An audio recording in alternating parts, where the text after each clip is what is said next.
Flashback. I think the main guy was in How to Rock. Do you remember? How to Rock? Wasn't that... Do you remember How to Rock?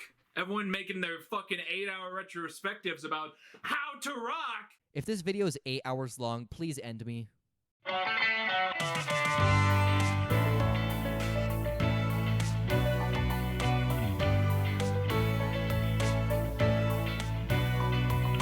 Hey everybody, Zach here, and welcome to a brand new retrospective that is not about Big Time Rush, if you can believe it.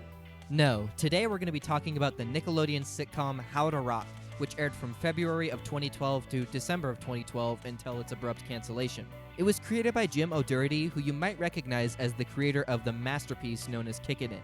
The show follows our main character Casey, a former popular mean girl, and her band Gravity 5 as they navigate their typical high school hijinks while balancing their music careers and social lives. And because of its short runtime, there's a good chance you've never heard of or watched this show before, but I was obsessed with it back in the day because I was a little 7-year-old that had no life other than watching children's sitcoms. So since I've not seen this show in 13 years, my goal for this video is to take a look back at its entirety and determine whether young Zach was right and it deserved better, or if Nickelodeon was right to give it the axe so early on.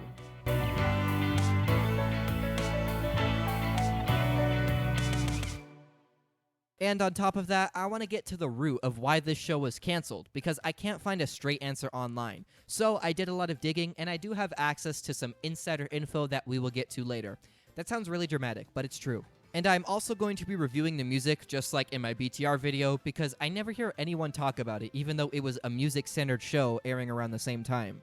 Another interesting fact about the show is that it's actually based on the novel by Meg Haston, How to Rock, Braces and Glasses, released in 2011, and somehow ended up being reworked into a Nickelodeon series. I have no idea if Haston was involved in the show itself, or if Nickelodeon just, acquired the rights to it, but either way, the final product does have a lot of similarities and differences to the source material. But we'll get to that when we get to that. For now, let's dive into the show. Coming in 2012, this new group of friends is forming a brand new band. Don't get too close to me. My sweat could shoot off and take down your whole hair situation. But at this school, the competition is fierce. We're the best band in school. Jealous much? Jealous not. Symphonic Miller is Casey Simon in How to Rock. The brand new series premieres in 2012, only on Nick. We have 7 main characters in this show, so quite a bit more than you might expect. Let's talk about each. Our main protagonist and lead singer of the band is Casey Simon, who's played by Symphonique Miller. If you recognize her, it's most likely because she was in the episode Big Time Girl Group in Big Time Rush's 2nd season, playing the main girl from Cat's Crew. Casey used to basically be Regina George, but after temporarily wearing braces and glasses, which gets her kicked out of her clique, she leaves that life behind and becomes a normal, nice girl who doesn't let her social status define her. Kind of. It's a little hard to explain, and you'll understand better when we actually get into some episodes, but she doesn't change all that much even after she leaves her Regina George arc. She is insanely dramatic and petty still, and while she's more apologetic when she makes mistakes, she never seems to learn. And the show is pretty self-aware about this, which honestly makes it really funny a lot of the time, but also definitely a weird way to portray your protagonist. She reminds me of Tori Vega in this sense, has quite a few toxic traits, but while Victorious is written in a way that wants you to empathize with Tori even when she's awful, How to Rock wants you to laugh at Casey for being so immature. I do find it really interesting how unique the show portrays its main character, but for a kids program, this is so whack. Imagine if Carly Shay and Sam Puckett just switched personalities completely, but Carly was still the main character. You see the problem? And that's what they do with Casey. Her friends are so much more mature and sensical, constantly trying to rein her back in. But before we talk about them, let's move on to Samantha Boscarino's character, Molly Garfunkel. You also probably recognize her from Good Luck Charlie because she played PJ's girlfriend Skylar and even left that show for this one. That is, until its cancellation, that led her to return in season 4. Molly is the leader of the rival band The Perfs and is the real Regina George of this show because it's how she stays the entirety of its run. A complete queen bee mentality who will do anything to shut down Gravity 5 and ruin Casey's social life. These two girls are the driving force of virtually every bit of conflict in the show because they are both incredibly petty and self-absorbed. It's laughable. I cannot keep track of how many times in this show's single season that one of them does something kind of commendable or cool, only for the other to immediately put everything down in order to one-up her and ruin her day. Molly's entire personality is the spoiled popular girl. Just imagine every sitcom portrayal of a mean female high schooler, and you'll understand her no problem. Also, these two girls' last names are a reference to Simon and Garfunkel. That's kind of cute. Alright, let's talk about Xander Robbins, played by Max Schneider. Hey, I've seen him live before. Xander is the new kid at Brewster High and the guitarist for Gravity 5, and also the band's founder. He's easily the most musical out of the entire main cast, always playing the ukulele, guitar, and the occasional beatboxing. His personality kind of fluctuates depending on the episode, but overall, he's a total ladies' man who also loves checking himself out. He's very sarcastic at times, especially towards his fellow bandmates, but for whatever reason is really intimidated by Molly and the Perfs. I would also consider him the leader of Gravity 5. Even though he's not the lead singer or main character, he's the one who started the band and in my opinion is the only thing keeping it together most episodes. Our next member of Gravity 5 is Stevie Bhaskara, played by Lulu Antarixa, who I recognize from Kickin' It when they had that weird spy arc at the end of season 3 and she was like Milton's love interest for one episode only to never show up again. But that's a pretty common theme from this show, so oh well. She's the band's bassist and occasional backup vocalist and is mainly characterized by her tomboyish and tough demeanor. She's also very independent and dismissive on the surface, but when it comes to helping out her fellow bandmates and friends, she can actually be very kind. And it's the most interesting with Casey because as we'll see in the pilot, Casey is a huge biatch to her for literally no reason, yet when they're in a band together, they become good friends only because of Stevie's grace. Or, you know, lazy writing that conveniently characterizes someone in a positive way without having to give them any actual time to develop, whichever you prefer. Our next character is Grace King, who's portrayed by Halston Sage. She's the second member of the Perfs alongside Molly and has that kind of second-in-command vibe. And while we're making Mean Girls comparisons, Grace is Karen Smith times 100. Like, really, really, really dumb. Our shoes are tied together. Who did this? I hope it wasn't me. And while it's probably funny to children, I just can't help but feel bad for Halston Sage having to be a main character on a show from a very popular network where she's reduced to the dizzy sidekick 90% of the time. It's also very cliche, gives a really bad rap to us blondes. But there's more to her than that, thankfully. She's way more nice and empathetic compared to Molly, but also apparently a pushover because she sides with her no matter what. And the Perfs are always doing this thing where they shorten words to make them sound cooler, which, fun fact, is called clipped words. I had to look this up. So yeah, just think of Kat Valentine from Victorious post-lobotomy, but blonde, and you'll know everything you need. Our sixth main character is Nelson Baxter, who's played by Noah Crawford. He's the keyboard player for Gravity 5 and is a nerd. He loves comic books, sci-fi movies, and just look at this haircut, man. You're asking to get shoved into a locker. Now, I don't have much to say about him on his own, and that's because of our seventh and final main character, Kevin Reed, played by Chris O'Neill. Kevin is our drummer, and these two dudes are inseparable. They're the Chip and Dale, the Phineas and Ferb, the Drake and Josh, the Bert and Ernie, the Timon and Pumbaa, the King Boo and Petey Piranha of the show. You cannot have one without the other. King Boo and Petey Piranha, because you can't have one without the other. But this doesn't mean they aren't different. Kevin is really lazy until he needs to be athletic, while Nelson couldn't lift a 2-pound dumbbell. Kevin also has a mad crush on Casey, but it never goes anywhere. I also feel like I have to point this out. There is no heterosexual explanation for the way these guys act around each other.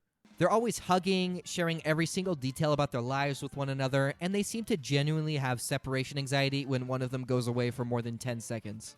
Despite their unhealthy obsession with one another, their, quote, friendship is actually quite wholesome, and these dudes purely exist for comedic relief, especially slapstick. There are entire B-plots that involve them just doing stuff that constantly hurts them, and that's the only purpose it serves. The show really wants you to find their misery amusing. And on top of that, they just act really goofy in general. There's a reason Gravity 5 sits at the loser's lunch table and not with the Perfs, but they carry the show hard. So that's our main ensemble. However, we have a few side characters as well. Our most prominent is Andy Bartlett, played by Jacob Houston, and I hate him. Andy, I mean, I'm sure Jacob is a nice guy. He's your cliche, gross, and awkward geek who's always burping and farting, and while he's not mean or rude, he's extremely annoying. Every time this guy's on screen, I want to punch him in the face because he always ruins any scene he's in, which I guess is kind of what they're going for, but still. He also is very creepy to pretty much all of the female characters, especially Casey and Stevie. It's kind of gross. Our next side character is Mr. March, who's played by Kirk Fox. I think it's March. Sometimes it sounds like Marsh, but I'm pretty sure it's March. Anyway, he's one of the teachers at Brewster High. Or the only one. I've watched this entire show, and I think there's only one instance where any other faculty member is ever shown. Anytime there's a school dance, competition, or announcement, he's the only one who's there. He's always trying to be hip and cool, but fails miserably every time, but he's actually one of my favorite characters in the show. The energy he brings is way more unique than anyone else, and he's actually pretty funny. There's some other supporting cast members, but nothing worth giving an introduction to. We'll see them a little later on. So, without further ado, let's jump into the show. How to Rock, starring Symphony Miller as Casey Simon. Hi. Hope you guys like it. The brand new series premieres this February, only on Nick. So here's our pilot episode. Season 1, Episode 1, How to Rock Braces and Glasses, which, fun fact, is the name of the novel the show is based on, as well as the entire series' original name. We open with an establishing shot of Brewster High, and our first scene is the Perfs, which consists of Casey, Molly, and Grace, performing at lunch. So they have this puny excuse of a boombox as their backing track, and they're singing into headsets? Where are they connected to? Because if all of that sound is coming out of that little box, their collective voices are definitely louder than that without it. Or maybe in-universe they're lip-syncing, which would fit with how this whole song sounds. The song is called Rules for Being Popular, and I hate that I find it catchy. Hey now, everybody wanna be popular. Hey now, everybody wanna be hot, you know. Casey calls cut, though, because Andy is chewing on a carrot and interrupting. How is that louder than the dozens of other kids talking in this cafeteria? Anyway, Casey is very mean to Andy, and Molly and Grace say something that makes me really uncomfortable. I think people that eat lunch during lunch are ridic. Totes ridic. Through exposition, we find out that there's a talent show next week that the Perfs are competing in, and apparently they're the most popular band in school. They then do this pose thing, and it looks really dumb. How are they popular? Molly points out the new kid, who is Xander, and Casey explains she already knows him since they're lab partners. She also claims he can, quote, grow some fungus. I don't want to know what that means. Xander approaches them to say hi to Casey, where he also explains he's putting together his own band for the same talent show. We then see Nelson and Kevin walk up, and they're clearly stigmatized as being the outcasts because they're apparently not supposed to talk to the Perfs, and Casey is surprised to learn they're part of anything remotely cool. It's revealed that their band is called Gravity 4, and they've got this cool little catchphrase to go along with it.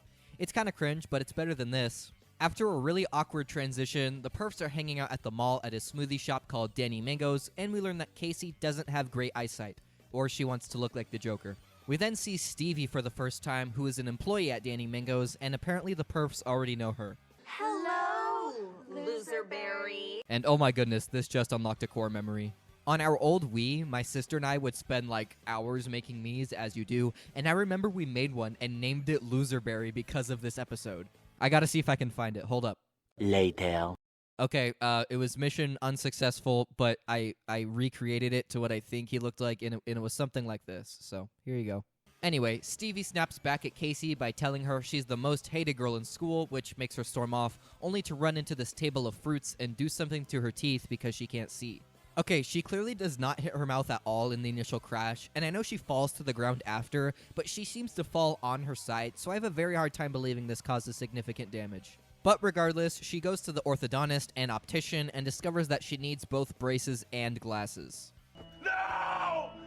No! And we get to see the theme song for the very first time. The song is Only You Can Be You by Symphonique and the cast, and visually it's pretty generic, but pretty clean. I really like the art on the wall in the background, actually. I wish it was more prevalent because the little character photos and music notes fit really well. It's kind of funny that we only get this like 2-second clip of them actually playing their instruments, and just from that, you can very easily tell that Lulu Anorexa does not know how to play bass. It's not as bad as this guy in Victorious, though. Once the theme song finishes, we cut back to Brewster High, where Casey is trying to not reveal her braces by convincing everyone she has laryngitis, meaning she can't speak. How did she get braces this quickly? A guy named Spencer walks in who seems to be into Casey, and then class starts and Mr. March walks in and begins his lecture. Also, I'm gonna keep count of how many different love interests these characters have because it's actually absurd. Casey wants to pass Spencer a note for some reason instead of just texting like she's been doing for everyone else, but Andy opens it himself and gets the wrong idea. This makes her blurt out to yell at him, which blows her cover. Mr. March isn't happy that Casey lied about not being able to talk, so he makes her come to the front of the class to read the history book to everyone. And that's when we get the big reveal. Braces and glasses. Oh no! I really like how disgusted Nelson and Mr. March look here. So Casey begins reading but struggles to speak properly because of her braces, and we get this really, really gross scene. She spits, and we get a slow-mo of it landing in Spencer's mouth. Why? He calls her a four-eyed, metal-mouthed freak, and everyone, including Molly and Grace, who are supposed to be Casey's friends, pulls out their phones to take embarrassing pictures of her. And Mr. March does too. Legend. I just got hit with a shoe. This is unacceptable! Jack is entitled to express his opinion no matter how unpopular it is. You should be ashamed of yourselves. She leaves the classroom all embarrassed and hides out in the bathroom, which looks more like a beauty salon. Wow. Are all girls' bathrooms like this? Molly and Grace find her and inform her it'd be social suicide to be seen near her, and she's not perfect anymore, so they promptly expel her from the perfs, saying they can easily win the talent show without her. Okay, are these other girls part of the perfs too? They don't talk or sing, but they keep tagging along for no reason. Anyway, Casey goes to the cafeteria, and Andy thinks she's into him now that she's an outcast, and shows off this lovely flyer made by Molly and Grace, who are passing them out to the whole school. Once the students notice Casey, they start to bombard her like the paparazzi again, but thankfully Xander steps in and sends them away by saying Mr. March got his head stuck in the toilet. I would love to see that too. He takes Casey to the one part of school where nobody will find her, Gravity 4's rehearsal spot. Ah, yes. You and your Dorco band. Hey, we are not dorkos. Check out my new ride. My sister gave me a bike. And I got to ride in the basket. Sweet! Xander invites Casey to be the band's new lead singer since she just got dumped by the perfs, and she says yes, wanting to prove to Molly she can beat her even with braces and glasses. She finally notices something though. The band is called Gravity 4, yet there's only 3 of them. And that's when we learn Loserberry, aka Stevie, is the last member of the band. Oh my gosh, what a reveal! They look like they're about to throw some hands, but Stevie asks Casey to sing to prove she can make Gravity 4 better, so she does. It doesn't work. Let me fill your heart with joy and laughter. Ha ha ha. Togetherness. Stevie makes fun of this, so she starts to leave, but Xander encourages her to sing from the heart, and she blows them away. It's that simple. She's promptly invited to formally join the band and asks if everyone knows the song Only You Can Be You, which is the theme song, but everyone knows it already? Does this mean the defining Gravity 5 song, the theme of the show, is not original to this band in-universe? Wow. Kevin gives the worst count-off of all time. 1, 2, 3, 4. And they start rehearsing. They sound good, and Grace and Molly are watching from outside and begin to panic because if Casey wins the talent show without them, their social status will plummet. After a commercial break, the band is eating lunch together while Kevin creepily stares at a girl, so Casey tries to give him a pep talk to ask her out, and Kevin says this. Oh, I'll definitely have time to hook up with her. Do they not know what hookup means? So Kevin goes up to ask her out and does this amazing little walk, but faints soon after. Casey is then called to the bathroom by the perfs, and they apparently want to take her back, but of course she doesn't buy it. But after like a 10-second pitch, she agrees, and then Stevie walks in to use the bathroom. Molly and Casey tell her the truth about how she's quitting Gravity 4 to rejoin the perfs, and she understandably is upset and leaves. And as soon as that happens, the perfs reveal they're making Casey wear the school mascot mask to cover her face. Why do they think this is better than not having her at all? We cut to the talent show where it's time for the perfs to sing, and Casey reveals her new braces and glasses-free face. She explains that she just needs to wear a night brace from now on and that she doesn't need glasses to sing. Has she ever heard of contact lenses? This makes her finally realize she doesn't want to be friends with people who only care about her looks and quits the perfs once and for all. She was only back together with him for like a minute. Meanwhile, Gravity 4 is nervous backstage because they don't have their lead singer anymore. The Allman Brothers, Zeppelin, Skinner all rocked after they tragically lost members. I have no idea what schools those slacker bands go to, but they did not lose Casey Simon. Casey walks up to wish them good luck, but Xander asks if she'll rejoin, provided that she never bails on them like this again. And they all agree. You people have to keep up because I know how to rock. Say that again? The now named Gravity 5 goes on stage to perform in front of the school, blowing everyone away, while Mr. March does what I can only describe as an interpretive dance. Molly is visibly upset and vows to do everything she can to take down Casey Simon. Dun dun dun! And that's the episode. Who won the talent show? The perfs didn't even sing. It was an alright episode. The beginning felt really slow, and then so much happens in the last 5 minutes, but I think it did a good enough job at establishing the show's premise and characters. It had some really weird editing though, so many slow-mos and close-ups and flashbacks, and we never see this kind of thing again. Speaking of never seeing again, as far as I can tell, Casey never wears braces or glasses the entire rest of the show. It's very odd. Like, this is supposed to be the catalyst for the whole show and the series' original name. How come these things never show up again? But whatever, let's now dive into Season 1, Episode 2, How to Rock a Messy Bet. We open in on our Gravity 5 lounge looking awful, while Kevin and Nelson play a game called Furious Pigeons on their Game Boy Advance SPs. Stevie walks in and is disgusted by the mess, followed by Xander and Casey, who is obsessively texting. We learn that they're hosting a gig in this room the next day, which means the room needs to be cleaned, and Xander checks himself out for no reason. Stevie calls out how everyone else is obsessed with something and is too distracted all the time, but Casey calls out how she is constantly slamming people. So, realizing nobody wants to clean the room, Casey comes up with an idea for a bet. A messy bet, if you will. Whoever can go the longest without giving into their obsession gets to relax, while everyone else cleans up the room, so no more furious pigeons for Kevin and Nelson, no phone for Casey, no using mirrors for Xander, and no slamming people for Stevie. This feels unbalanced. Kevin and Nelson can play literally any other game except that one and don't have to give up any essentials. Casey, meanwhile, can't use her phone at all, and Xander can't look at himself in the mirror, which I'm pretty sure every single person does when they get ready in the morning. Unless, of course, you're me, who looks perfect straight out of bed, but that's beside the point. I use male makeup. Later on, Stevie and Casey are lab partners. I thought Xander was her partner. And they're checking out Tony Cardella for no reason, and Stevie tries tempting Casey to respond to a text, and the teacher says everyone needs to be in a group of 3, so Casey retaliates by joining Andy's existing group, leaving Stevie with the perfs. Molly and Grace make her wear a pink lab coat and goggles to match, which is not pretentious at all, but Stevie can't slam them. Meanwhile, Kevin and Nelson are attempting to make their own real-life version of Furious Pigeons, but they just aren't having as much fun. Also, in case you couldn't tell, it's supposed to be a parody of Angry Birds. You'd think I wouldn't have to say that, but it took me longer to realize than I'd like to admit. Xander is talking to a girl he likes, so Kevin and Nelson team up in order to take down Xander to be one step closer to not needing to clean the room. They try to mess with him by acting like he has something on his face, and Noah Crawford and Chris O'Neill are way too funny here. Back to the girls, the perfs have mixed shampoo and conditioner for their chemistry experiment. Shampoo has chemicals in it. Can you name one? Bubbles! Casey tries to tempt Stevie a bit more, and Molly realizes something is up and tries to get her to crack by repeatedly calling her loserberry. So Stevie decides to ask for the perfs' help, and they agree because they would love nothing more than to see Casey collect garbage for hours on end. Molly starts to be her manipulative self by telling Tony that Casey likes him, but should text her instead of just talking to her, and he agrees, planting the seed for her loss. Later on, Xander asks Casey if he has anything on his face, and she sneakily puts some stuff over his lip, making it look like he has a fake mustache.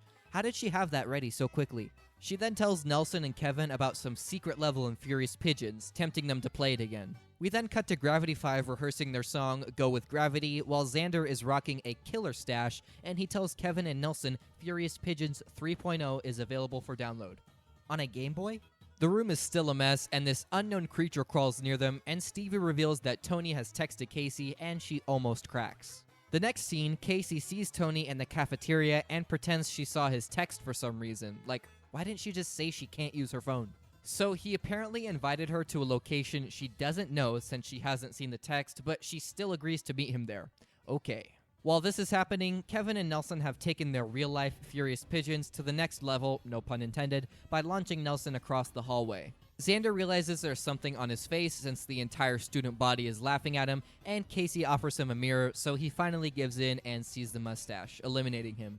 She then tries to make Stevie break to no avail, and after leaving the band room, she has the audacity to ask Xander to read her text to her. He obviously says no, so she goes up to Kevin and Nelson with their Game Boys to tempt them since their live-action Furious Pigeons game has been shut down. They give in right away, meaning Casey only has to deal with Stevie now, so she recruits Andy. He does the worst thing ever. May I present to you the 8th wonder of the world, the sprinkler.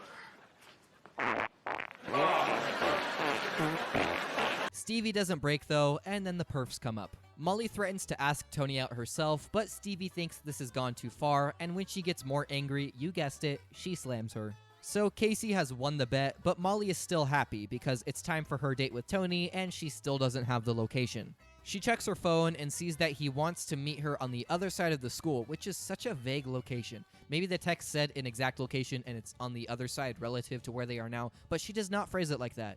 Anyway, she has no time to run there, but thankfully the live-action Furious Pigeon shooter Ex Machina launches Casey to her date with Tony just in time. They go out for smoothies, and she invites him to Gravity 5's gig, which we see in the next scene. The final scene of the episode shows the band finishing the cleaning job, where Casey has agreed to help to be a good friend, and they launch the trash bags at the perfs. The end. Okay, I'm confused. This last scene is them finishing cleaning, but in the previous one, their gig was happening, meaning the room was already cleaned. So my guess would be they showed these clips non-sequentially, but why? Regardless, it wasn't a bad episode. It has a lot of those cliche high school tropes, which makes it a little boring, but nothing offensive. But this next episode is the first one to really start to develop the relationship between the characters. Season 1, Episode 3, How to Rock a Guest List. It opens with a dude wearing an interesting getup as he enters the school's cafeteria on a unicorn. Xander is the only one weirded out by this because he's the new kid, but Casey explains how every year Justin Cole has a party and comes up with a unique way to send out the invitations. And the perfs predictably get the first ones. The first invitation? Thanks, Justin. The first invitation after Molly's, but before everyone else's? Thanks, Justin. As a former perf, Casey is the only one from Gravity 5 who's gone before, and apparently it's a great party because will.i.am was there last year. Nice. Justin goes to hand Casey an invitation, but she says she won't go unless the whole band can come, so he agrees to add them all to the list. Molly notices this and taunts Casey about her reputation at school, a former perf now surrounded by her entourage of losers. What a jerk. Later in the band room, Casey attempts to give a lecture to the rest of the band on how to act at the party, but Stevie says she doesn't want to go to begin with, so she gives some training to Xander, Kevin, and Nelson. As Xander leaves, she makes him really insecure about the outfits he likes to wear and says to step up his game for the party, and then she tries to teach Nelson and Kevin how to mingle. Casey scares Nelson with a standee of grace, while Kevin tries to eat a plastic baguette. Back at the cafeteria, Justin walks up to Stevie and tells her he's disappointed that she won't be going, but she apparently has a crush on him and can't resist a personal invite from him. What's it called when a girl simps for a guy? Is it just a simp? Anyway, Casey agrees to take Stevie shopping to get her some nicer clothes, and Kevin runs by pushing Nelson around in a trash can, proving Molly's point about her being embarrassed because of her friends. We then finally see the band arriving at the party, and Casey is already on edge about her bandmates being there. Dude, smell my breath and you smell mine. Stop smelling each other! Oh, and she has them on leashes. Bruh. They convince her to remove them when they promise to behave, and Xander is wearing a super tight leather jacket since Casey deemed his shirt too ugly to be seen in public. Nelson and Kevin discover a VIP area, which is literally just a 4x4 area with ropes surrounding it, and try to enter, but the bouncer doesn't allow it. It's ridiculous. It's just like this area, but on the other side of a road. Exactly. I want to get in there so bad. Oh, we're getting in there. Meanwhile, Stevie's outside and Casey brings Justin over to her, but she quickly ditches the heels and hairdo because she's not really a girly girl, but Justin likes it. This is ripped right from an iCarly episode. Back inside, Kevin and Nelson get Xander to fake a butt cramp in front of the bouncer so they can enter the VIP area, and Grace approaches Nelson and they start talking. Ooh. Casey comes over to reel them back in, and they start showing off some sick dance moves while Xander looks like he's about to have a heat stroke. Casey starts talking to a guy, but can't really hold a conversation since she's so obsessed with making sure all of her friends aren't doing anything embarrassing, which is justified considering how Nelson and Kevin are treating the chocolate fountain. Wait your turn! Justin and Stevie are still talking outside and start to get all flirty and do a leg wrestle? I've never heard of that. Okay, I looked it up and it's a thing. Has anyone ever done this before? Because I haven't. Anyway, the perfs are trying to get Xander to take off his jacket since he's dripping sweat and they know he's probably hiding something, and despite Casey's efforts, he finally gives in. And honestly, I don't think this shirt is that bad. Like, it's not good, but nothing I would consciously make fun of if I saw it at a party. Molly sarcastically tells Casey she left Stevie unattended, so she runs out and sees the leg wrestling and stops it thinking it's too childish, even though the host of the party was participating, but okay. Then she sees Kevin stick his sock into the chocolate fountain and accidentally blocks the top with a cantaloupe, making the chocolate shoot out and cover everyone. Why didn't Kevin just take it off? He was standing right there. Justin walks in furious and kicks Casey out, saying all of her friends were being cool, but she was the problem. She realizes her mistake and begins to leave, but the rest of Gravity 5 stands up for her and says they were only able to be there because of Casey.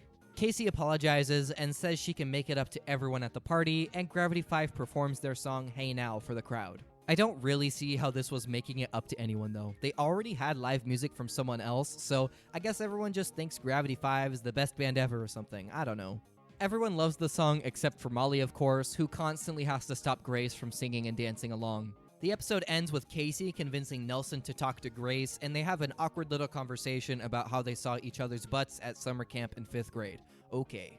But they do hit it off pretty well, and this is the beginning of your classic children's sitcom slow burner relationship. The end. This was a pretty good episode. Casey was surprisingly self-aware for once, Kevin and Nelson were unironically really funny, and we got the start of really the only arc of the entire show. But unfortunately, the same cannot be said for our next episode, Season 1, Episode 4, How to Rock a Statue. We start off in the cafeteria with Casey angrily reading Brewster Quarterly because it has Molly's face on the cover. Whose high school has a quarterly magazine? Xander then asks for Casey, Nelson, and Kevin's opinion on his piece for the art show, and it's a thing. He says it's a visual representation of how he feels when he's playing guitar. Yeah, you ever just feel this, my fellow musicians? Everyone is equally unimpressed, and then Stevie comes up with a hamster in a cage for her science project. She explains how she's trying to train them to hit a certain button for food and avoid the other since it gives them a little shock. You're on PETA's list, Stevie. Xander then explains how he's actually only into art because of his thing for Dana Blair. Check out my tortured artist face. You look like my mom on taco night. Molly and Grace then come up to Casey to brag about Brewster Quarterly, and then Mr. March enters the cafeteria to explain how the winner of the upcoming art show's piece will be featured in the courtyard all next year. And oh my gosh, he shaved. Molly will be making a self-portrait for the show so the whole school can see her face, so Casey, wanting to stick it to her, convinces Xander to make a sculpture of her. Later in the hallway, he runs into Dana and completely blows talking to her, and we cut to the band room where Kevin and Nelson are throwing drumsticks to be silly, much to Stevie's annoyance. They start making fun of her hamsters, saying they're stupid, but she takes this as a challenge and puts them in a life-sized hamster cage. Where did she get this? She gives them the same food task as she gave the hamsters, and they both press the wrong button and get shocked. Meanwhile, Xander has finished his sculpture of Casey, and it actually looks pretty good, but of course Casey has tiny adjustments she wants to make. But Xander tells her not to lay a finger on it, and Kevin and Nelson are losing it. Give her an archin! At the cafeteria, everyone is setting up their art, and Molly has painted a picture of her being worshipped by Grace, as you do, while Xander is being cringe to Dana. I dug down deep into my soul to create this statue. Gave up everything that's important to me. Even pizza. Andy notices this and shows off his beautiful work of art as well, and everyone leaves for class. But Casey stays behind a bit longer to make some adjustments to the sculpture, but accidentally shatters it on the ground. Oops. At the actual art show, the 3 finalists are Molly, Andy, and Xander. And last but certainly not least, because that would be Andy's. And somehow the statue is back? No, it's actually the real Casey who has painted herself to look like the sculpture, and everyone leaves for some refreshments so she gets a breather. The perfs come up to make fun of it, and Casey does whatever this is, followed by Andy who attempts to kiss the statue. What the heck? Thankfully, Mr. March sees and stops him before he can do anything. Bless this man. Meanwhile, at the hamster cage, Stevie puts some burgers by the buttons for their next food test, and they get zapped again. I guess they are dumber than hamsters. Back at the cafeteria, Xander tries to adjust the statue, revealing the real Casey, who explains the situation, and he storms off upset. Then Molly walks in and reveals to Grace that she didn't actually paint her painting. It was her art teacher, and Casey is the only one who overhears this. Ooh. Back to our hamster boys, they get another shot at food, and can you believe what happens? The room gets a little cold, and Kevin and Nelson are forced to snuggle to stay warm. This is a little warmer. Shut up, Anobi. Then we cut back to the cafeteria where Mr. March announces the winner, Molly Garfunkel. But Casey can't stand this, get it, and reveals herself in order to expose Molly. She, of course, denies it wasn't painted by her, but Grace cannot lie apparently, so she gets disqualified. But Xander also gets disqualified since he didn't actually have any art to display, making Andy and his creepy macaroni thing the winner. By default, my favorite way to win! But to Xander's surprise, Dana interprets this stunt as living avant-garde art and agrees to a date with him, and we never see Dana again. This guy also is displaying so much pick-me-last and gym class energy, it's embarrassing. Oh yeah, and then Andy tries to make a move on Casey, and she pushes him away. Thank you. Casey and Xander make up, and the episode ends with Stevie getting an A on her project and allowing Kevin and Nelson to leave, but they want to prove they can get it right and finally press the correct button, but then accidentally shock themselves one last time. The end. Yeah, I think Stevie should be arrested for kidnapping. This episode was just okay. It's actually a tribute to the I Love Lucy episode, Lucy Becomes a Sculptress, which has a fairly similar plot, so that's kinda cool at least. But this is the first episode to not feature any song, which is really weird. I feel like it really could have easily been switched out for the pointless B-plot with the hamster dudes, but oh well. Okay, let's move on to Season 1, Episode 5, How to Rock a Music Video. We open on Gravity 5 watching the Perfs' new music video, which sucks because it's just them lip-syncing terribly in the gym while doing some uncoordinated dance moves, and Casey expresses a little bit of sympathy because it was her leaving the group that caused them to fall off so hard. But it still somehow has over 15,000 views, or as they like to call it, hits. They have 15,000 hits. Did people actually call views hits at any point in real life? I've only seen this in TV shows. Nelson then shows off his new thing, which is combining two words to make one awesome new word, so he deems the Perfs video has gone sglobal, school global. So in order to combat the Perfs hits, Gravity 5 decides to make their own music video. They can't agree on anything at first, but Casey manages to convince them to let her to be the one to take charge since she knows the Perfs and how to outclass them. Casey and Stevie run into them setting up their own merch table, and they are so passive-aggressive with each other, it's insane. They do this for a solid couple minutes until Andy and the rest of the school line up to buy Perf merch. Gravity 5 begins filming their video in the gym, and it involves Casey and Stevie being dressed as angels while everyone else just wears their street clothes. And Nelson is filming? They all start doing a cringe dance, except for Kevin, who steals the show. Kevin, are you doing the robot? Yeah, it's good, right? Not good! Casey gets frustrated since nobody is following her exact instructions, and the rest of the band starts to get annoyed at how she's making it all about her and her crazy demands. But they agree to go along with it and do another take. It doesn't work. Xander, more face! The rest of the band gives up and says they can't handle doing a video that only makes her look good, so they all want to do something different. Casey doesn't budge though, and when they try to leave, she threatens to quit the band, but they don't seem to care and walk off anyway. And Casey is left suspended in the air like Miss Lee's daughter. I'm ready! Later on, Molly and Grace find out Casey has been kicked out of Gravity 5 and decide to get her to rejoin the Perfs. How did she get out of the harness? After some classic Molly Garfunkel manipulation, Casey agrees to become a Perf again and be part of their follow-up video. Man, she's gullible. Meanwhile, Gravity 4 is building a contraption for their new video, and it involves sliding into a kiddie pool full of 500 pounds of macaroni. Back to the Perfs, Molly and Grace are rehearsing with the other girls. Wait, are there more than these two in the Perfs? Because Molly calls them Perfs, but Molly and Grace are always the only ones singing. How many Perfs are there? This is never explained. Anyway, Casey comes in ready to perform for the video, but then Molly reveals that she doesn't get to retain the same power she had originally. She has to work her way back up and start from the bottom, which means she's basically just their intern now. She orders her to go on a coffee run, which causes Casey to tell her off about how she acts like the queen and only cares about herself. Sound familiar? Yeah, that's exactly what Casey was doing to Gravity 5, so she leaves the Perfs again and goes to apologize to her friends. She mindlessly sits on the chair though, putting her through the contraption that lands her in the pool of mac and cheese. Xander was filming the whole thing, and that's enough for her to be forgiven, and they finish up the music video for their song Good Life, which features clips of Casey being covered in cheese and them playing their instruments in front of a green screen. Yeah, this video sucks. It reminds me of Rush's music video for Time Stands Still, but much worse. I didn't know that was possible. But Kevin does get to do the robot, so that's something Rush does not have on Gravity 5. Gravity 5's video ends up getting way more views, or hits, than the Perfs, which makes their merch business fail. The episode ends with Grace catching on to Nelson's idea of combining more than one word, which he's done throughout the episode, so they're definitely a match made in heaven. The end. It's quite jarring how Casey rejoins the Perfs with little hesitation, considering how much she hates them, and I know she quits like right after, but apparently it's the only drama this show knows how to come up with. But hey, this next episode is one we've seen before, Season 1, Episode 6, How to Rock an Election. This is one of the few crossover episodes from the show, and if you've seen my Big Time Rush video, you know who it is. That kinda just gave it away for everyone else, didn't it? Never mind. Our episode opens with Casey stapling campaign posters of her face on top of Molly's for class president, and they don't 100% confirm this, but there is no doubt in my mind that Casey only decided to run after finding out Molly was. Nelson is keeping track of the polling, and the two of them are dead even as of now, so Casey tasks her friends with more poster hanging. But it turns out Molly is doing the same thing, and it leads to their typical passive-aggressive argument. Kevin is absent from all of this, though, because he's playing on his Nintendo DS around a bunch of gamers, which Nelson points out just so happens to be the key group she doesn't appeal to.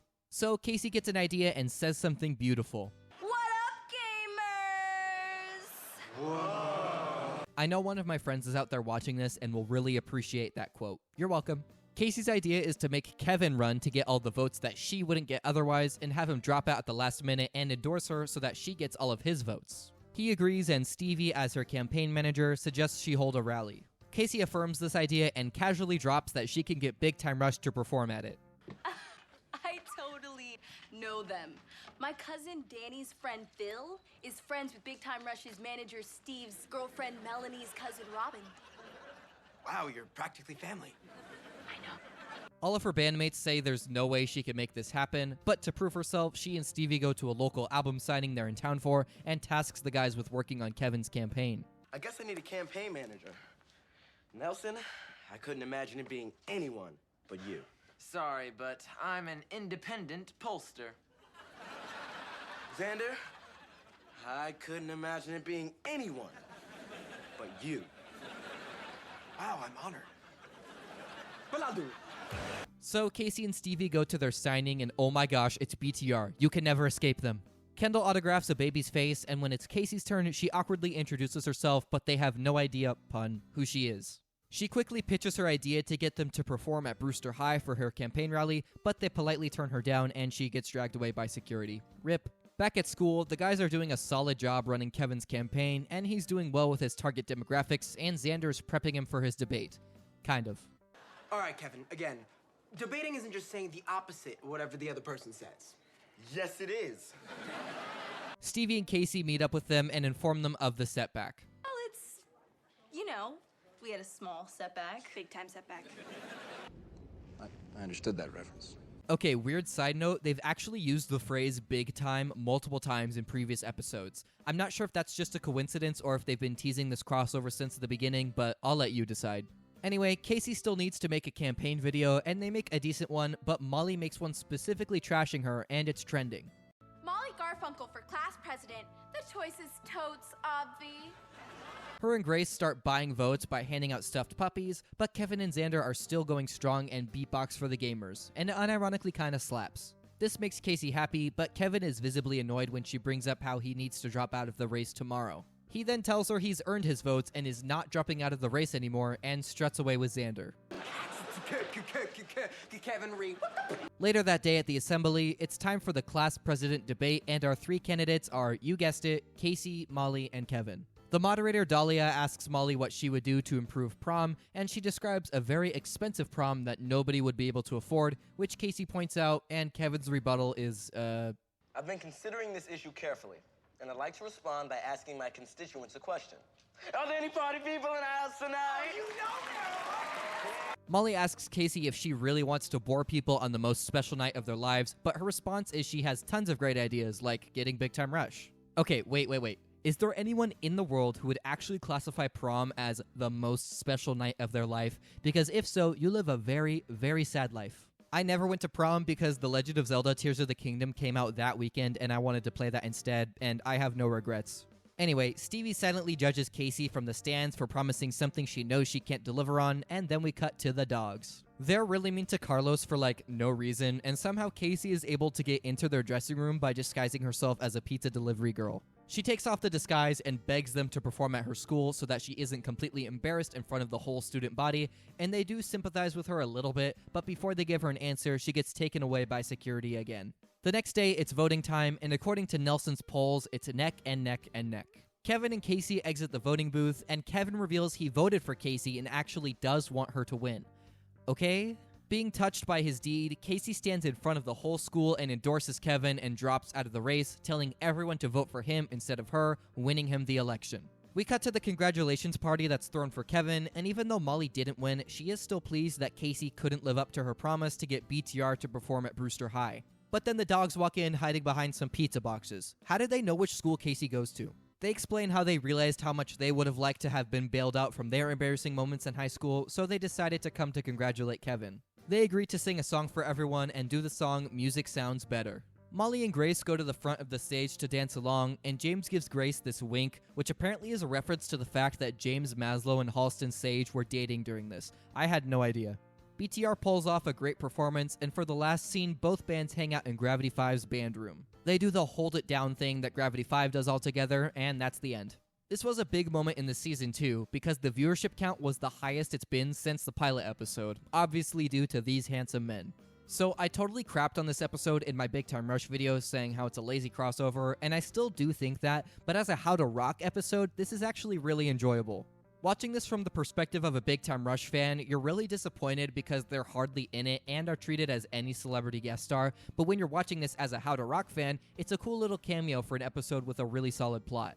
I just wish Gravity 5 and Big Time Rush did something musical together, but other than that, I really don't have any problems with this episode.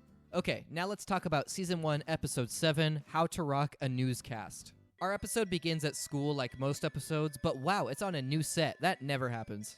Mr. March is explaining to our main cast that they'll be putting on a news segment for the whole school for their journalism project. He explains what a green screen is to Nelson, and why is this a trope? I feel like every kids show, especially Nickelodeon, always has to explain what a green screen is for, because I guess they think kids don't know what it is, but me and all of my friends who watch these shows already knew, so I don't know. Anyway, Stevie's their producer, and she assigns everyone else their role for the newscast. Xander and Grace are our anchors, Kevin and Nelson are the weathermen, Casey is the entertainment reporter, and Molly is the investigative reporter. Casey immediately gets jealous since Molly will be the one telling the interesting stories around the school while she's stuck in the studio behind a desk. After asking Stevie what's up, she reluctantly agrees to stay the entertainment reporter, but Molly is still getting to her head. Gravity 5 minus Stevie then creates a theme song for the show, and it slaps, but Stevie's unimpressed and shuts it down. Lame. We then cut to the moments before the broadcast where Dahlia from the last episode is brushing Xander. Who's this? I have no idea. Doesn't she work on the show? She doesn't. I love you. The show starts and our two anchors are naturals. Sort of. Over to you, Grace. Grace begins reading here. Arrow. It then cuts to our weathermen who are their usual goofy selves pretending they're giants, which terrifies Andy. Then we cut to Casey's segment talking about the Garfield musical. Is that a thing? Oh my gosh, it is. She also manages to sneak in 5 different cat puns in the span of like 20 seconds. Respect. And it's time for Molly's segment where she talks about the unhealthy chlorine levels in the school's pool. Riveting. That's a wrap for the broadcast, and Stevie congratulates everyone on a job well done, but Casey is still visibly jealous. We then cut to Xander, Nelson, and Kevin giving another go at the news theme song, but Stevie once again gives it a no. Lame. Casey tries to get Stevie to switch her and Molly's roles, and after some begging, Stevie agrees, provided that she has a really good story. So she sets out to get a juicy report for the next broadcast. It doesn't work. Reporting to you from the East Hallway, where this vending machine has been out of Cheezios for more than a week. How long does the administration expect us to? She goes back to the band room to vent to Kevin and Nelson, but then notices something on their gym shirts. Also, these gym clothes look exactly like the ones we had in middle school. Same purple shorts, same text on the shirt, just a different name. Wow. Casey realizes it's fungus, and while gross, she does have a story now. We then cut to the broadcast where Grace is still being Grace, and Kevin and Nelson do this unironically really funny weather bit. We got a low pressure system moving in from the north. It's pretty high up there on the map. Let me see if I can get a better look at it.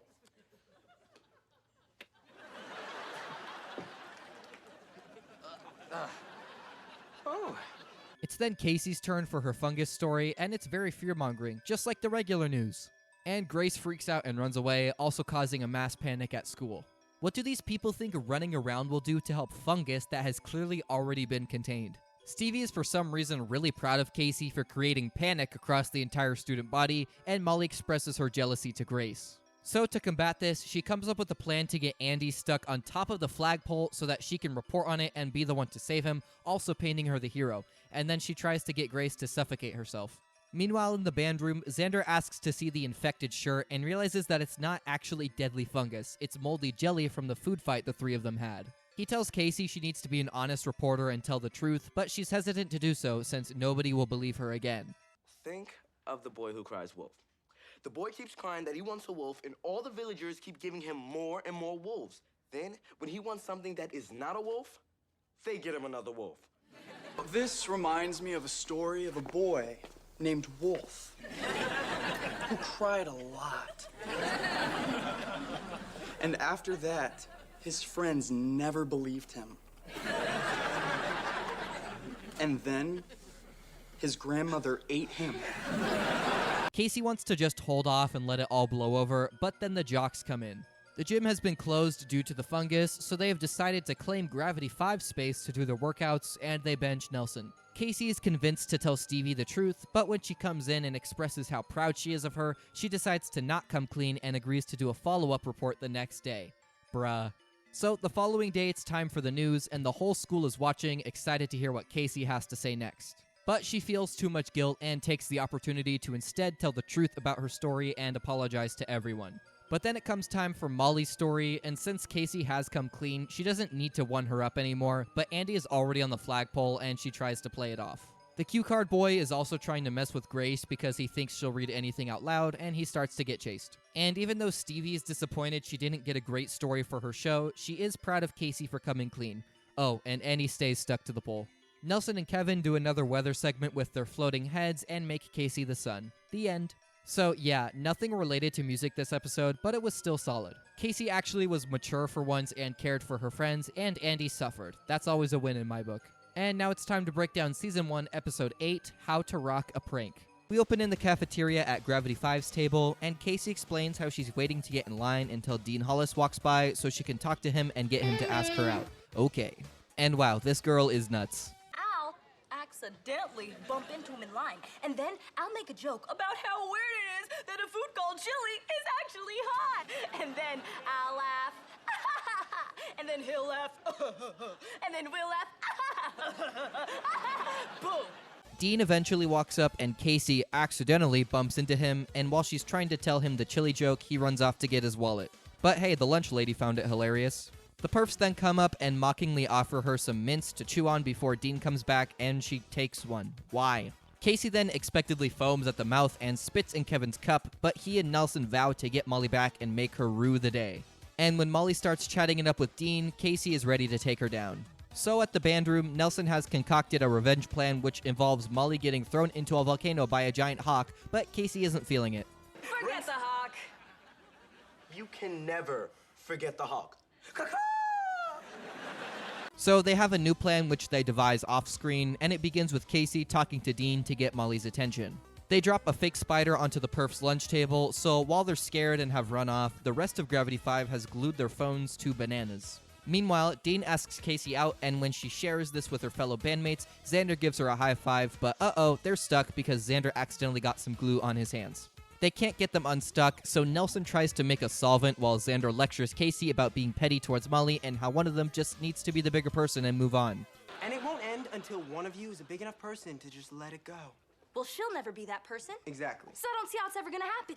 Nelson has finished the solvent, but they do a test to make sure it works, and it destroys Stevie's shoes. Oops. We then cut to the date where Casey is wearing a giant poncho so that Xander can hide inside of it during dinner. That's not weird at all. Dean somehow doesn't suspect anything though, and invites her to a senior party after they eat.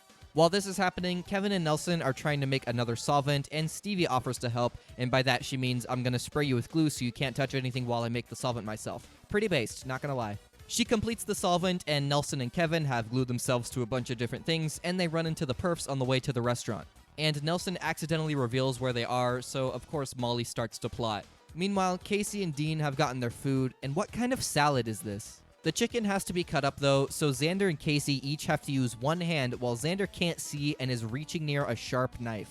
It doesn't go well, but Casey receives a text from Stevie that they're here, and Xander spills water onto Dean so he'll leave the table for a minute. The solvent gets applied, but Stevie says it'll take a couple minutes, and that's when the perfs come in. Xander communicates to Casey through his hand to be the bigger person around Molly this time, and she tries to, but when Dean comes back, Molly baits all of the members of Gravity 5 to come out and reveal themselves, and it works. Hey, it worked! We're free!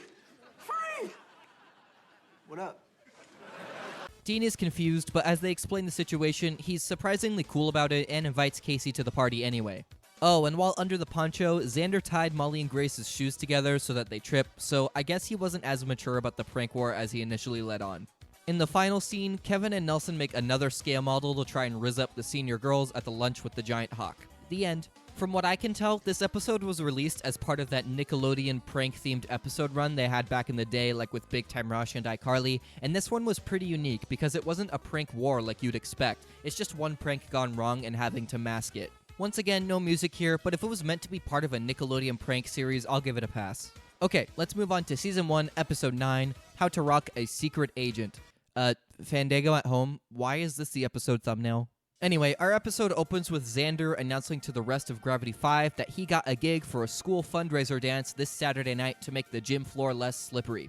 How does one do that? Molly and Grace then come up and do their usual condescending thing, asking Casey what she's wearing to the dance, and we get this very convoluted explanation of this interaction. Casey says this was girl code for Molly trying to get the deets on her dress for the dance so that she can wear something that'll one-up her. Okay? This is the thing about this show. They'll have this 2-second interaction and then throw random dialogue in order to relate to the premise of the episode when it makes no sense, and it's all done through exposition. Anyway, Casey decides she needs someone to go undercover to spy on the perfs and volunteers Stevie, who agrees after some convincing. Why does the theme song sound different here?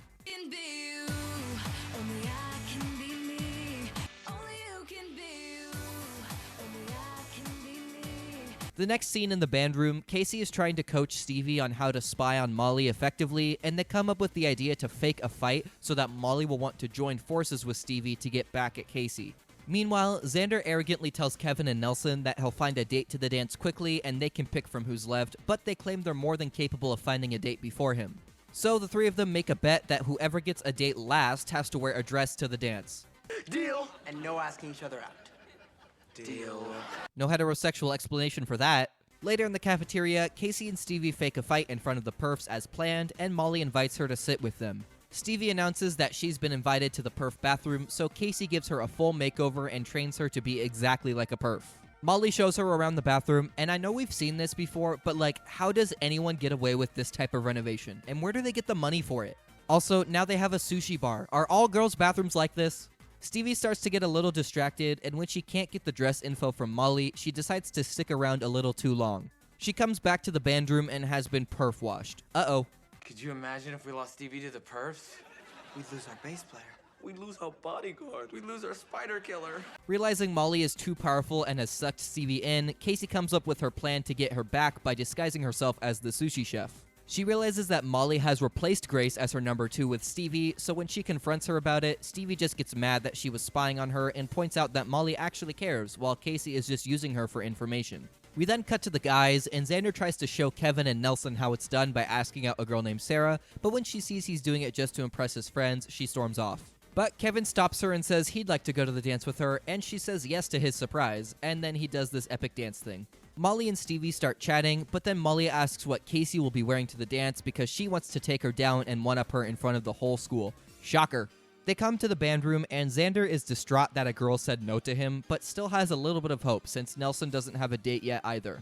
And that's when Casey says she'll go to the dance with Nelson, meaning Xander has lost the bet and has to wear a dress to the dance. Stevie then comes in and apologizes because she realizes Casey was right, and then also reveals she knows what Molly will be wearing. But it was all a troll, because when we cut to the dance, Stevie has apparently instructed Molly and Casey to wear the same exact thing, reinstating Grace as number 2 perf and putting Casey in her place. Kinda based, not gonna lie. They apologize and make up, and then Xander walks in looking like a stud. Oh, and he's also wearing the same dress as Molly and Casey. Gravity 5 performs their song Move with the Crowd for the school at the dance, and Xander isn't wearing his dress while performing. What the heck? Also, I've noticed that while Xander is the supposed guitarist for the band, he doesn't play it all that often. Lately, it's been a lot of keytar and the occasional ukulele. And even earlier in the episode, while rehearsing for this show, he was playing guitar, but then the actual performance comes around and he's playing keyboard even though Nelson is their keyboard player. And Stevie, never touches her bass either. It's so whack. After they're done, Nelson jealously watches Kevin dance with Sarah, but after a quick pep talk from Xander, he goes up to Grace and asks if she wants to dance. With Xander. The end. Even though the premise to set up the episode was really weird and made no sense, the actual plot was pretty fun. I do find it hard to believe that Stevie would actually get sucked into the perf so easily, but it was a fun episode overall, and it actually had a song in it, so that's a plus. This episode also received over 4 million viewers on its premiere night, which is the most the show had ever received, and it's definitely because it also aired the same night as the Kids' Choice Awards, but hey, it was a great time slot to give this show some attention, and I'm glad it was one of the better episodes.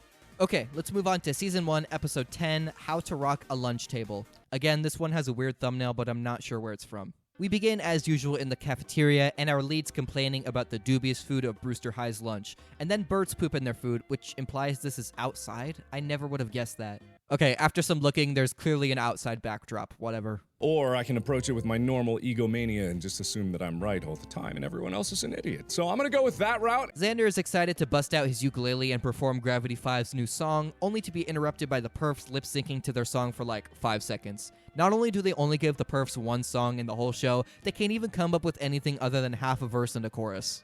Casey misses the perf lunch table and explains how where you sit at lunch defines your social status, and the perf table is the best to perform at, is in the middle of the courtyard, and has good cell reception. Yeah, apparently at the perf table they get 4 bars, and at Gravity 5's they get none. That makes sense. Not true. I can get a bar if I do this.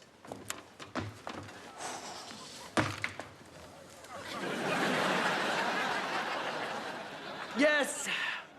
We have a bar.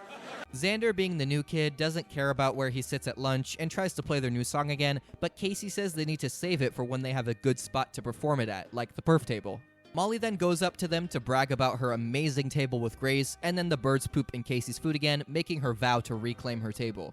Since she already has a good idea of the perf's schedule, Casey deduces that if they get there at 12:25, they can claim the table before Molly, but surprise, surprise, she's already there when they arrive. Molly obviously grew suspicious of Casey eyeing her table from the previous day, so she and Stevie come to school at 6:30 a.m. the next day to claim the table before school even starts, but that doesn't work either. Their next plan is to have Stevie pull a cart of free samples of moisturizer to draw the perfs away from their table, and it works and Gravity 5 takes it.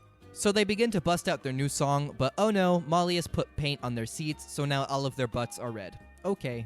Their next plan is to come to school at night, so Casey takes Nelson and Kevin and handcuffs them to the table, instructing them to stay until morning, even though they don't have a choice. They naturally are not on board and say it's dangerous and scary. Not if you've got Mikey the manatee. You brought me Mikey. And I brought you something too. Captain Blanket, yay! They wake up the next morning and naturally squabble about their respective nighttime buddies, and then they overhear the lunch ladies come in. It's pizza day, and they don't feel like doing all of the work of rolling the dough, so they agree to just throw all the ingredients into a pot and make pizza stew. That is vile.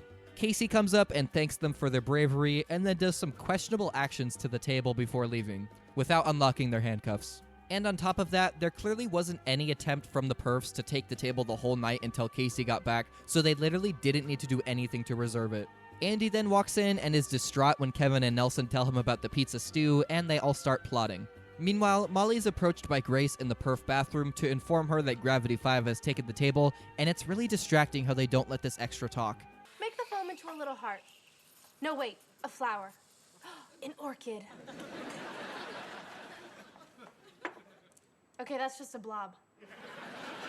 Never mind, I'll drink it. Molly and Grace come up with a plan to get the table back and warn Casey that she won't have it for long. They walk to the courtyard to see Andy, Kevin, and Nelson leading a protest to bring back pizza instead of stew, and since they're still handcuffed to the table, the students have interpreted that as part of the protest. Casey yells at them to get those people away from their table, but they continue to chant until the lunch ladies arrive. Kevin and Nelson are intimidated by their presence, so Casey steps up and delivers a moving speech about how the entire student body deserves pizza, and they eventually cave. But unfortunately, they've stepped away from the table just a bit too long, and the perfs have reclaimed it.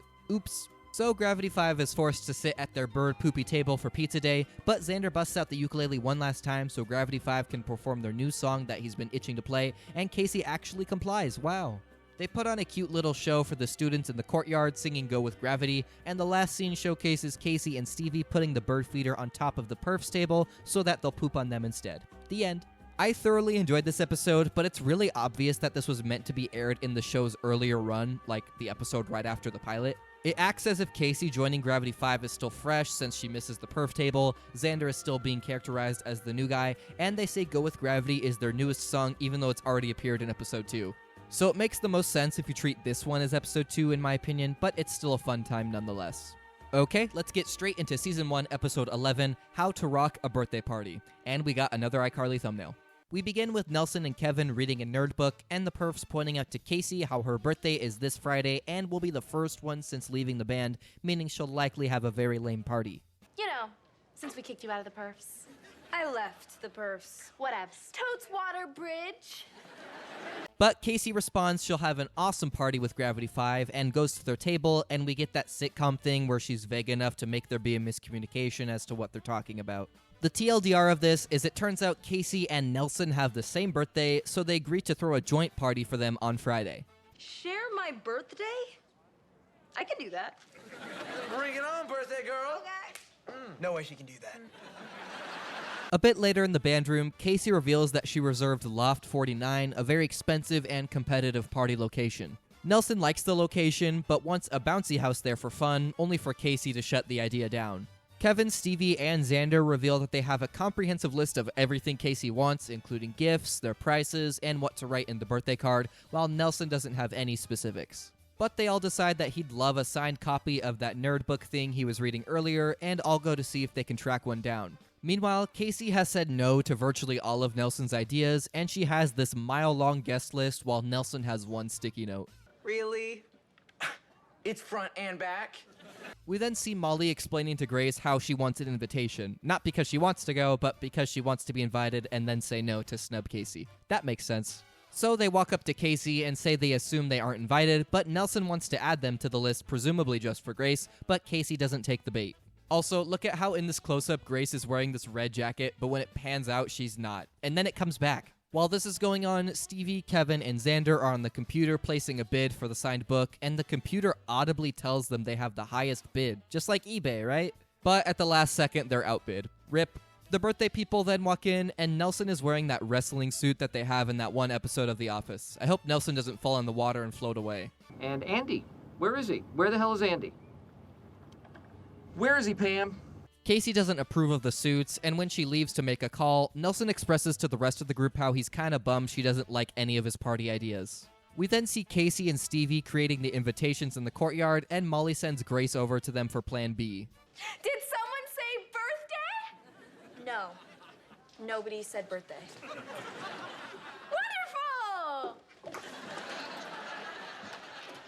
She tells Casey that Molly has gotten her an amazing present that she'll give to her at the party, but Casey still doesn't bite and says she'll only be invited if she's nice. So Grace relays this info to Molly, and she decides she'll do what needs to be done. This is a lot of work just so you can say no to going to a birthday party. We then cut to our non-birthday folks who have successfully put the winning bid on the book, but it turns out they were unknowingly bidding against each other and jacking up the price for no reason. Oops. Then Casey and Nelson walk in, and after Casey shoots down one more idea of his, he storms away and says it's not even his party and doesn't care anymore. And Casey realizes she's been a horrible friend and needs to fix things. Horrible's a strong word. Thanks, but I think it's true. Didn't say it wasn't true. Molly and Grace then approach her at the cafeteria, and Molly is actually being nice to her, and based on the brief interaction, Casey formally invites her to the party. She also tells her that the party will have all sorts of cool stuff like custom-knit dog sweaters, which makes her want to show up for real. Xander is surprised that Casey thinks Molly has changed, but she reveals she knows it's all fake and claims it's all part of the plan and does an evil laugh. In the next scene, Kevin, Xander, and Stevie bring Nelson to the band room, claiming they're going to rehearse to play at the party, only for it to be a surprise party thrown by Casey just for Nelson. Aww.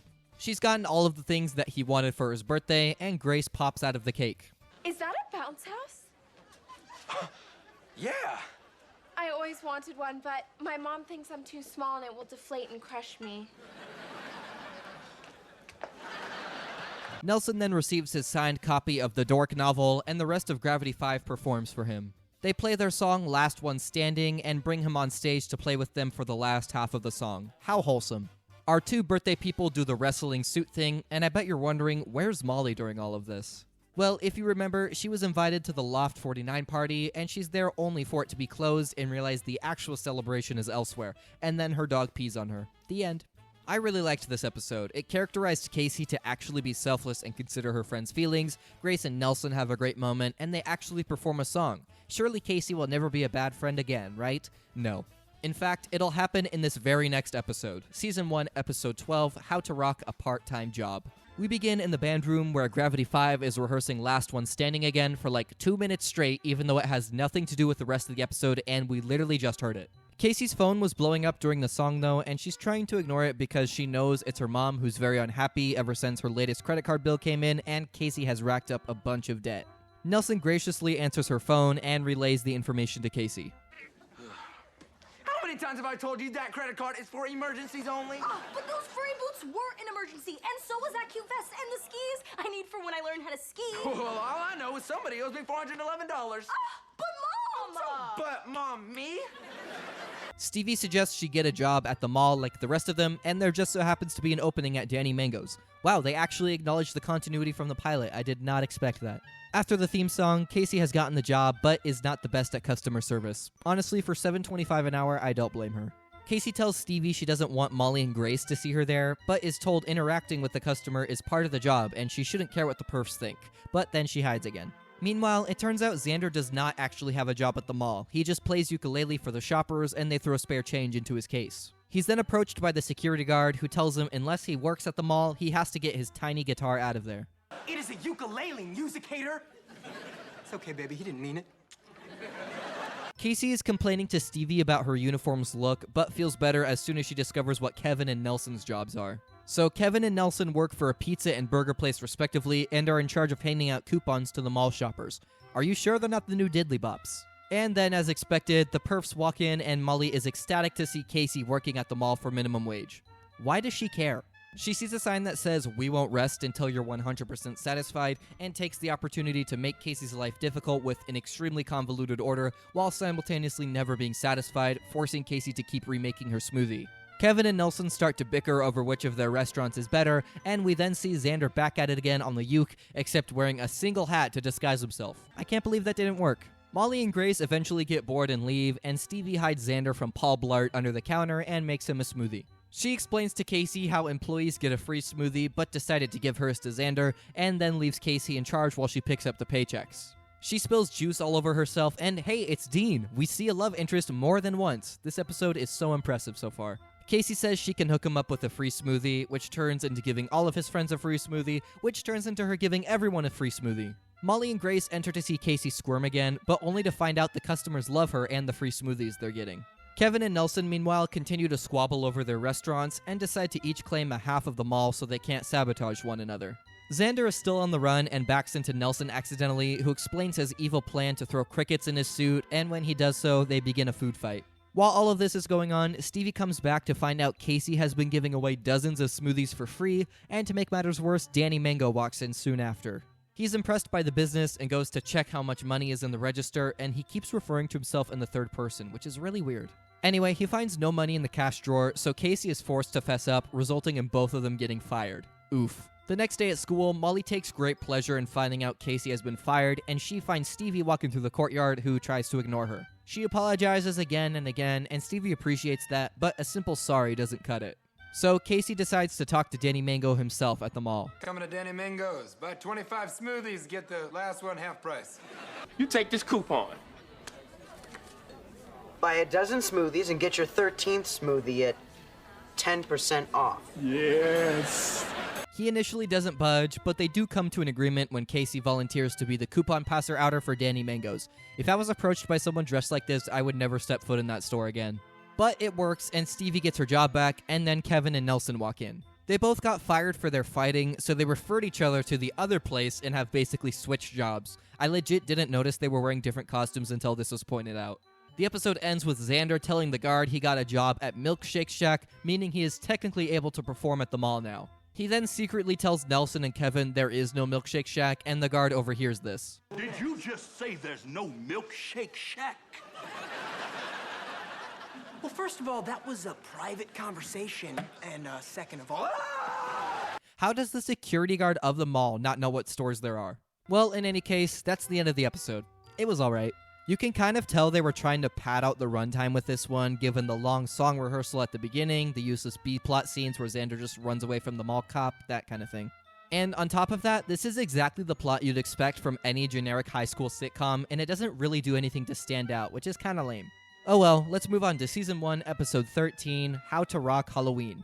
I wonder if the numbering was intentional here.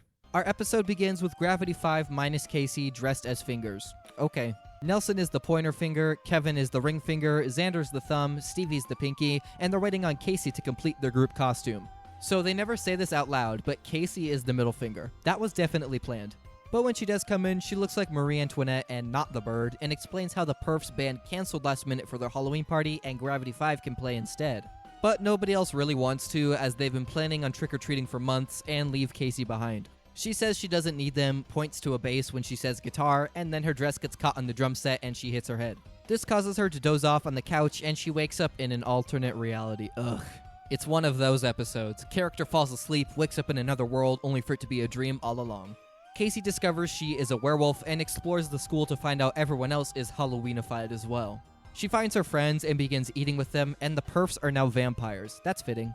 Molly brags about the vampire dance coming up that the werewolves aren't invited to, and we cut to Mr. March's classroom where he's Frankenstein's monster and Andy is a zombie. He kinda looks like the I Like Turtles kid.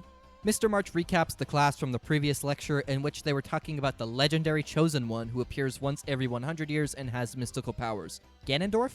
Molly is convinced that she's the Chosen One, but Mr. March explains all of the signs that point to who it is, and would you believe it, it's Casey. The rest of the band explains they have no idea what the Chosen One is supposed to do or what it means, but they're excited for the upcoming full moon, which happens to fall on Halloween, and to celebrate they're gonna go trick or meeting. Casey is then lured by a stake on a plate that leads her all the way to the perf vampire bathroom, where Molly asks her and Gravity 5 to play at the vampire dance, and they put Casey in front of a mirror, but you can't see any of the vampires. That's a nice touch. Anyway, she agrees and the perfs turn into bats and fly away. Casey goes to tell Gravity 5, and just like in the real world, the band doesn't want to play the party so they can go trick-or-meeting. So she storms off frustrated, and Xander finds it suspicious that Molly is all of a sudden interested in Casey now that she's the Chosen One, so they go to the Book of Truth to learn more. They discover that if the Chosen One sings a sustained high note during a full moon on Halloween, the portal to the demon world will open, releasing the demons and destroying the werewolves forever. Uh-oh. So they plot to stop Casey from singing at that dance, and I'm very confused. How are all of these events taking place in Casey's head when she's not present? Is she dreaming in the third person? A little bit later, Casey shows up to the perfs, explaining that she'll be a solo act, and they give her the piece of music that will open the demon portal. The rest of the gang arrives at the dance to find Casey, and Xander asks Molly where she is, but she stalls long enough for Casey to begin the song. She sings the song War on the Dance Floor, and the band tries to stop her, but they keep getting pushed away by the other dancers. This is so frustrating to watch because they can easily just push their way through people and tackle Casey or something, but they choose not to. She sings the high note, which opens the demon portal, and the band gets sucked in. Oh no. Wait, why wasn't Casey dragged in too? As soon as this happens, she wakes up to the band surrounding her, and she explains her dream. And Molly and Grace were vampires. Oh, I've had that dream. But Grace was like a hot vampire, right? And Manchu was. They tell her they came back for her because they wanted to spend the holiday with her, and that dream has made Casey have a change of heart, and she agrees to trick or treat with Gravity 5. And she even wears the finger costume, and they all go to get candy from the neighborhood houses. I feel like they're a little too old for this. They run into Grace, who has skipped the perf party for trick-or-treating, and Nelson goes after her. I'm sure he'll get a date dressed like that. So that's the end of the episode. It was pretty mid. Nothing terrible, but like I said at the beginning, it's such a trope with no originality behind it. The Big Time Rush one was so much better because it actually took place in an alternate universe and used the premise to its advantage. This episode was so obviously made to be a Halloween special and nothing more. It does have Halloweenified transitions, and there's some cool little references here and there, but that's it. Meh episode overall.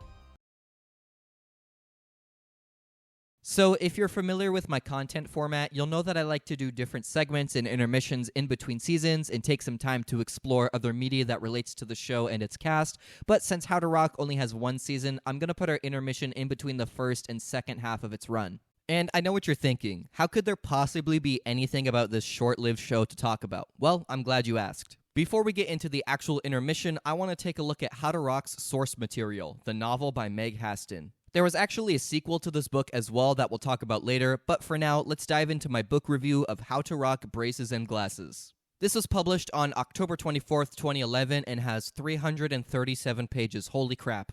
I'm not going to cover the whole book super thoroughly, but we'll summarize the chapters for you because I don't want to be Quentin and make this video 8 hours long. So some key differences right off the bat from the show are that this takes place in middle school. All of the main characters are 6th to 7th graders, while in the show they seem to be around sophomore age. The perfs also do not exist. Molly is still the main antagonist, but she's not part of a band or anything, just that popular girl clique. And Grace and Stevie are not in this book at all, and we get quite a few different characters on top of that. We'll kind of talk about that as we go along, so let's just get started. Also, wow, this book was definitely written for preteen girls, not a 20-year-old dude who watches Nickelodeon, but I will do my best to remain impartial. So, Chapter 1 is your typical opening into the narrator/protagonist's life, and Casey's characterized fairly similar to the show, but she also seems to give off very different energy. How to Rock as a show uses the perfs to be ironic and self-aware of how ridiculous it is with its portrayal of popular girls, but the book is much more grounded in reality, if that makes sense. And I think that's due to the fact that we're hearing Casey's thoughts about her makeup and not seeing her walk into a bathroom from the year 2500 with a personal sushi chef. In this chapter, we learn that Casey wears contacts, is a news anchor for her school, which is named Marquette Middle School, is starring in a school play with her crush Quinn, and she has 3 best friends, Molly, Nessa, and Liv, who is basically the book's version of Grace minus the idiocy. Chapter 2 is when we learn that Casey is developing an eye infection, and after the school play rehearsal, we're introduced to the new kid Xander, who has blue hair. Chapters 3 through 7 show us a bit more of Casey's home life. She has a little sister named Ella, her mom is a single parent, and she notices Casey developing an eye infection due to her contacts and takes her to the doctor. The eye doctor gives her some glasses to wear while her eyes heal, and she starts to lose it because it's social suicide in her mind, so she goes to Molly's birthday party without wearing them, and as a result can barely see. The party is at a roller skating rink, and Xander also happens to be there playing with his band, which is just called Gravity, not Gravity 4 or 5. But like I mentioned earlier, Stevie is not in this book, so our band looks a bit different. Xander is the lead singer and guitarist, Kevin is the bass player, Nelson is still the keyboardist, and some random guy nicknamed The Beat is on drums. And none of the other band members hardly matter at all. It's really just Xander. And this is kind of where the book lines up with the show a bit, because due to her poor eyesight, Casey hits something, in this case it's a disco ball, and has to go to the dentist to get her teeth checked out, where they tell her due to her wisdom teeth she needs braces, headgear, and a retainer, and can't do Invisalign. Ouch. And on top of all of that, she realizes she has a lisp now. Double ouch. So the main conflict has been established, and like I said, Casey is not in a band like in the show where she was a perf. The whole braces and glasses fiasco seems to be more of a social burden and putting her school newscasting job and theater role in danger. I do like this change because when she eventually joins Gravity, it's a whole new world and clique, not just her switching bands. It makes her maturity to move past Molly way more believable. The next few chapters show Casey doing all she can to avoid being seen with her braces and glasses at school, and just like the pilot episode, she pretends to have laryngitis to not speak. Molly is her understudy in the school play, which of course makes Casey extremely jealous because that means Molly gets to kiss her crush on stage, which eventually causes her to lash out and speak, revealing the lie. Like the show, everyone is shocked to see her braces and hear her lisp, but when she runs into Xander, he doesn't seem to care. After that, we have a few different scenes that kind of reveal the truth to the reader, things you were probably already suspecting. Molly is a total douche, all of Casey's friends are beginning to abandon her because she doesn't have that popular look anymore, and even worse, she loses her lead role in the school play and Molly takes her part. Yikes. This leads Casey to her old friend Paige, who she hasn't talked to since starting middle school, and they concoct a plan to get Casey back on top, at least retrieving her role in the play, and also sticking it to Molly if all goes well. And in return, Paige requests that Casey get her elected in the 8th grade election if she regains her social power. So the plan begins with Casey and Paige going to the mall to give her a makeover so that she can be more confident and prepared to talk to Molly, who they accidentally run into at Sephora. Casey pretends to not care about losing her role in the play and then lies about how Xander has been begging her to join Gravity as their new lead singer, which makes Molly insecure because she has a crush on him.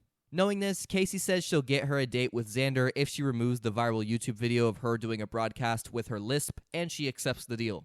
But unfortunately, she actually doesn't have an in with Gravity yet. She only told a pre-truth, took a page out of James's book. So she goes to the band and asks to join, but they believe she's too much of a drama queen to be part of their chill group, but still convinces them to let her audition the following day. So when she auditions, she sings one high note that makes her voice crack, but after giving it another go, she delivers the line perfectly, and Gravity is very impressed. This is another similar part to the show, because when Casey initially sings for Xander, she sounds awful, but after retrying, she sounds amazing. And the way the book does this scene is way better. In the show, she sings the whole song like an idiot because she's all perfified, but Xander is all, just sing from the heart, and that's all it takes for her to sound like an angel. It's kinda cringe. But here, she just has one little slip up, and it shows that Xander is very forgiving and knows she just needs another shot to sound great, and it works. So Casey is officially in Gravity and is getting a huge confidence boost as a result. She's able to stick it to Quinn and Molly, and Paige has been helpful in portraying Casey well in the school newspaper. The next few chapters follow her and Xander hanging out, and she remembers part of the plan was to get Molly and Xander to go out, so she pushes him in that direction by stretching the truth a bit. It does work, however, and even better, Casey's lisp is starting to fade, and she can switch back to contacts in 3 days. So Xander and Molly are all set to go out. Casey has returned to broadcasting, but she has gotten a big talking to from Paige. Paige reveals that the reason she hasn't spoken to Casey since 5th grade is because she was so mean and arrogant, portraying herself as better than everyone, and this shocks her. She claims she was just trying to be honest with people, but still takes Paige's advice to heart, and it shows on her next broadcast. After the show, she runs into Quinn, who apologizes for being mean to her and going along with his friends making fun of her braces and glasses, and he says she actually looks prettier with them.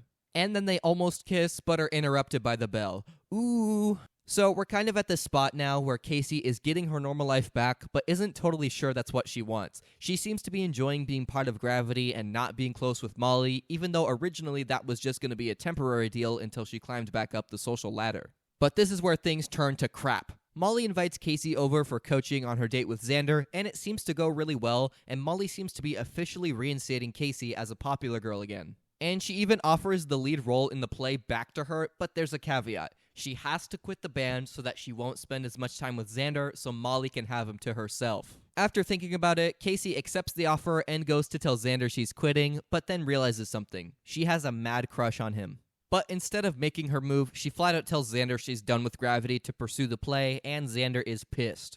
We get to chapter 27, and Casey has gotten her contacts back, is the star of the play again, and is trying to impress Quinn, basically at the same spot she was at the beginning of the book. And this is where things get wild. Casey and Quinn kiss, Xander witnesses it, is apparently jealous, but then brushes it off since he's with Molly. What? They have a little argument about it, but there's no time since the curtain is rising and it's time for Casey to take the stage. We don't get a description of the play itself really, but the aftermath is what counts because everyone now loves Casey again, except for 2 people. She makes Paige really mad by blowing her off at the cast party and seeming completely indifferent towards her now that she's back to being popular. Xander, meanwhile, is still really hurt that Casey abandoned him and the rest of Gravity for this, even though he was the one who saw her as a friend and not a freak with braces and glasses. So now the only 2 real friendships that she's ever had are gone, and she's back to being who she was with Molly, but Casey doesn't want that anymore. Paige then writes a blog post about how she was stabbed in the back by Casey, never mentioning her by name, but of course everyone knows who she's talking about. So Casey tries to intercept Paige on her way to school and does find her, but she isn't interested in any apology Casey has to offer. She's done. Now that she has her broadcasting job back, Casey heads to school to do her usual advice segment, to which Molly and company give her suggestions that are very mean to the people writing to her, and for the first time this makes Casey uncomfortable. So she rushes to the studio and is able to snag some airtime to try and make things right with everyone. Her broadcast includes her fessing up about how selfish and awful of a friend she was, ending with her officially resigning as the host of the show, and the whole school sees it, including Paige and Xander. Paige sees how genuine she was with this public apology and finally forgives her, restoring their friendship once and for all and putting Casey back on Paige's campaign as class president. Do you guys think it was recorded like one of those YouTuber apology videos with the big sigh at the beginning? Or maybe she whipped out the ukulele? Hey. Anyway, Xander, on the other hand, is a different story. Even though he's seen the broadcast, he has not forgiven Casey. He does acknowledge how mature it was of her to do that in front of the whole school, but he claims he still doesn't know who the real Casey Simon is and has to walk the walk and not just talk the talk. So Casey's only idea to be supportive is to come to Gravity's show the next day, to which she doesn't invite Quinn and instead goes with Molly and her friends plus Paige. Casey then gets very upset as Gravity is performing Go Your Own Way by Fleetwood Mac, which is a banger by the way, but that was originally supposed to be a duet between Xander and her. And then Xander completely freaking chokes on stage. His voice cracks. That was ironic. His voice cracks, he can't play his guitar correctly, it's rough. Basically how you'd imagine a middle school band performing.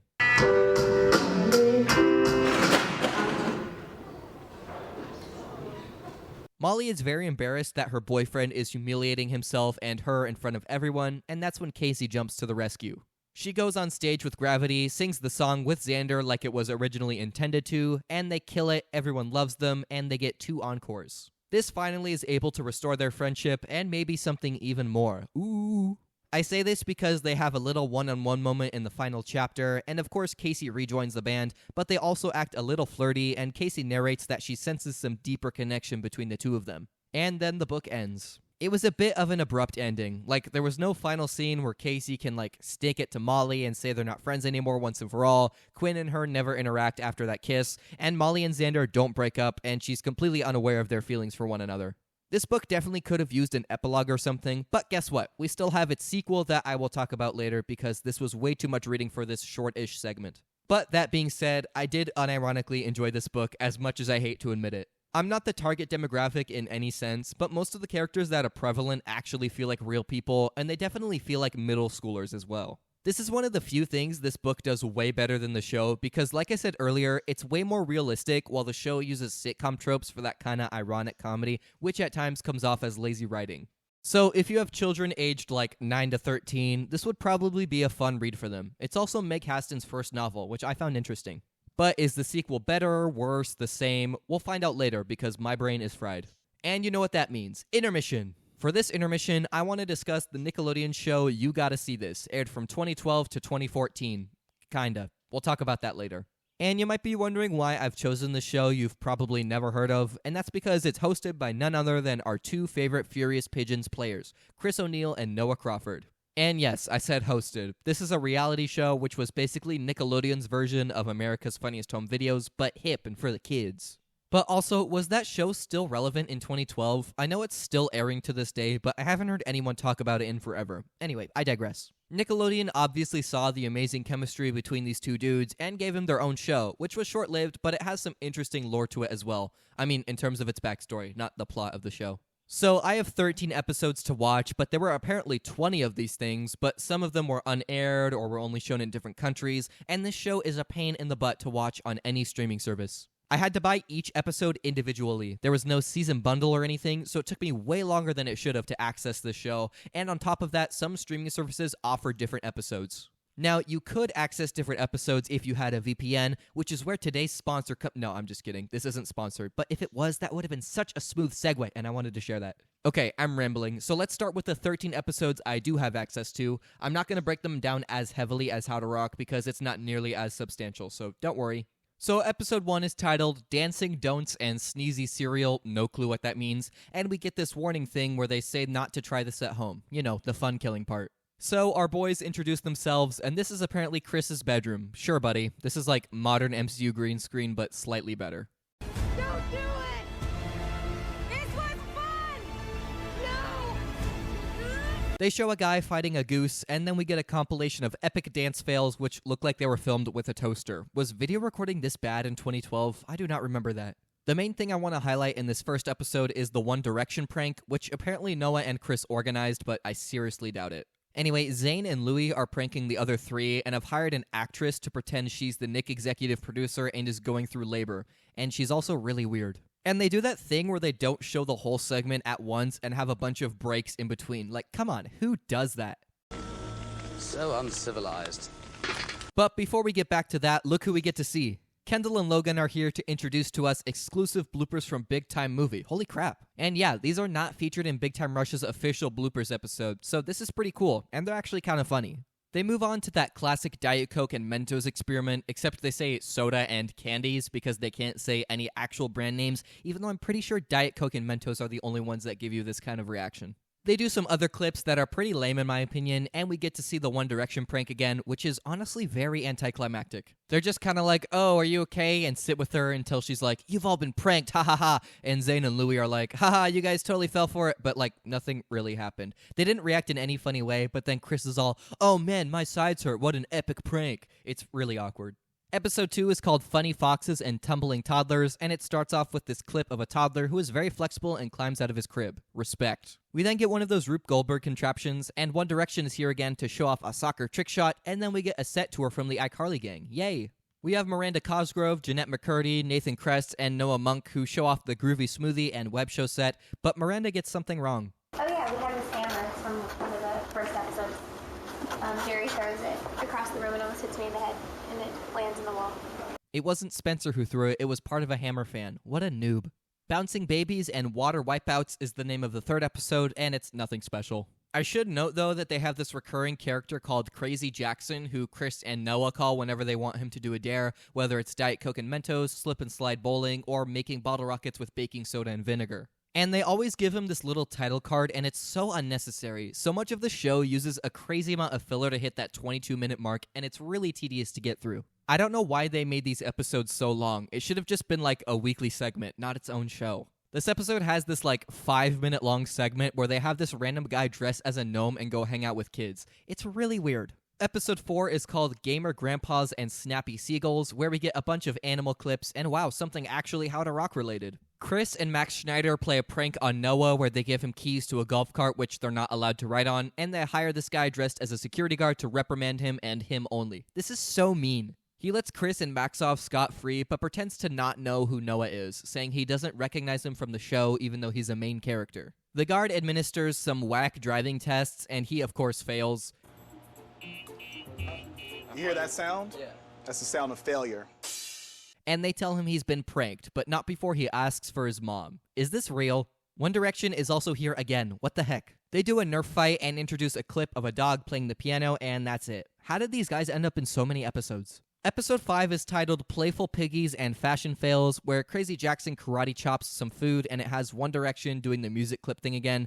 And I've come to the realization that these are like 4-second clips of them, and they probably just got these guys to record every single appearance of theirs for the entire season in like 20 minutes. And they don't even try to hide it, because they're always in the same spot wearing the same clothes. But there is one thing worth mentioning. We get a BTS of Victorious, hosted by every main character except Victoria Justice and Daniela Monet, which is a little odd. But this is a great segment overall. It's always nice seeing the cast joke around with each other, and the bad quality camera is so nostalgic. And yes, I know the camera quality is like this everywhere, but those didn't have Ariana Grande, Liz Gillies, and Matt Bennett, did they? Seeing something new from Victorious when I've exhausted so much of its media is really refreshing, but that's the only thing this episode has to offer. The 6th episode is called Homework Haters and Sneaky Snakes, and they call a lightsaber a laser beam, and it's just yet another case of them using generic names for brands, and it's really distracting. But then they name drop Spider-Man. I'm clearly missing something here, but I don't know what. One Direction is here again, where they do that challenge where you have to get a cookie from your forehead to your mouth without using your hands, and Niall is so good at it. What the heck? Harry is almost good at it, but ultimately fails. L. Our 7th episode is titled Clumsy Cowboys and Weird Weather, and Noah and Chris are kind of out of focus. What? This episode features a prank pulled on Kendall Jenner by her sister Kylie, where they get this actress lady to act like an insane fan, and it's so hard to watch. Oh my gosh. She keeps photobombing and pulls out a photo of Kim Kardashian for her to sign, and then tries to trade shoes with her? I think the worst thing about this is she unironically kind of reminds me of someone I used to work with. She doesn't seem too upset after she finds out it's a prank, but man, this cringe humor is too much, even if it's partially fake. Also, wait, didn't Harry Styles and her date? I gotta look this up.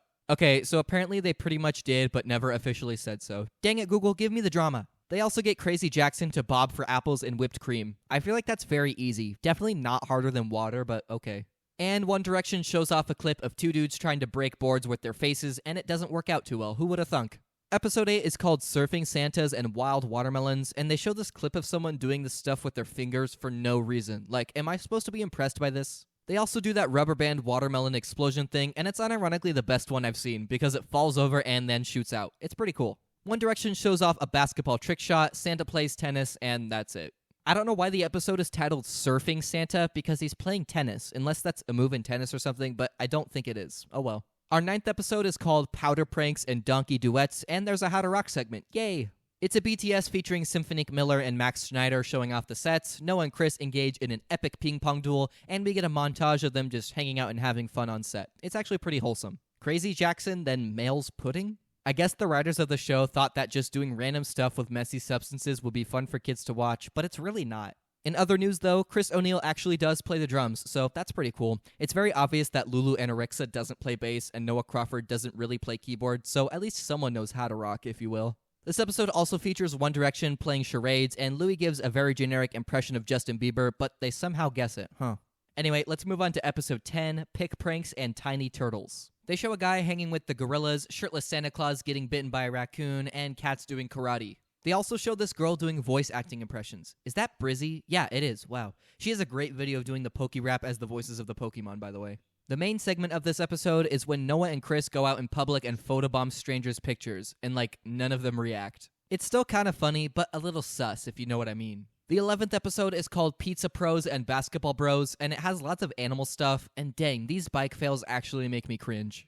This episode features a revenge prank on Chris because of that golf cart one a while back, and it's honestly really lame. Like, it's just ping pong balls falling out of his closet, and they replay it like 10 times, and he doesn't even give that good of a reaction. And his lines are clearly dubbed over, and I kind of wonder if it's because he cursed or something. Given how lame this prank is, that's probably not true, but it would be very funny. We also get a segment of the iCarly cast behind the scenes, and Jeanette McCurdy lays down some sick beats. Not as good as Logan, but still solid. Then there's a few clips of basketball trick shots, which are actually pretty fun, and Crazy Jackson attempts to walk across eggs without breaking them. He does that with ease, and then he attempts to do it hopping on one foot. It doesn't work. But hey, this was actually a good Crazy Jackson segment. The show should have had all of them be like this. Things that are semi-educational and not just, packaging pudding. That's why kids like me loved shows like Fetch with Ruff Ruffman, because they were entertaining, cartoony, and you also learned stuff. If this show had done more of the same thing, I think it would have justified the half-hour-long episodes and have something that stands out more when compared to America's Funniest Home Videos. Okay, tangent over. Here's the 12th and final episode, kinda. Parent pranks and radical rainbows. Chris gets revenge on Noah for getting revenge by having a furry jump scare him. That is pretty terrifying. They get this girl to say a bunch of words backwards on the spot, which is unironically quite impressive. They also get another girl to stuff 25 cheese balls in her mouth, which is also impressive, and the furry comes back. No! And that's it. No guest stars, no Crazy Jackson, no One Direction. It's quite a lame way to end the show. But fear not, because I have one more episode to break down. And there are many, many more than that, but they were either never aired or unavailable in the US or are lost media entirely, so rip. But the platform I purchased the show on does feature one episode that isn't part of the traditional lineup, and that's episode 0, Karate Cats and Groovin' Grandmas. Let's take a look. They show some wedding fails, your classic people getting owned by animals, and a big time rush thing, yay! Noah and Chris get Sierra Bravo's sister to help prank her, and also in on the prank is Theo from the Noah Crawford prank, a girl playing a fan, and another guy named Noah. Wait a second. That's Noah from Smosh. So they're at a store and get Smosh Noah to go up to Sierra and ask if she can hold something for him while he goes to get money, and Sierra's sister puts it in her bag and sneakily then gives it to Sierra, and then the security guard pretends to think she's stealing it. Bruh. And then when she tries to explain herself, Smosh Noah pretends he has no idea what she's talking about. Bruh! They cut away from the prank to get Crazy Jackson to go on a slip and slide greased with sundae toppings, and One Direction competes to stack soda cans and paper plates, and naturally Niall wins. Way to break the stereotype, bud.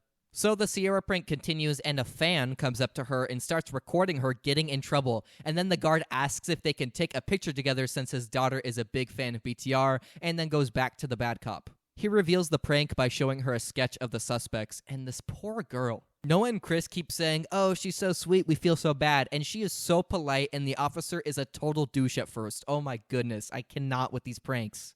Okay, that's the end of the show for real. Is it good? No. But it's mildly entertaining at certain points. It's great seeing all of the guest stars and behind-the-scenes clips from different shows, but in between all of that is a bunch of filler that isn't really entertaining, even to kids. Like I said earlier, the show should have had 10-minute episodes max. It would have held the audience's attention way better, and these fun clips from other shows wouldn't have gone so unnoticed. It's definitely an interesting part of this era of Nickelodeon history, so it's worth watching a couple clips here and there, but was it worth the $30 I spent? Not at all.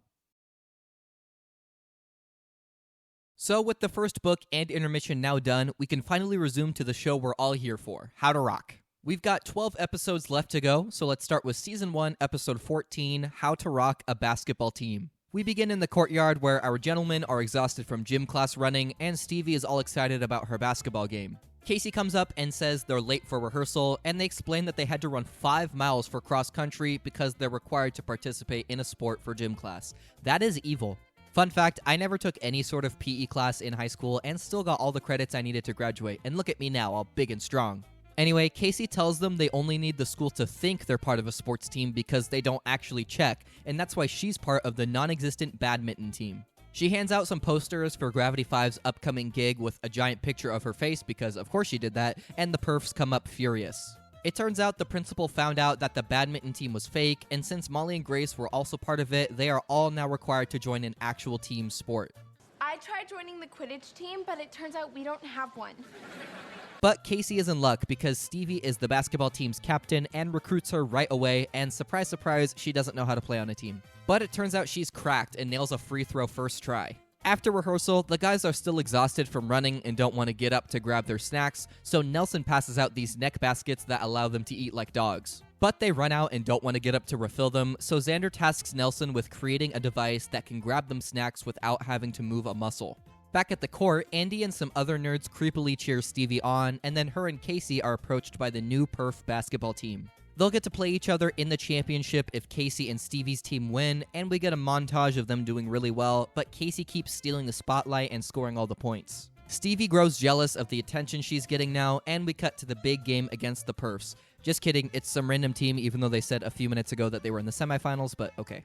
And somehow the guys are in the gym, but since the B-plot hasn't been resolved, they are still on the couch. How did you guys get our couch in the gym? We're in the gym? That is all they say on the matter. 10 out of 10 writing. Mr. March wears a very cursed outfit as he introduces the two teams, and Casey naturally gets all the attention. The guys are back in the band room somehow, and Nelson unveils the Snackinator 3000. It's very Doofenshmirtz coded. It shoots out snacks very inaccurately, but it's something, and Casey and Stevie come in to rehearse. They start their song, How You Do It, and we get the most sloppy dialogue exchange ever. Just watch this. I can't hear myself. Can you guys just try to play a little bit more quietly? Or maybe we just shouldn't play at all. Come on, Stevie. You know that's not what she's saying. No, I think it makes perfect sense. The problem with Gravity 5 is that Gravity 4 keeps drowning out Gravity 1. The whole world is a Casey Simon show, and there's just no room for anybody else. I get they were trying to portray Stevie as sensitive over the basketball thing and needed something to set her off so they could argue, but this feels like it took 10 seconds to write. Stevie storms away, and the guys offer Casey some food from the Snackinator, but she throws the remote down and runs after Stevie, which activates warp speed, pelting the guys with muffins and fruit snacks. So they discuss ways to try and shut it off, and I like how they move above the couch to talk to each other, even though they're all hiding behind it. Like, I get they need to be in the shot when speaking, but in universe, this makes no sense. Nelson manages to shut off and destroy the Snackinator, which breaks their hearts. Rest in peace. We then cut to the gym where it's championship time, and Molly sarcastically tells Stevie she's unimportant now, which makes her forget being mad at Casey and simply instructs her to do her thing so the Perfs go down. So it's the last few seconds of the game, and they clutch it because Casey passes it to Stevie and she scores the winning shot, and they learn the value of teamwork. Whoa, what an original episode with an original climax. The episode ends with Gravity 5 performing How You Do It for the gig that they mentioned at the beginning, and Casey gives a proper recognition to all of her bandmates on stage and unleashes the wrath of the Snackinator onto the Perfs. Roll credits. This episode was pretty mid. It, didn't offend me in any way, but it is so cliche. I will give it credit, though, for having a song being featured, albeit very shoehorned in. Okay, let's move on to Season 1, Episode 15, How to Rock a Love Song. We open in the band room where Kevin and Nelson have put in a zipline that's 10 feet long just so they can get from the steps to their instruments in a more fun way, and can you guess how that goes? Kevin completely destroys his drums, and since they have no money to buy a new set, they cancel rehearsal. Xander says it's for the best though, since he's still working on his new song's lyrics, and Casey notices the title is Lady. The rest of the band concludes it's a love song and asks him who the lucky girl is, but he doesn't tell them anything and leaves with Nelson and Kevin following in pursuit. But he leaves behind his notebook, which Casey is tempted to read, and after doing some of her classic perf manipulation tactics, Stevie is also on board. So they read the lyrics, and not out loud, but enough to make them both think they're Xander's secret crush. We cut to the courtyard, and they're debating who it's really about, so they plan to each ask him a favor, and whoever he's nicer to is the one who the song is for. But he does them both favors without hesitation, and they keep going back and forth asking crazy demands to see how far he's willing to go for each girl.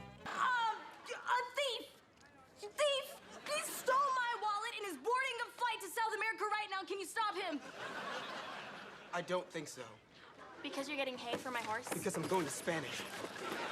Then Kevin and Nelson enter, discussing ideas on how to make some money to get a new drum, and consult the Perfs, who are unhelpful as always. But they realize they hate how heavy their backpacks are, so they start a backpack carrying service for their fellow students, and Andy is their first customer. But he mistakenly thinks they'll transport both him and his bags, but they agree to do so since he has the dough for it. Okay, I've counted up all the money we've made so far. How much? Including the $3 we just got from Andy? $3. Count it again. Stevie and Casey then tell them how they know Xander's song is about one of them, and Nelson explains how the #1 rule of being in a band is you can't date bandmates. We then get 2 fantasy sequences of how the characters think the band dynamic would change if either one of them became Xander's lover, and decide that they need to stop his crush before it breaks up the band, no matter who it is. So the next day, Casey and Stevie come to school as disgusting as possible in front of Xander, but it doesn't seem to do anything. Meanwhile, Kevin and Nelson have resumed their backpack/person carrying business, and Xander approaches them to ask what's going on with the girls. But they're under oath to not say anything, but they agree to communicate it in another way, and they do this.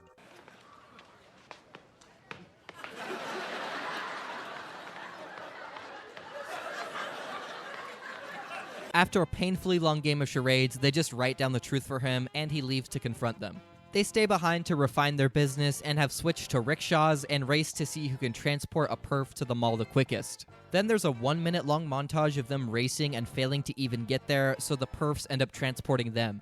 Something tells me they didn't have enough content to fill a 30-minute slot initially.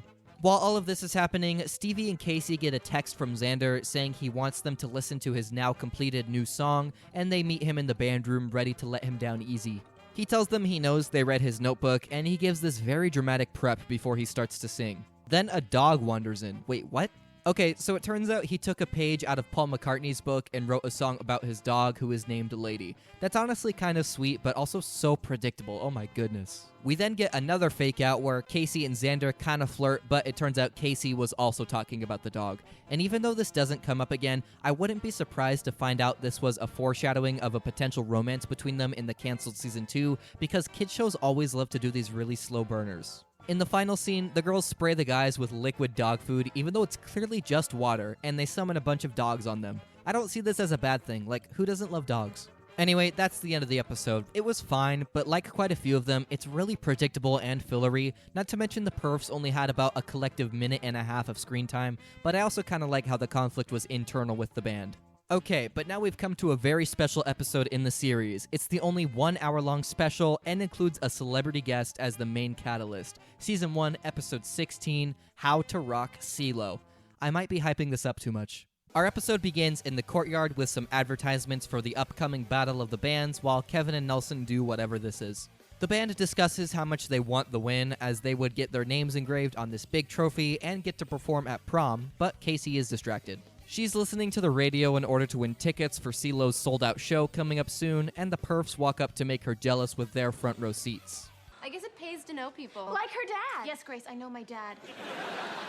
Casey tries to not let it get to her by saying Gravity 5 will crush them at Battle of the Bands, but it's pretty clear that she's desperate for her own ticket. Later on in Mr. March's class, it's time for the CeeLo tickets to be given out, so Casey quietly calls the radio station and has to answer 80s music trivia, but they're all youngins and don't know the answers, and this is probably my favorite scene of the show. What band did the song Don't Stop Believin'? Oh, wow. That's so obscure. Mr. March, when the first prospectors were mining for gold and they were having trouble, they were probably like, well, don't stop believing, right? Like that song by that 80s band. Journey? Right, Journey, thanks. Who did the song Fight for Your Right? Oh, I have no idea. Casey, are you on your phone in the class? Yes, but it's an emergency. Give it to me. Give it to me. The Beastie Boys? Oh, shit. Are you serious? I just want tickets to see CeeLo. It's so dumb, but I love how they tried to subtly ask Mr. March those questions, knowing he's the only one in the room who'd know the answers, and then just because he takes Casey's phone, that makes him get the tickets. Amazing. But it's not amazing for Gravity 5, as now they have no way of getting into the concert, and to make matters worse, the perfs perform at lunch right in their faces. And whoa, it's rules for being popular again, who would have thought? But oh my goodness, they play a verse and not just the one line. This is crazy, but also I am now disappointed because the parts we've heard before were annoyingly catchy and what we hear now is just bad. Molly sings the entire thing and Grace only occasionally provides backup, which she points out and is upset that she can't have a solo. Thinking the perfs put on a good show, Casey demands that Gravity 5 sneak into the concert since they couldn't get tickets, so Nelson prepares them some fake backstage passes and outfits so they can get through security. Nelson gets nervous and blows their cover though, so their next plan is to sneak in as chefs, and it kinda works. They get past the guards, but Nelson reveals himself again, so they start to get chased and they spill something to buy some time. It looks like jars of mayonnaise, but when they throw it on the ground, it looks like milk, so I don't know. They make their way into the kitchen, and the manager tasks them with making 200 sandwiches, and even though he doesn't recognize them, he just asks them to work for him. Okay. Kevin then blows their cover, and they run away. Again. Meanwhile, the perfs are at their seats, and Grace begs Molly to sing lead, but she's immediately shut down. Oh, and Mr. March is also sitting right next to them and being a little excessive with the PDA. We cut back to our main cast, who are now being chased by the security guard and chef, and they get cornered but lock themselves in this cage thing, only to realize it's the thing that raises you onto the stage. They see CeeLo and company arrive, but are pulled up by the elevator thingy and are now on the stage in front of 10,000 people. They spontaneously decide to embrace the situation and perform their own song for everyone in the venue, and they sing All About Tonight. And wow, isn't it lucky that they had the exact setup they needed to do a Gravity 5 song and weren't stopped for the entirety of the performance. CeeLo watches in approval, and Xander gets promptly tackled when security finds him. They get lectured for a while, and just before they're about to be punished, CeeLo's manager says they're cool and wants to talk to them. They make their way to his dressing room and are a little sus. CeeLo sniffed these flowers. CeeLo used this toothbrush. They fantasize about joining CeeLo on tour, Kevin's of which includes Mr. March being his personal servant, and the man of the hour walks in. He says he really enjoyed their performance and wants someone to join him on tour, but just as they celebrate, he clarifies he only wants Casey. Ooh. We cut to the next day at school, where Gravity 5 minus Casey is in the band room awaiting what her answer will be, and then she walks in. I'm going on tour with CeeLo. How could you do this to me? Thankfully, nobody is mad at her, and they all recognize it's too big of an opportunity for her to pass up, but it is the day before Battle of the Bands, and now Gravity 5 doesn't have a lead singer. So the remaining 4 host auditions to try and replace Casey. It doesn't work.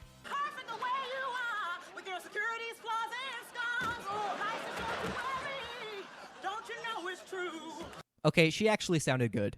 Then we cut to Molly, who gives Grace a tambourine as a compromise for her wanting to sing lead. I know she's not the brightest, but how is anyone friends with this witch? Meanwhile, Casey is rehearsing with the other girls, but her team and coach are total douchebags, and she starts to have second thoughts. Gravity 4, meanwhile, is sulking because they're doomed without Casey, but that's when Grace walks in. She explains that she quit the perfs and wants to audition for them now, and they agree to at least give her a chance. She sings like 2 words and is immediately hired by Nelson, which is kind of funny, but I'm also like 90% sure it's because Halston Sage doesn't sing. I tried doing some research on this, and all that came up was when she played Dazzler in X-Men Dark Phoenix, and there was a song playing on screen with her, but I don't think Halston Sage was the one singing it. I could be wrong though. We then cut back to Casey, who isn't really getting along with her new coworkers, and CeeLo is just casually standing there and asks how she's doing.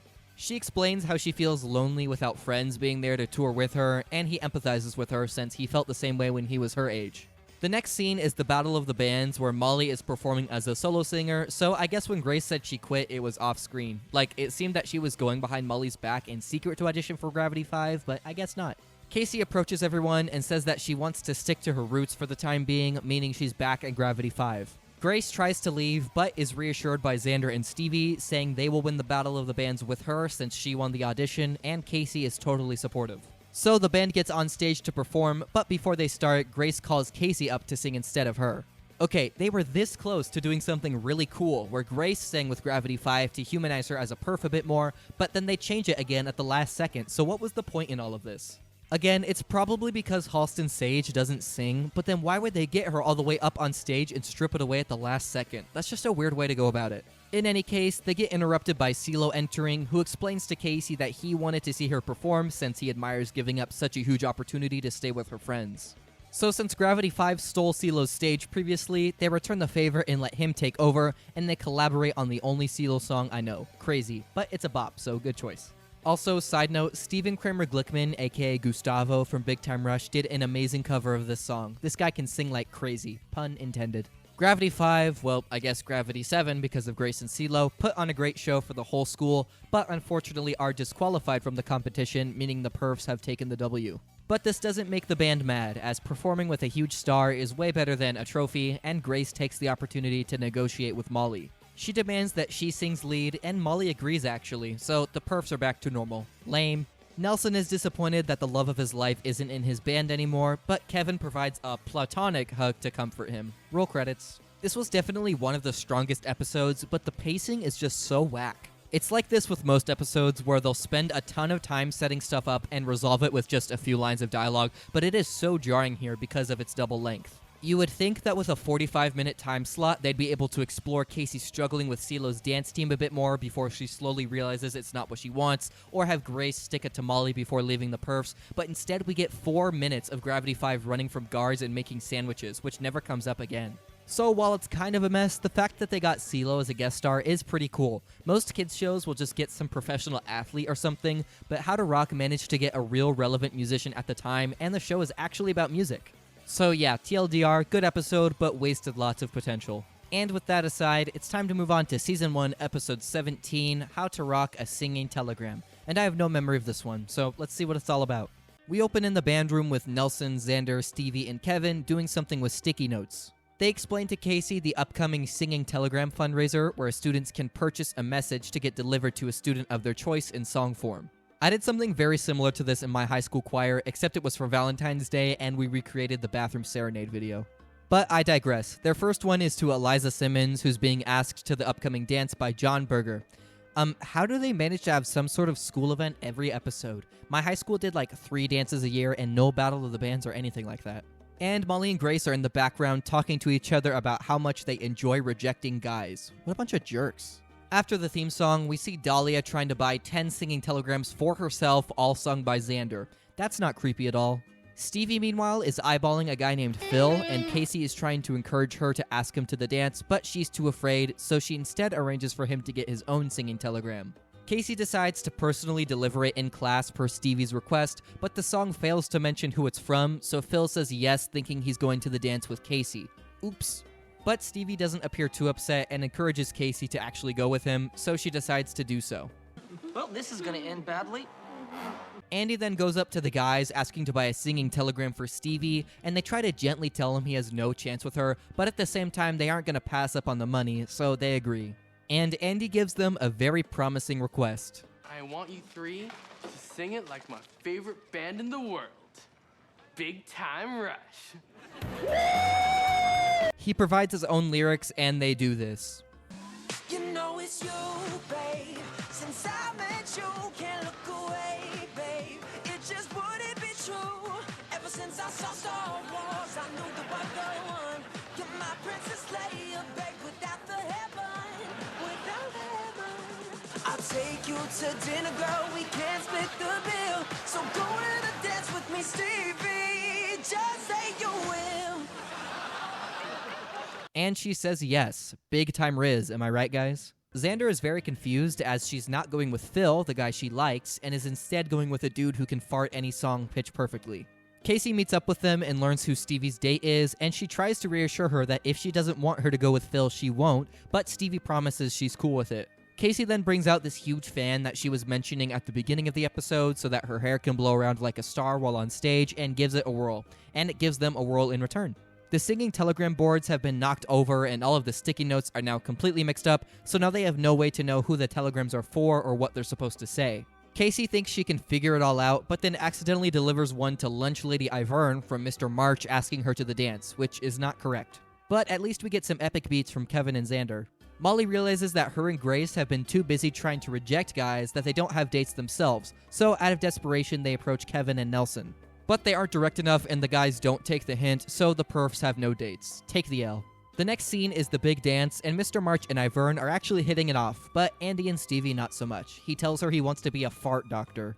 Dahlia keeps being a creep around Xander, and Molly and Grace are upset they aren't with guys, but they have this little heartfelt moment where they appreciate each other's friendship over a date to the dance. How sweet. They will never act like this again. Casey and Phil spot the happy couple, and while the guys are away getting punched, Stevie finally confesses she really hates seeing her and Phil together. They have a brief talk where Casey tells Stevie she needs to be honest and tell her when there are things that are bothering her, and Stevie agrees and they make up. What was the point of this subplot? Phil is hardly here, and it's just like a couple scenes of Casey being like, "Are you sure you're okay with this?" and Stevie being like, "Yeah, I promise," and then she has this bothered look, and that's it. There's no tension at all. Gravity 5 puts on a performance for all the students and sing their song, Rock With Me. In the final scene, Mr. March and Ivern are enjoying each other's company, Xander is reluctantly dancing with Dahlia, and Grace tells Nelson she would have said yes if he had asked her to be his date. Kevin and Molly are also dancing since neither of them had their own dates, and our boys fist bump each other as the episode fades to black. This episode was so weird because it had so many plot lines that had no depth and were incredibly unnecessary. The Dahlia and Xander thing was a decently funny running gag, and I get what they were trying to do with the Casey and Stevie thing, but it amounted to nothing.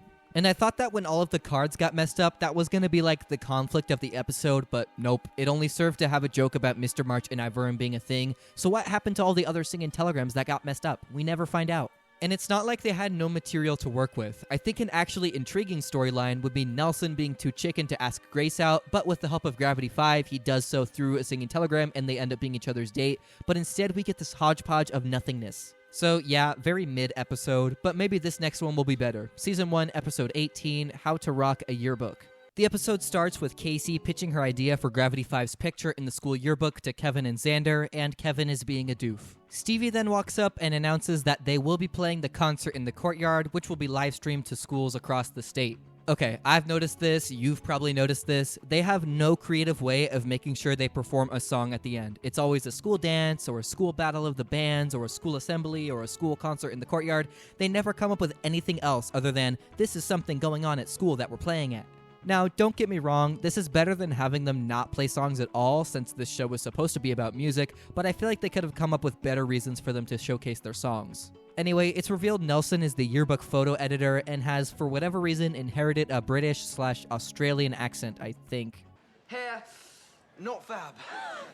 Can you fix it, Nelson? You have to fix it, Nelson. Not quite sure, but I'll give it a go, love. That should do it then. You're bloody perfect. So he's taking photos for the Perfs page, but reveals that Gravity 5 won't be able to get their own since it's for clubs only, and they're a band. The reason the Perfs get one is because when she was a Perf, Casey found a loophole that granted them club status and then closed said loophole so that no one else could get in. What was the loophole? We'll never know. So Stevie just wants to take the L and focus on rehearsing for the concert in the courtyard, but Casey insists that they first find a way to get Gravity 5 in the yearbook. Later on in the band room, Xander has a tiny pimple and is freaking out over being able to get a good photo for picture day, since at his last school he had an awful one. Naturally, Stevie and Kevin want to see it, but he refuses. Lame. Casey then runs in all excited since she has officially registered Gravity 5 as a club, meaning they get their own page in the yearbook, but it's not that simple. Nelson explains that anyone in the school can join any club, and all new clubs have to advertise for new members, so they try to think of a way to technically follow the rules, but in a way that ensures no one else will join the band. Kevin, meanwhile, is still stuck on seeing Xander's old yearbook photo, and Casey informs him and Stevie of a lead she has, Xander's sister.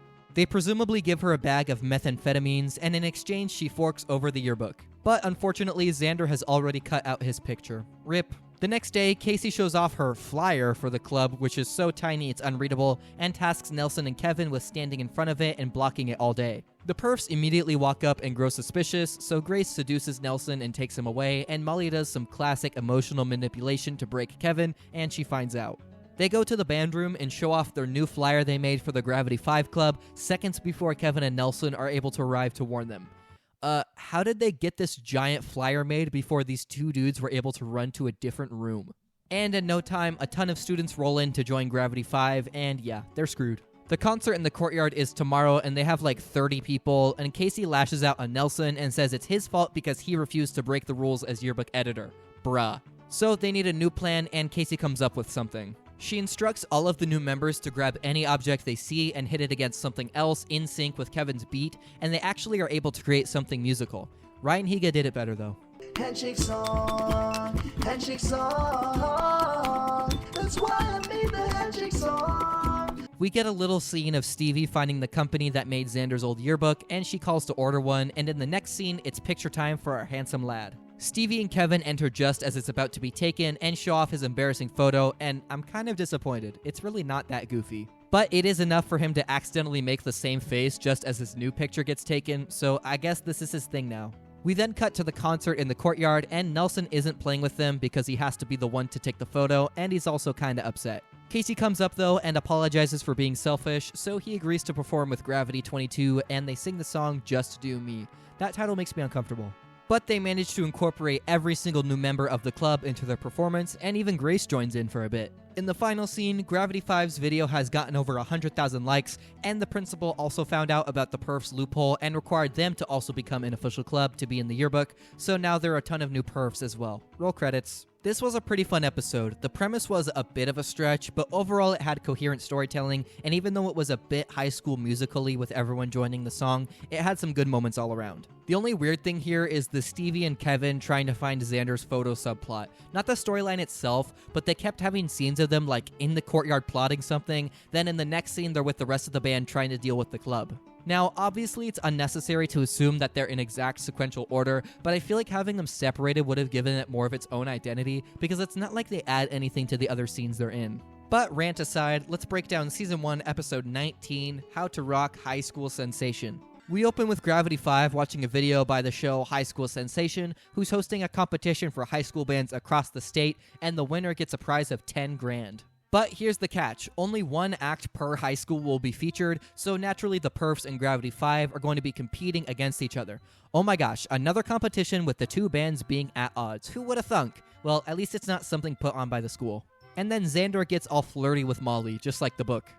There's no denying you're hot. So beautiful. Do you tan? Oh, I was born like this. Yeah, fast forward to the part that's helping.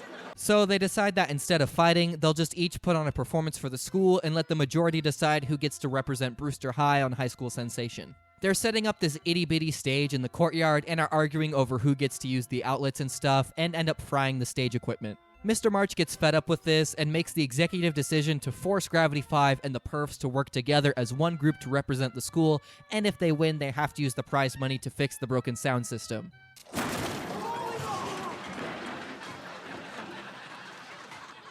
And the stage!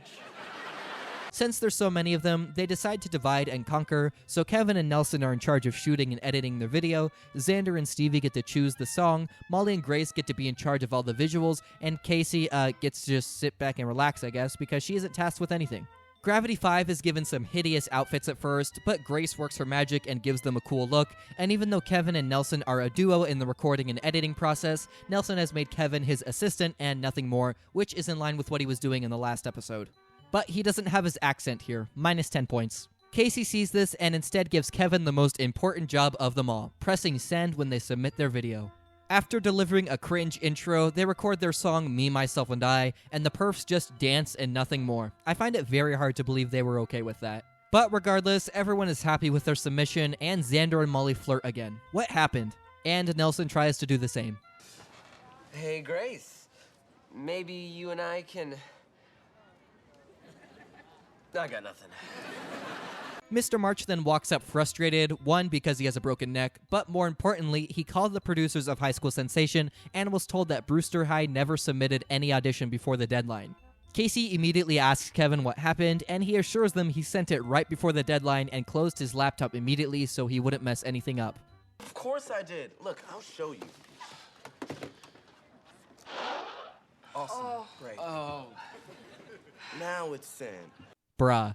So it cuts to commercial here, and I want to point out that on this episode's wiki page, it says there's a goof where Kevin's laptop changes from red to gray after the break, but this is clearly Nelson's laptop, and we saw it in the previous scene. Do better, 2012 wiki editors of How to Rock. Anyway, they have no luck in trying to get an exception, so Kevin and Nelson go to the host, Trey, personally to ask him for help, but when he says no, they grab his legs and beg. And then Casey just walks in, even though she was never told where they were going. Trey's assistant then informs him that his basketball partner can't make it, which is annoying because Trey has been wanting to beat this Willie guy in a 2-on-2 for years, so Casey volunteers Kevin to be his partner instead.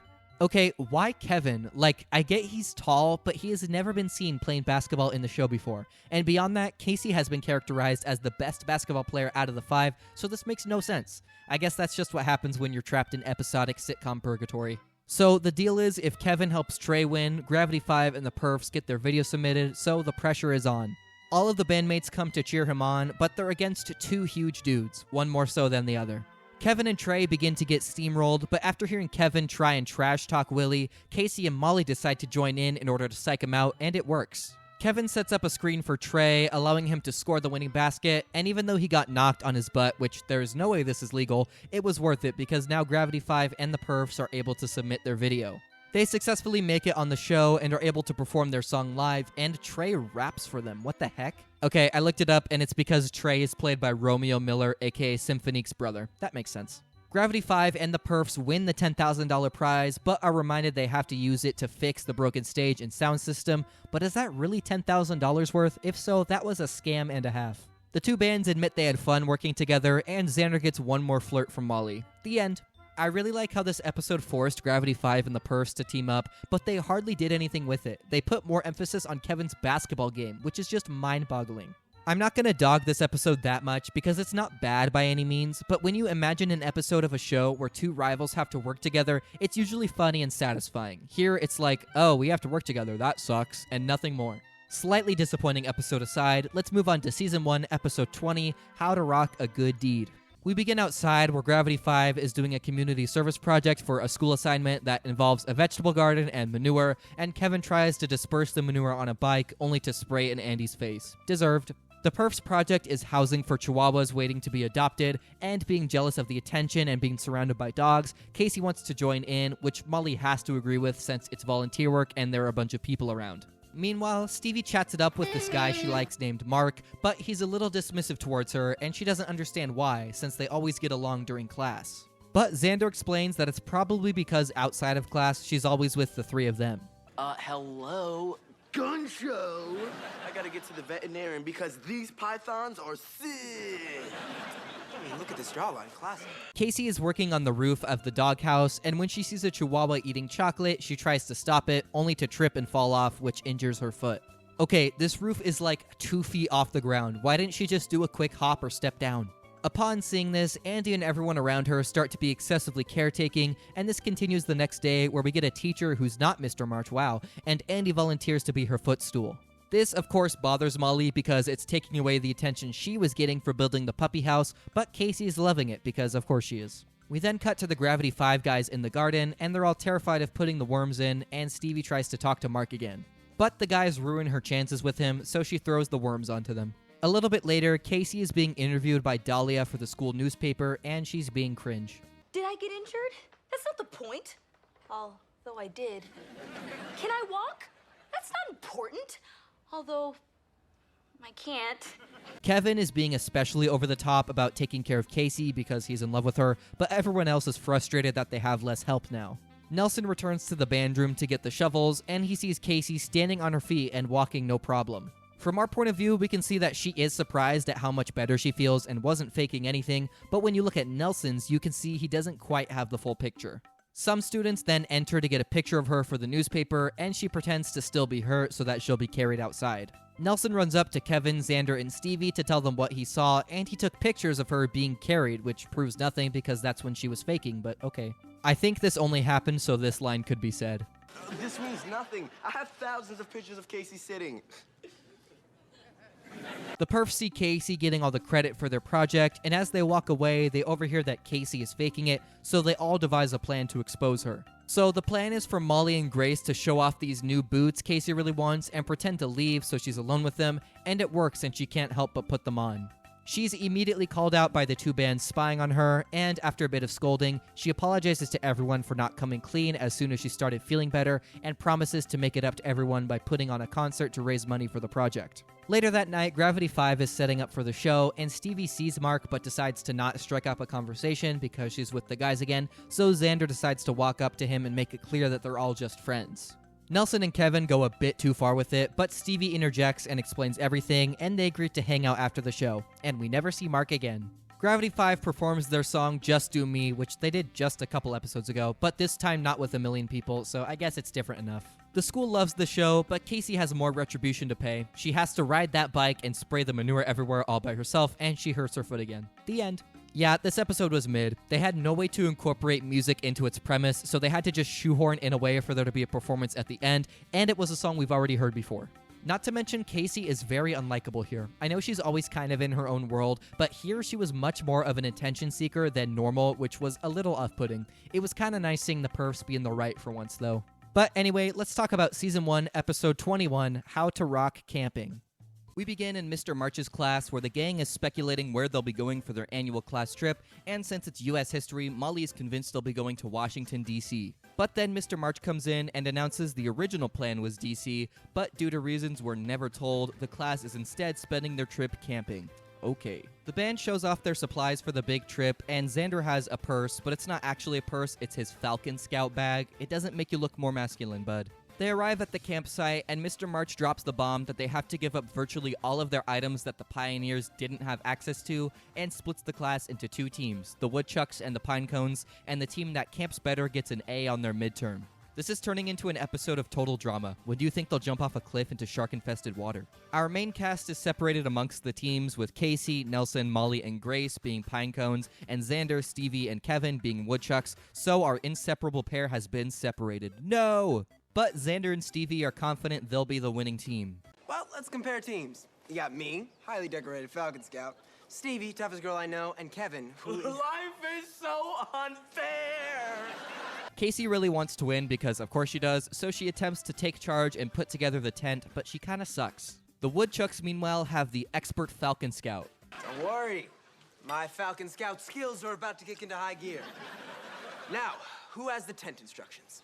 It starts to get cold, so Casey tries to get a fire going to no avail, but Grace starts one no problem. She explains that she's camped with her grandpa a lot and also gives the instructions on how to properly pitch a tent, but since Casey is the self-proclaimed leader of the team, she tries to take the credit. The next morning, Kevin has snuck in some jelly beans, so the 3 of them decide they need to ration them throughout the day so that they have the energy to win. Not feeding kids during a school trip cannot be legal. The Pinecones have this disgusting porridge they can't choke down, but Grace has picked berries on her own to make it tolerable and gives some to share. Mr. March then walks up and congratulates Casey on her great leadership, but after a little push from Nelson, she explains Grace is actually the one with all the good ideas. She very nobly hands the reins of leadership to Grace to give them the best shot at winning, and then we cut to Mr. March giving each team a challenge to set up a trap. Yeah, we are gonna trap it up. You can trap it up all you want. I miss you.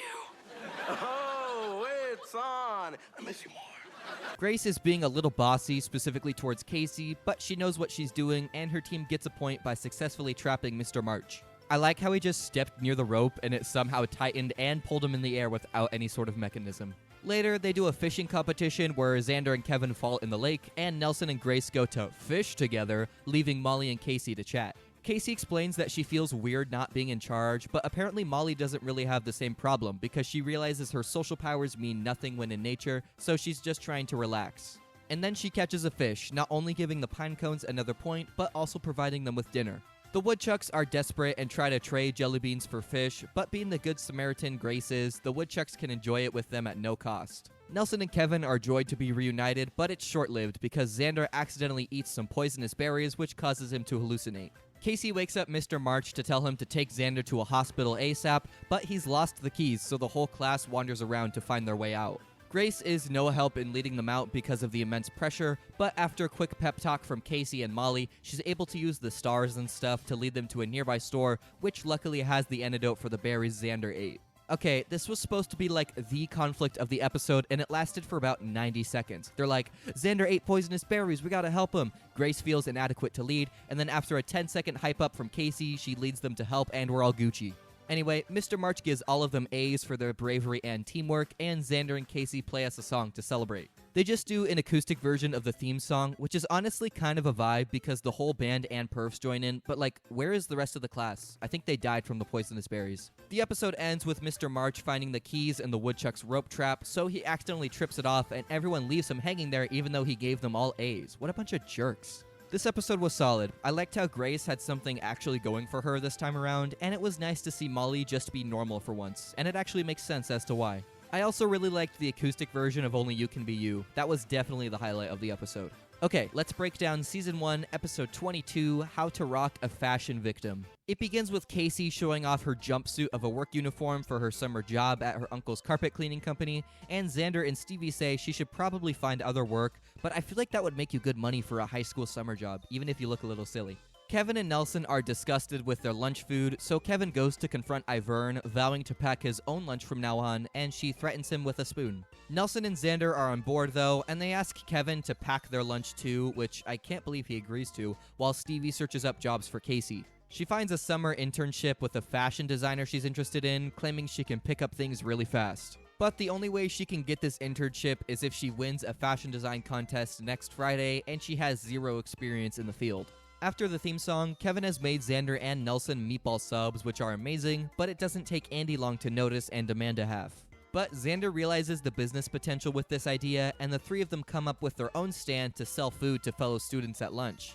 Meanwhile, Casey shows off her fashion sense to Stevie, but it turns out she doesn't even know how to sew and stitches herself to the machine. Back at the cafeteria, Xander lays down some sick beats for Kevin to advertise his bistro, and they immediately get a huge business pop, including from the perfs. The lunch ladies, however, are not happy about this and give Kevin the death stare. Casey then rounds up Molly, Grace, and some other random dudes to be her models, which they only agree to so that they can meet the famous designer offering the internship, and is incredibly bossy and can't give proper instructions. Can you imagine?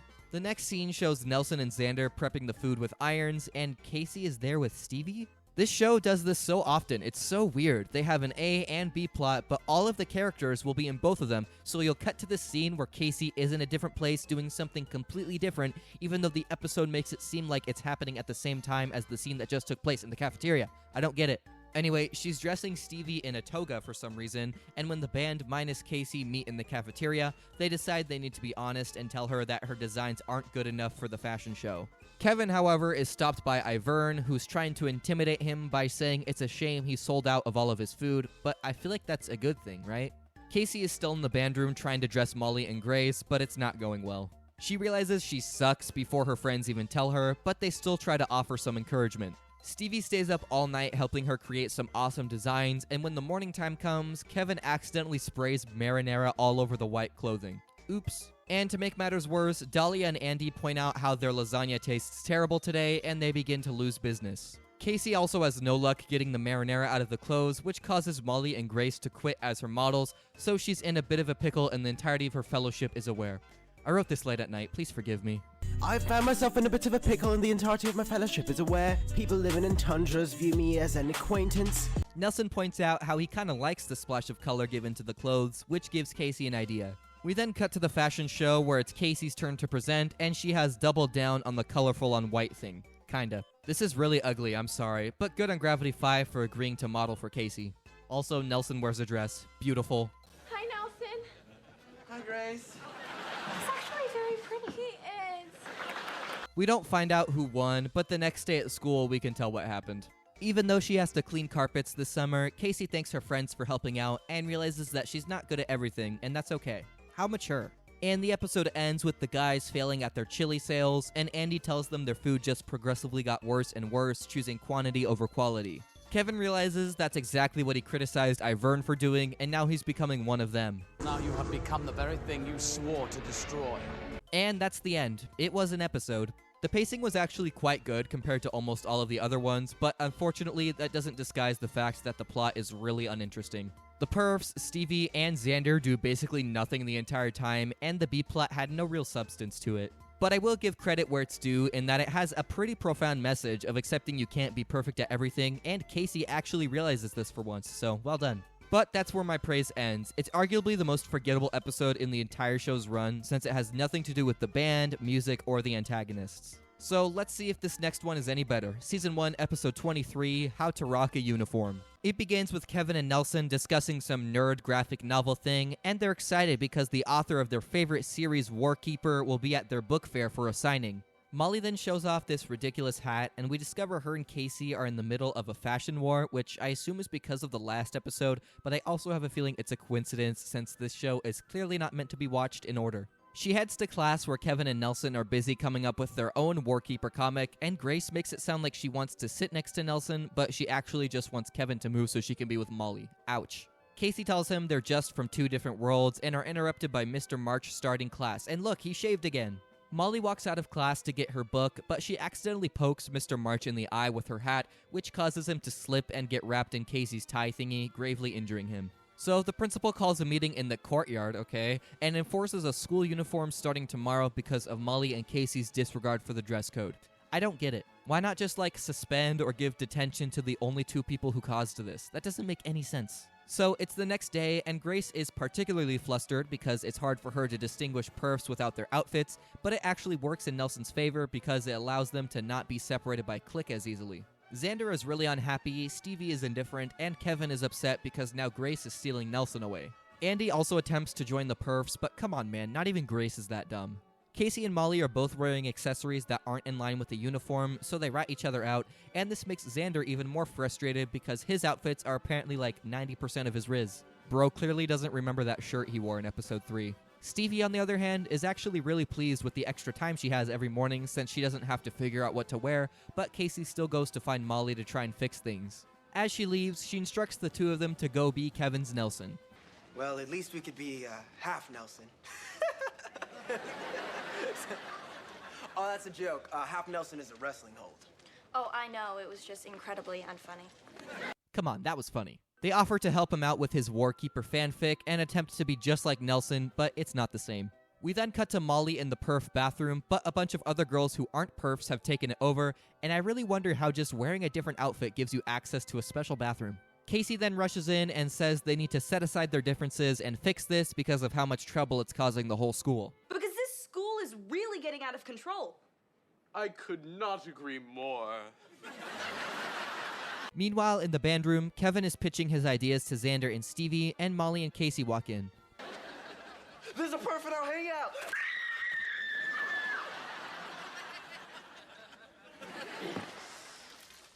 I guess it's not that scary.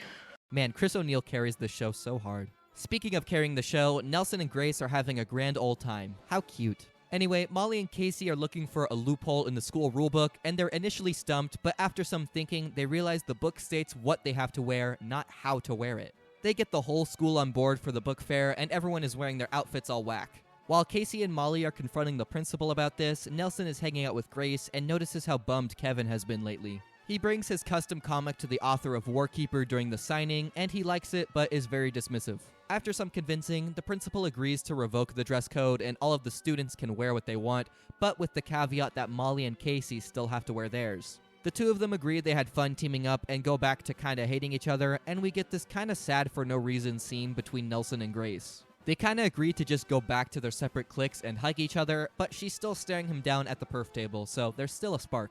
At the end of the episode, Xander and Stevie give up on helping Kevin write a good Warkeeper comic, but luckily Nelson returns and they get back together. Roll credits. Okay, if this episode had some sort of relation to music, I think it would be really good, but because there's not, I'd say it's just okay. I really liked the Nelson and Grace moments, Casey and Molly teaming up, Xander and Stevie trying to help Kevin, and him and Nelson being separated, but the plot itself was really high schooly, if that makes sense. If the plot had been changed around a bit to somehow be about the actual bands and their music, I'd say this is the definitive episode of the show, but unfortunately it didn't quite hit that mark, which is kinda lame. But let's move on to Season 1, Episode 24, How to Rock a Tennis Ball. I think this is when they ran out of ideas. We start off with Stevie, Kevin, Nelson, and Xander helping out with Brewster High's flea market to raise money for the computer lab, and Xander buys Kevin's Eiffel Tower made of cotton swabs. Man, this school must get awful funding from the state. Xander and Nelson also stick cotton swabs in their ears. Like, that's the one thing you aren't supposed to do with them. The perfs are setting up a puppy boutique thing, and Casey announces she's taking driving lessons. From Danny Mango. What? If you don't remember, he was Casey and Stevie's boss at the smoothie place back in episode 12. The guy who always refers to himself in the third person and who I'm convinced is an addict. But apparently, he's the cheapest driving instructor in town, so okay. Anyway, Casey forgot to bring stuff for the flea market and is called irresponsible by Stevie, so in order to prove herself, Casey tells Mr. March she'll help run his stand while he's supervising the event. He's reluctant to do so though, since Casey killed his fish not too long ago, but since nobody else volunteers, he agrees. Kevin and Xander have started a waffle shack to get some more business, and they lay down some sick beats yet again. Let's go! Meanwhile, Mr. March is showing Casey all of his items for sale, and he displays his prized possession, a tennis ball signed by US Open finalist Vaclav Saskinova. And yeah, he doesn't exist, I googled it. He also has this wig. This bad boy got me out of Barcelona and into China. We'll leave it at that.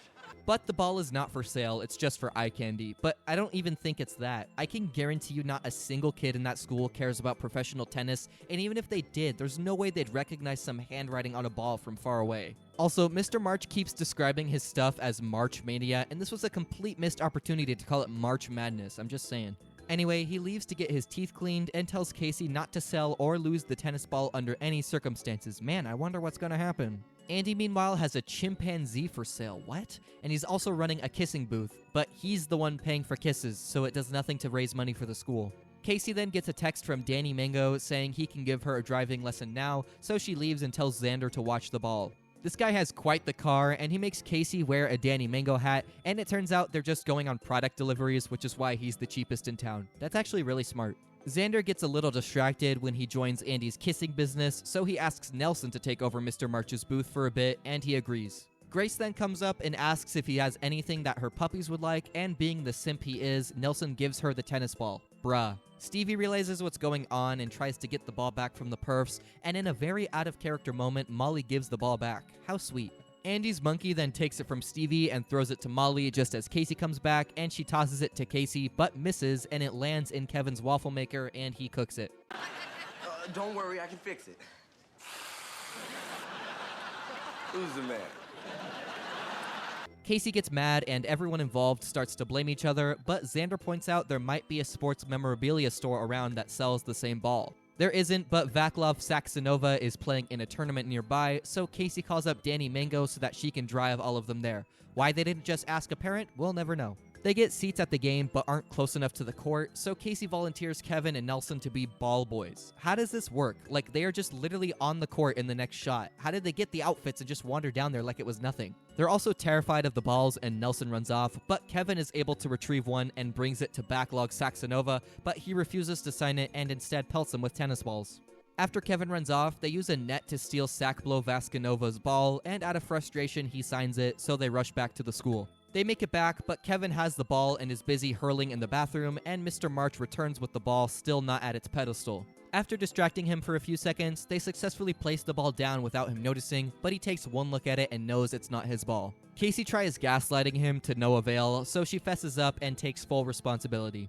But Mr. March is proud of her for doing the right thing and admits this is even better than the original, as that one was fake and he signed it himself. Oh my gosh. So it all worked out. Casey has taken responsibility, Mr. March has an authentic hack job Passanova tennis ball, and in the final scene, Andy's chimp has been made Danny Mango's regional sales manager. Roll credits. This was such a bizarre episode, but still pretty fun. I feel like Molly has actually developed as a character at least a little, and even though once again there was no mention of music whatsoever, I think the solid character moments help even it out. Also, fun fact, according to the wiki, this is the last episode of the show that was made, so in a way this is the finale of How to Rock. But not quite, because we have one more episode of this show left. That's right, we've come to the 25th and final episode of How to Rock. Season 1, Episode 25, How to Rock Christmas. So yes, it is all doom and gloom because this is the last we see of these characters, but let's at least get in the holiday spirit even though I'm writing this in April. But look, I heard reindeer! Hear those sleigh bells, kids? They're coming for you! Why, oh, why is the Grinch so thick? He's got more cake than 10 St. Nick's, an ass so fat that it makes me sick. What in the world could he do with it?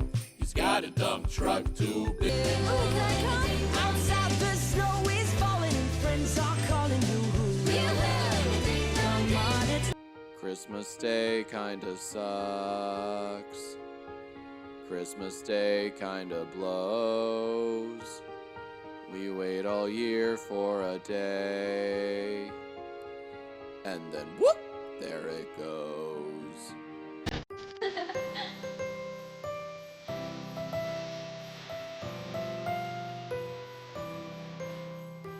Happy holidays from Nickelodeon. The episode opens at the mall with some Christmassy orchestration, and we see Nelson and Kevin dressed as elves because they're working to take photos of kids on Santa's lap, and Andy, okay? It's Christmas Eve, and the guys are excited to do their annual Christmas traditions with their families, and when trying to remove Andy from Santa's lap, he falls on top of them. Meanwhile, Xander is chatting away with some cute girl while wrapping her presents, that is not a euphemism, and he accidentally wraps her dog, also not a euphemism. Fun fact, this is Haley Ogas, Noah Crawford's fiancée in real life. How do I know that? You'll find out later. Casey walks up and asks why he even took this job, and you guessed it, he likes being around girls. What a simp. But his shift is over, and they head to meet Stevie at Danny Mango's, but Casey wants to make a stop to buy a necklace she's been saving up for forever. But when she goes to the counter to buy it, it's already been sold. To Molly. And she bought it just to spite her. Despite being furious, they all meet Stevie at Danny Mango's, and she's being surprisingly cheerful and nice. It's really weird. The guys make smoothies while Casey tries to call Molly to tell her off, but there's no service. How? Anyway, the guys all start their blenders at the same time, but it causes the whole store to lose power. How? So they're locked in, and I don't mean hyper-focused. They can't get out. The theme song plays for the very last time, rip, and it's surprisingly late in the episode, like 6 minutes in. That's really strange. So they're all panicking, and Nelson tries to knock down the gate. It doesn't work. Step aside, ladies. I got this. A security guard walks by, but is too distracted by the music blasting in his ears, so being a Falcon Scout, Xander takes charge and suggests climbing through the vents. Sus. Their weight is too much at one spot, though, and they fall through the ceiling and into a department store. And it turns out Molly and Grace are there too, as they didn't realize that the mall was closing, and they'd be locked in if they didn't leave earlier. Casey and Molly immediately start to fight over the necklace, so Stevie and Xander lure the two into a dressing room and lock them in there until they make up, but it doesn't go well and they throw panties at each other. And no more panties on the stairs. I don't like that word. Well, too bad. Stairs, stairs, stairs. She meant panties. Now I'm embarrassed. The rest of the gang tries to make the most of it by throwing themselves a little party with the decorations from the store, and Nelson asks Xander what he can do to make Grace like him. Xander says he should start with the mistletoe so she'll kiss him, and, Brilliant! If we're both standing under this at the same time, Grace has to kiss me. It's like a Christmas law. He fails to get her to notice it at first, and meanwhile, Stevie and Xander are lighting the Christmas tree while Kevin makes some disgusting snack that has jam, sausage, cheese, and pickle. I want to puke just thinking about that. They all begin to fight about the decor and food, and we cut to Casey and Molly, who have calmed down a little bit and start talking for real. Molly explains that she's sick of Casey's behavior because when she was Queen Perf, she didn't allow Molly to do anything unless she had done it first, and Molly just wanted that for herself. She also acknowledges that she hasn't been kind to Casey since leaving the Perfs, and they apologize to each other. They kick down the door and escape, but when they see everyone else fighting, they become the voice of reason. The power goes out again, but Casey cheers Stevie up by saying they're all at least together, and they start singing Deck the Halls. We then get a cute little music video of them dancing together, opening presents, the whole 9 yards. Molly offers her necklace to Casey, but she declines and says that she should keep it. Aww. Eventually, the security officer comes back in, turns the power back on, and calls everyone's parents. While they're waiting, Xander convinces Grace to kiss Nelson, he gives her a kiss back, and they all reflect on an unexpected but fun Christmas together. And that's it. How to Rock is over. All right, next day. Hey, wait a minute, what happened? What happens next? Come on, let's see the next episode. That's it.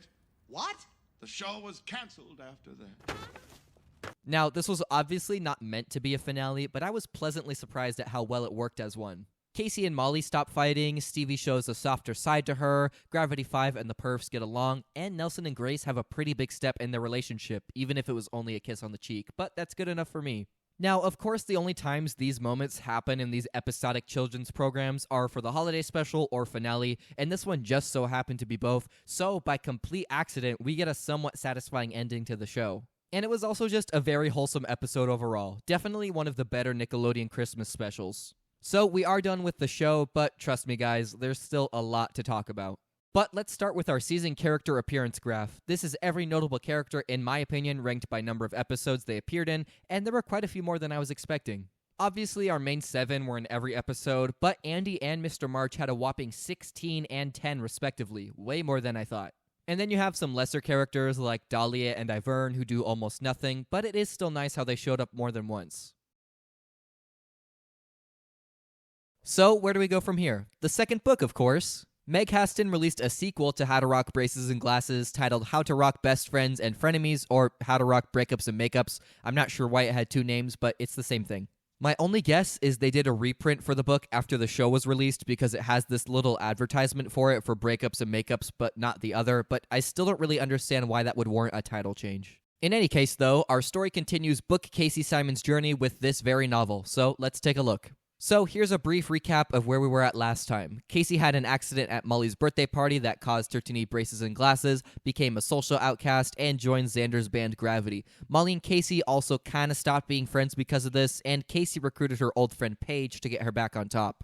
After that whole ordeal, Casey quit Gravity to do a school play when she got back to normal, but when she went to their show, Xander fumbled on stage, and Casey went up and sang with him to fix it. Molly then dumped Xander, and the book ends with Casey realizing that she has feelings for Xander, and she officially rejoins Gravity, and we pick up in this book just a couple weeks later. It begins with Casey and Molly officially becoming friends again, but Molly is unaware that Casey has feelings for her ex-boyfriend and that she has rejoined Gravity, so these two secrets are going to be the driving force behind much of the book's conflict. At least I thought. But Molly informs her that Xander apparently has feelings for another girl now, and while Casey doesn't have 100% confirmation, she's convinced it's her. So to deal with this and cover up, she tells Molly she'll rejoin Gravity as a spy to figure out who it is, even though in reality she's already done it. Chapter 2 then gives us a brief exchange between her and Xander, who has once again gifted her his old guitar and promises that he has a surprise in store for her at the next rehearsal. That night, Paige comes over and they discuss everything, and as up-and-coming class president, she gives Molly the liberty of planning the upcoming school dance per Casey's request. The next day at school, they all discuss who they want to go to the dance with, and when rehearsal time comes, Xander reveals his big surprise. His old friend Stevie is visiting from Seattle and wants to introduce her to the rest of the band. This immediately makes Casey feel off, as she is pretty, stylish, and flirty with Xander, and we learn the two of them were in their own band together back in Seattle called Hard Rock Life. Stevie seems to act relatively normal, but Casey is super threatened by her, and it honestly gives me secondhand embarrassment reading the things she says to her out loud, which I guess was the point. When we get to Chapter 7, Casey meets up with Paige to tell her everything that's going on, and she has an update regarding the upcoming dance. Paige gets to decide the entertainment, so Casey sees this as the perfect opportunity to get Gravity to perform during it so that she can cement herself in the band once and for all and edge Stevie out. So when the next biology class rolls around, all of our main characters are there, and Xander brings Stevie in, and Molly is completely flabbergasted. So even though Casey has been lying to Molly, they now have a common enemy and vow to take this chick down. Paige and Casey then go to the school's guidance counselor, who had a brief role in the last book, and ask her if Gravity can perform at the dance, but are told not to expect a yes since live bands are prohibited under school policy. Molly and Casey meet up afterward, and Stevie approaches with Xander, being all annoying and passive-aggressive again, and Casey, Molly, and the other members of the clique meet up that night. They want to find out what makes Stevie tick, and realize a big thing is she isn't good around girls and is only nice to guys, so they start brainstorming based off of that. In the middle of this, Casey gets a text saying Gravity is good to perform at the dance, so she excitedly tells Molly, who didn't know that was going to be an option until this point, and rushes to rehearsal to tell Xander and the rest of the band the good news. She's greeted by Stevie and Xander, and when everyone else makes their way in, Casey reveals the big gig she managed to book them, and everyone is thrilled, minus Stevie, of course. But they quickly run into a problem. The dance is 2 hours long, and they only have an hour of material, and the dance is next week. They try to think of a solution that doesn't involve them rushing to learn a bunch of new songs, and then Stevie chimes in. They rehash some songs from her and Xander's old band from Seattle, and she joins them on stage. Dun dun dun! The next couple chapters focus on Casey at home. We find out her mom has been seeing this guy from work, and she invites her mean girls over for brunch to discuss the Stevie dilemma once again. They start talking and come up with a plan for the upcoming field trip to the aquarium. Frame Stevie for doing something bad there so that she gets banned from Marquette Middle School events. Yeah, what could go wrong? While they're on the bus, we find out Paige hasn't been informed of this plan, as Casey knows she'll never allow them to go through with it, and Quinn, Casey's crush from the previous book, has announced he too will be running for class president, competing against Paige. And then the plan begins. Casey texts Stevie that she has a tear in her pants so that she can get lured away and not have an alibi, while Casey, Molly, and the other troops sneak away to graffiti the penguin tank. What? They know Stevie loves Swedish fish, so they throw some in, right all over the glass and stuff, and sneak back into the crowd just in time for the teacher and aquarium employees to notice without them getting caught. It does work, however, and Stevie is the main suspect, perfectly according to plan. Xander then asks to talk to Casey alone, and she thinks he's onto her, but it turns out he just wants to talk about Stevie. The reason he's been avoiding her is because of his breakup with Molly, and he doesn't want to break the bro code and date his ex's friend, the same way Casey doesn't want to date her friend's ex. But in a turn of events, he asks her to the dance, and they kiss. Oh my goodness. I'm writing this before finishing the book, but I can guarantee this is how it's going to go. They start dating, but then Xander finds out Casey framed Stevie, so they get in a fight, stop being romantic with each other, but they reconcile before the dance and their big gig, and everyone becomes friends. I should just be a preteens book author. Okay, I'm recording this in post, and that is not what happened. I was so confident that was going to be the plot of the book, but it wasn't. It was much more interesting than that, so I'm very sorry, McCaston. I shouldn't have doubted you. Anyway, the next chapter, Casey is back at home, and you know that guy her mom has been seeing? Well, apparently tonight is the night her two daughters get to meet him. They head over to the restaurant and are introduced to Gabe, who also has a kid. How sweet. Actually, it's not sweet because guess who the kid is? None other than Stevie. You know, up until this point, I was kind of irritated at how many things were going on in the book, but now that it's starting to come together, I can appreciate it a bit more. That being said, though, this is way too convenient. It's kind of taking the realistic out of realistic fiction. So the dinner continues, and we learn that Stevie has to do community service around the school for her punishment, which her dad is convinced she did, and Casey heads to the bathroom to try to call Molly. She doesn't pick up and is instead stopped by Stevie, who is 100% onto her about the setup, and they start arguing. Stevie doesn't plan on telling on her, though, as she thinks nobody will believe her, and the two of them try to think of a way to get their parents to stop dating each other so they can be out of each other's lives. We then just get a filler chapter of Casey getting her braces tightened and receiving a text from Stevie to meet up with her after school, and they talk about how they might be able to break their parents up. And things actually get a little interesting here, because we finally learn a bit about what happened to Casey's dad, which isn't a whole lot. Casey doesn't really know the details. All she remembers is her dad telling her that things aren't working out with him and her mom and he's moving to LA, and Stevie can sympathize because her parents also split up only a few years ago. The next day, Paige is freaking out over how popular Quinn's campaign is becoming, so Casey and Xander help her out by decorating around the school early before the day starts. Xander asks Casey if she wants to go to him with a concert, so kind of a date, and she says yes even though the girl code prohibits it. And when she can't keep it to herself any longer, she tells her two friends that Stevie's dad and her mom are dating, and Xander is surprisingly on Casey's side, while Paige says she should just be happy if her mom is happy. But Casey is not into that idea at all, and she and Stevie try to bring up embarrassing things about Gabe and Casey's mom. Her name is Sterling, by the way, I never mentioned that, while they're on their date. It doesn't work.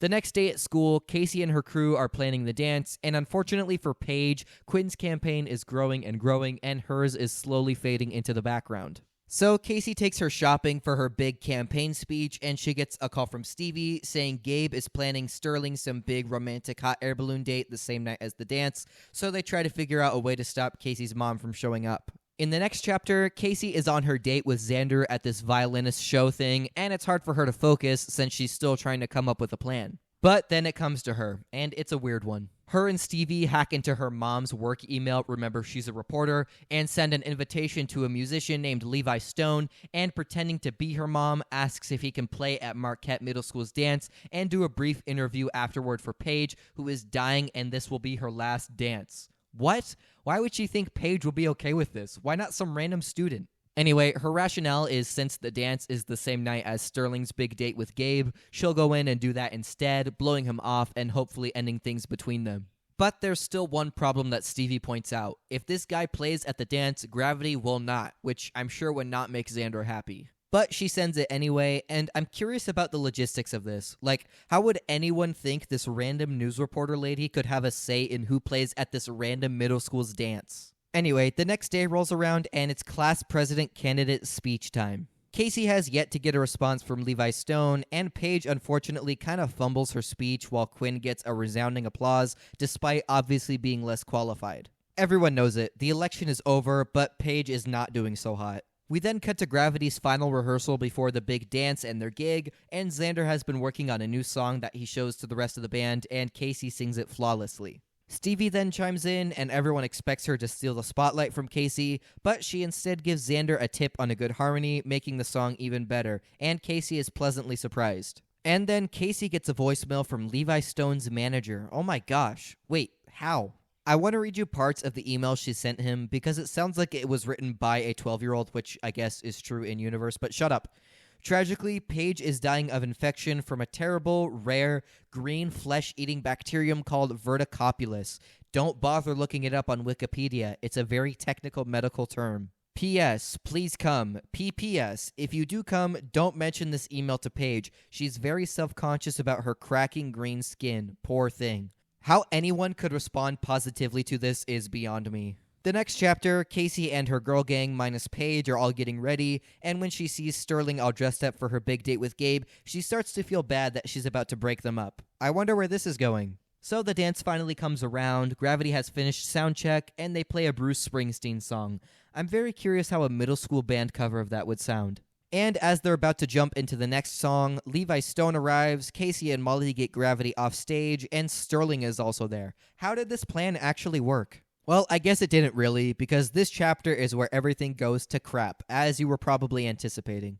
Levi plays, the school loves him, but who would have thunk Xander is upset. He confronts Casey about it, and even when she assures him he's only going to play one song, he points out that it doesn't matter because the crowd is so in love with him that Gravity will be booed off the stage. He storms out of the room angry, and to add insult to injury, Sterling is able to get her manager to do the interview for her and leaves to make it to the date on time. Paige approaches Casey, still looking devastated because of how she thinks the election will go, and the two of them decide to just leave the dance now because everything has gone wrong. And this next chapter, oh my gosh, it was so hard to read. Casey takes Paige to her house to hang out, only to find her mother is also there in sweats and drinking a glass of wine. She missed her date, unfortunately, and Gabe kinda sorta broke things off with her, but not officially, yet in any case, she's upset. And then the news comes on, with Levi Stone. He's being interviewed as promised, and he takes the time to say Paige's full name and show this humiliating picture of her that Casey sent to him to convince him that she was dying, and the whole city has seen it now. Casey is forced to confess that it was her doing and that she and Stevie were trying to break up Gabe and Sterling. So Paige is of course pissed, storms out of the house, and tells Casey they are through. Ouch. And Sterling is also livid, as you'd expect, not just because Casey broke her and Gabe up, but also because she put her job in jeopardy. Casey is extremely remorseful and apologizes over and over again, but Sterling reassures that she will always love her daughter. Aww. The next day, Casey meets up with Molly and co. and explains the whole situation, and fully comes clean about her setup and her feelings for Xander. And to Casey and my surprise, Molly is cool with it. She explains how the girl code is really dumb, and she has matured and realizes that she should just let her friends be interested in whoever they want. Kinda. The main reason she's actually not mad is because she now has a thing for Quinn and they held hands at the dance. Oh well. But yeah, it is actually pretty interesting how Molly was the most toxic one in the previous book, but now here she's the first to forgive Casey. Crazy development from a children's book. So Casey decides she needs to make it up to her mom by getting her and Gabe back together, but first heads to Xander's. She's greeted by him and Stevie, though I use that term loosely, and the girls acknowledge to each other that they totally messed up. Xander is still livid, and Casey's apologies do nothing, but Stevie takes her side and tries to explain how much it hurts for your parents to go through divorce. But of course, that's not what Xander is most upset about, and despite their arguing, he decides to help the girls with Casey's undisclosed plan. But before we get to that, the next chapter is at school on Monday, and it's election time. The votes are in, and the winner is Paige. It turns out Quinn lost because after the newscast from the dance, the whole school thought Paige was dying and collectively decided to give her the pity vote, securing her spot as 8th grade's class president. Who would have thought? Me. I saw this coming from a mile away. But yeah, in the span of like 5 pages, Casey is forgiven by Paige because in a weird way, it was because of her that she won. Yay. But now it's time for Operation Sterling and Gabe. Xander, Molly, and her friends all show up to Casey's house while her mom is out with her sister Ella, and they set the scene for the date. They decorate the kitchen like a hot air balloon, make them a nice charcuterie board with some champagne, while Xander plays his guitar to set the mood. Stevie brings her dad over, and they apologize, tell them to have their date for real this time, and Casey and Xander sing their duet. Sterling and Gabe are both very touched by their daughter's effort, and they kiss. Ooh! And Gabe has an announcement. He got a job here in Chicago, and he and Stevie will be staying there permanently. Wow. Casey is okay with it, though, and appreciates how much Stevie helped her to set things right with her mom and, to an extent, Xander. The chapter ends with Casey and Xander making amends and not officially getting back together, but knowing he's still in her life is good enough for Casey. The end. I hate how invested I was in this book for preteen girls, but here we are. In terms of its relation to the show, it really only uses the same character names and nothing more. Casey and Molly are kinda similar to their show counterparts, but Stevie, Xander, and the rest of the band could not be more different.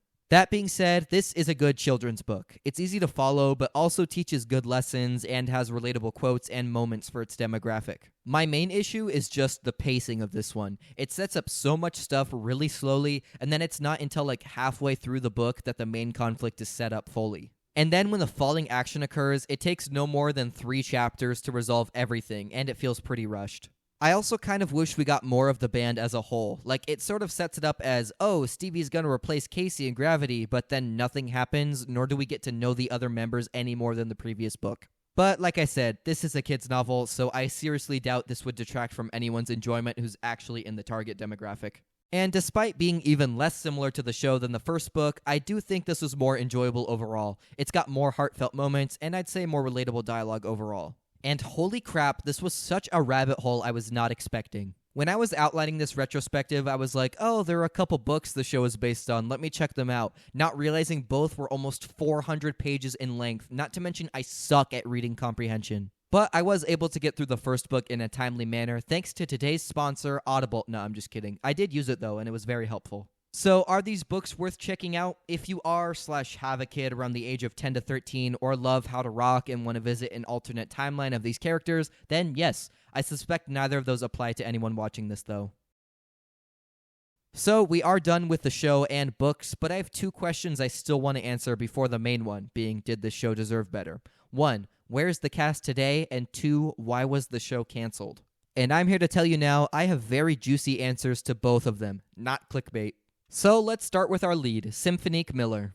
I literally only know her from Big Time Rush and How to Rock, but she was in all sorts of things that you're probably familiar with. She was in Kids Bop, voiced Holly and Phineas and Ferb, but not in the revival Don't Shoot Me, I'm Just the Messenger, and True Jackson VP. After How to Rock ended, she was releasing music on her father's record label for a little while, who is Master P, by the way, like a pretty big producer and rapper, and she was in some shows here and there like Master P's Family Empire, and released music on and off really all the way until today. Her most recent single is called Never Too Much, and it was released in March of 2024, and her stage name is now Neek. Even though this is not my genre of music at all, she has an incredible voice, and it's honestly a shame she isn't more popular. I don't want to go into too much detail about each of these guys for the sake of time, but Cameron Suzanne has a video going pretty thoroughly over her career if you want to do a deep dive. So what about Samantha Boscarino, aka Molly? Well, as you know, she was Skylar on Good Luck Charlie before and briefly after How to Rock, and she appeared in some other projects since that I'm not really familiar with, like The Cheerleader Murders, Diamond in the Rough, and Zoe Gone.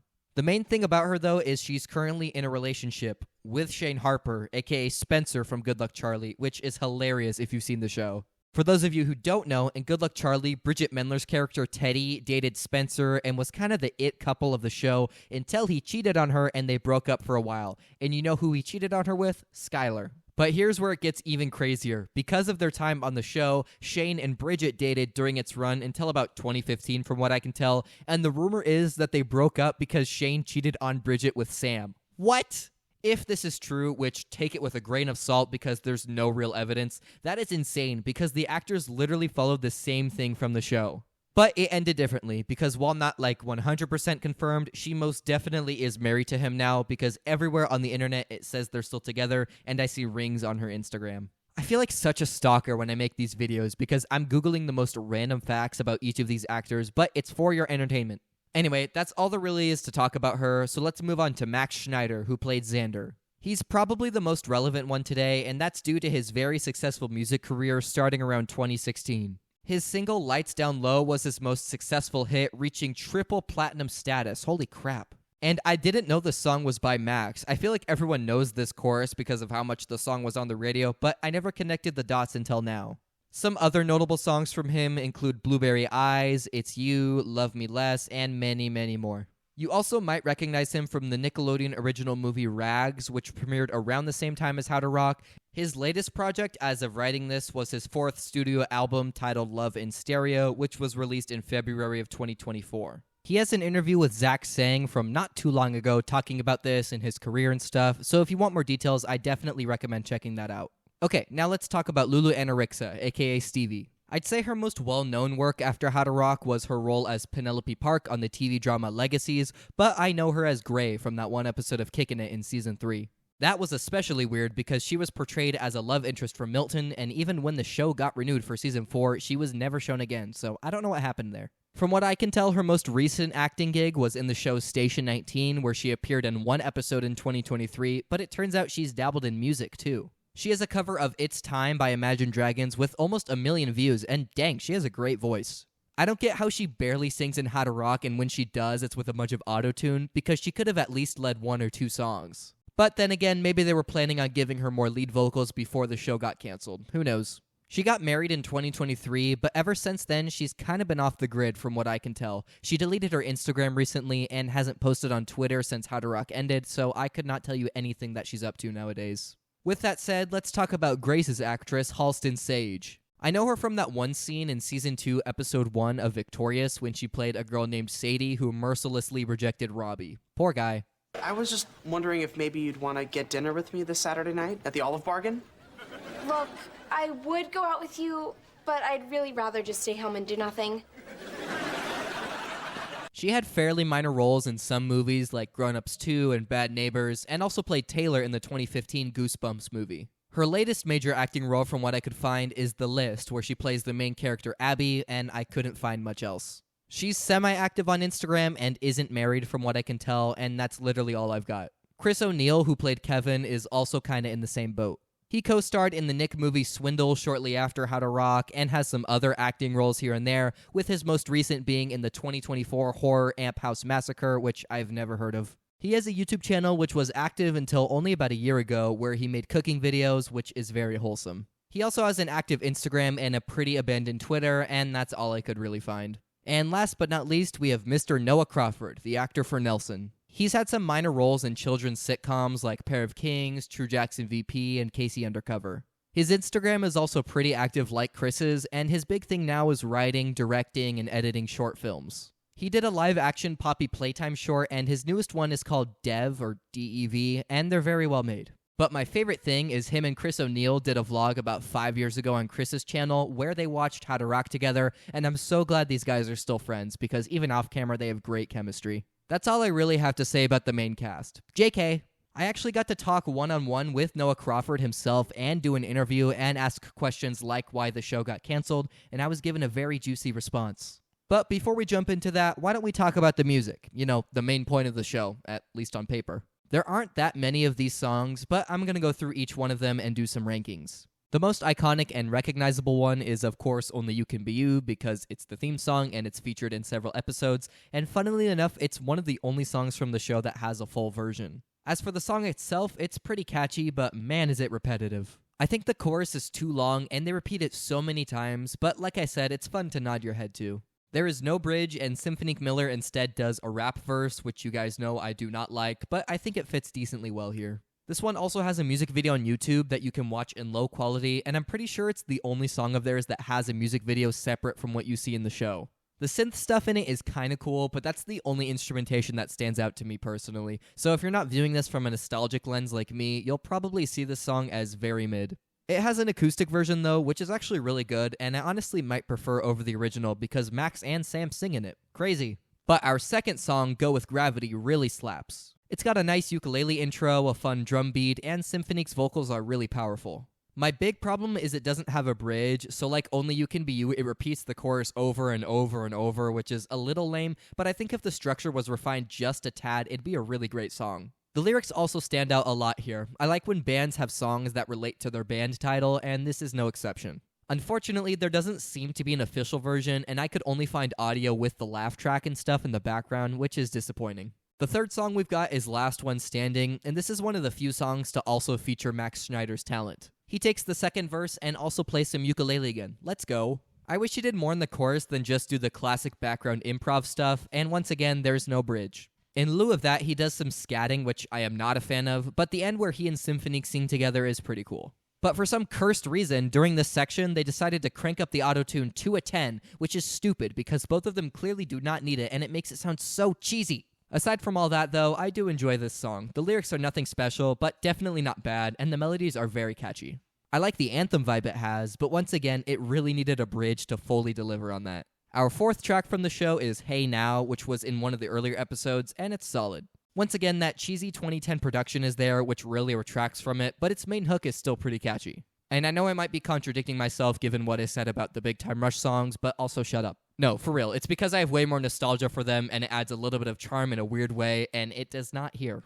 And as for the lyrics, I cannot tell you what the song is about. The chorus consists of 4 words repeated like 1,000 times, and the only thing I get from the verses is don't spread negativity, I think. But anyway, let's move on to song number 5, Me, Myself, and I. It's got a nice and fun upbeat progression, and Symphonique once again has some pretty good vocals. This one also features her brother Romeo Miller because if you remember, this was the song from episode 19 where Romeo played Trey, the host of High School Sensation. He only raps in the song, and it's alright. Once again, pretty generic lyrics and very repetitive, but fun nonetheless. Our 6th song is called Move With the Crowd, and it's one of the few tracks in the entire show's run that actually feels like a complete song. It's got some fun synthy instrumentation, harmonies, 3 verses, an upbeat chorus, and a bridge. Holy crap. I can't believe these are things to give kudos over. That being said, it's not my thing. It feels like one of those songs that'd be in the background of a video from 2014 titled Free Clash of Clans Gems, No Jailbreak, if you get what I mean. And the autotune is really distracting, but if you're just listening to this as a party song at a rave for 10-year-olds, it gets the job done well. Song number 7 is Just Do Me, once again only sung by Symphonique. It's got a decent message talking about not caring what other people think, but it's very overdone. It's still decently catchy though, and it's got that kind of anthem vibe that makes it fun. Symphonique's vocals are pretty non-melodic for the most part though, and it does get old pretty quickly. Slight disappointment aside, our 8th song titled All About Tonight is a pretty good one. The keyboard intro is pretty cool, the harmonies and backing vocals are fun, and I do find the post-chorus getting stuck in my head, and not in a bad way, unlike another song coming up here soon. They do a little breakdown for the bridge, which is an interesting dynamic contrast, and while wordy, it's not cringe like some of the other tracks. So yeah, nothing mind-blowing, but definitely a solid tune overall. Welp, this 9th song low-key makes me wanna die. Rules for Being Popular. This is the only song from the entire soundtrack by the Perfs, and as such does not feature Symphonique Miller or Gravity 5 in any way. And while only 4 songs are on streaming services to begin with, you can still find the full versions of them on YouTube and stuff, but this one is a different story. For whatever reason, there is no full version to be found anywhere with the song, and I'm like 99% sure there wasn't ever one to begin with, because in the many times they do sing this in the show, it's the same little snippet almost every time. Okay, I'm just listening to these little snippets again, and I've noticed that they rhyme popular with hot you know 3 different times in the snippets you can find of this song, like in 3 completely different contexts. It's like in that main hook that you hear most of the time, and then those 2 other verses that you only hear 1 time each, they do the same thing. Like, that doesn't even rhyme to begin with. How could you possibly milk that 3 times? That is just, wow.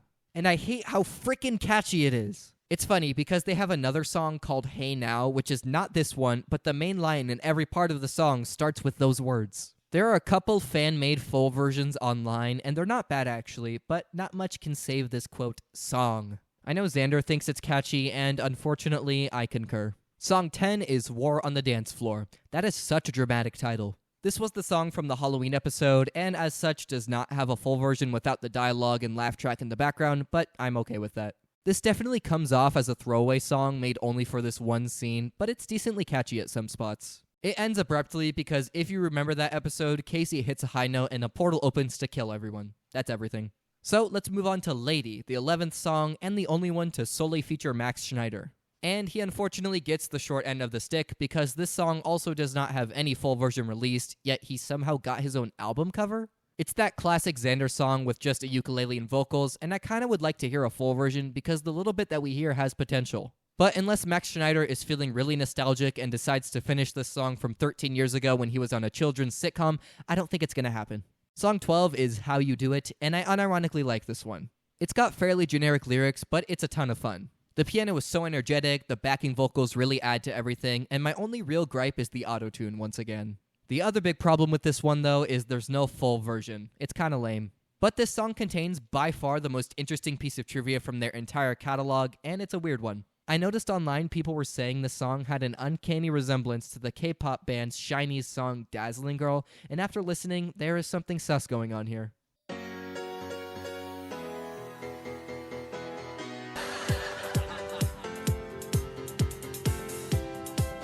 The thing is, How to Rock and this song were released before Dazzling Girl, which is not what I expected. What K-pop producer goes to a failed Nick show from the 2010s looking for material?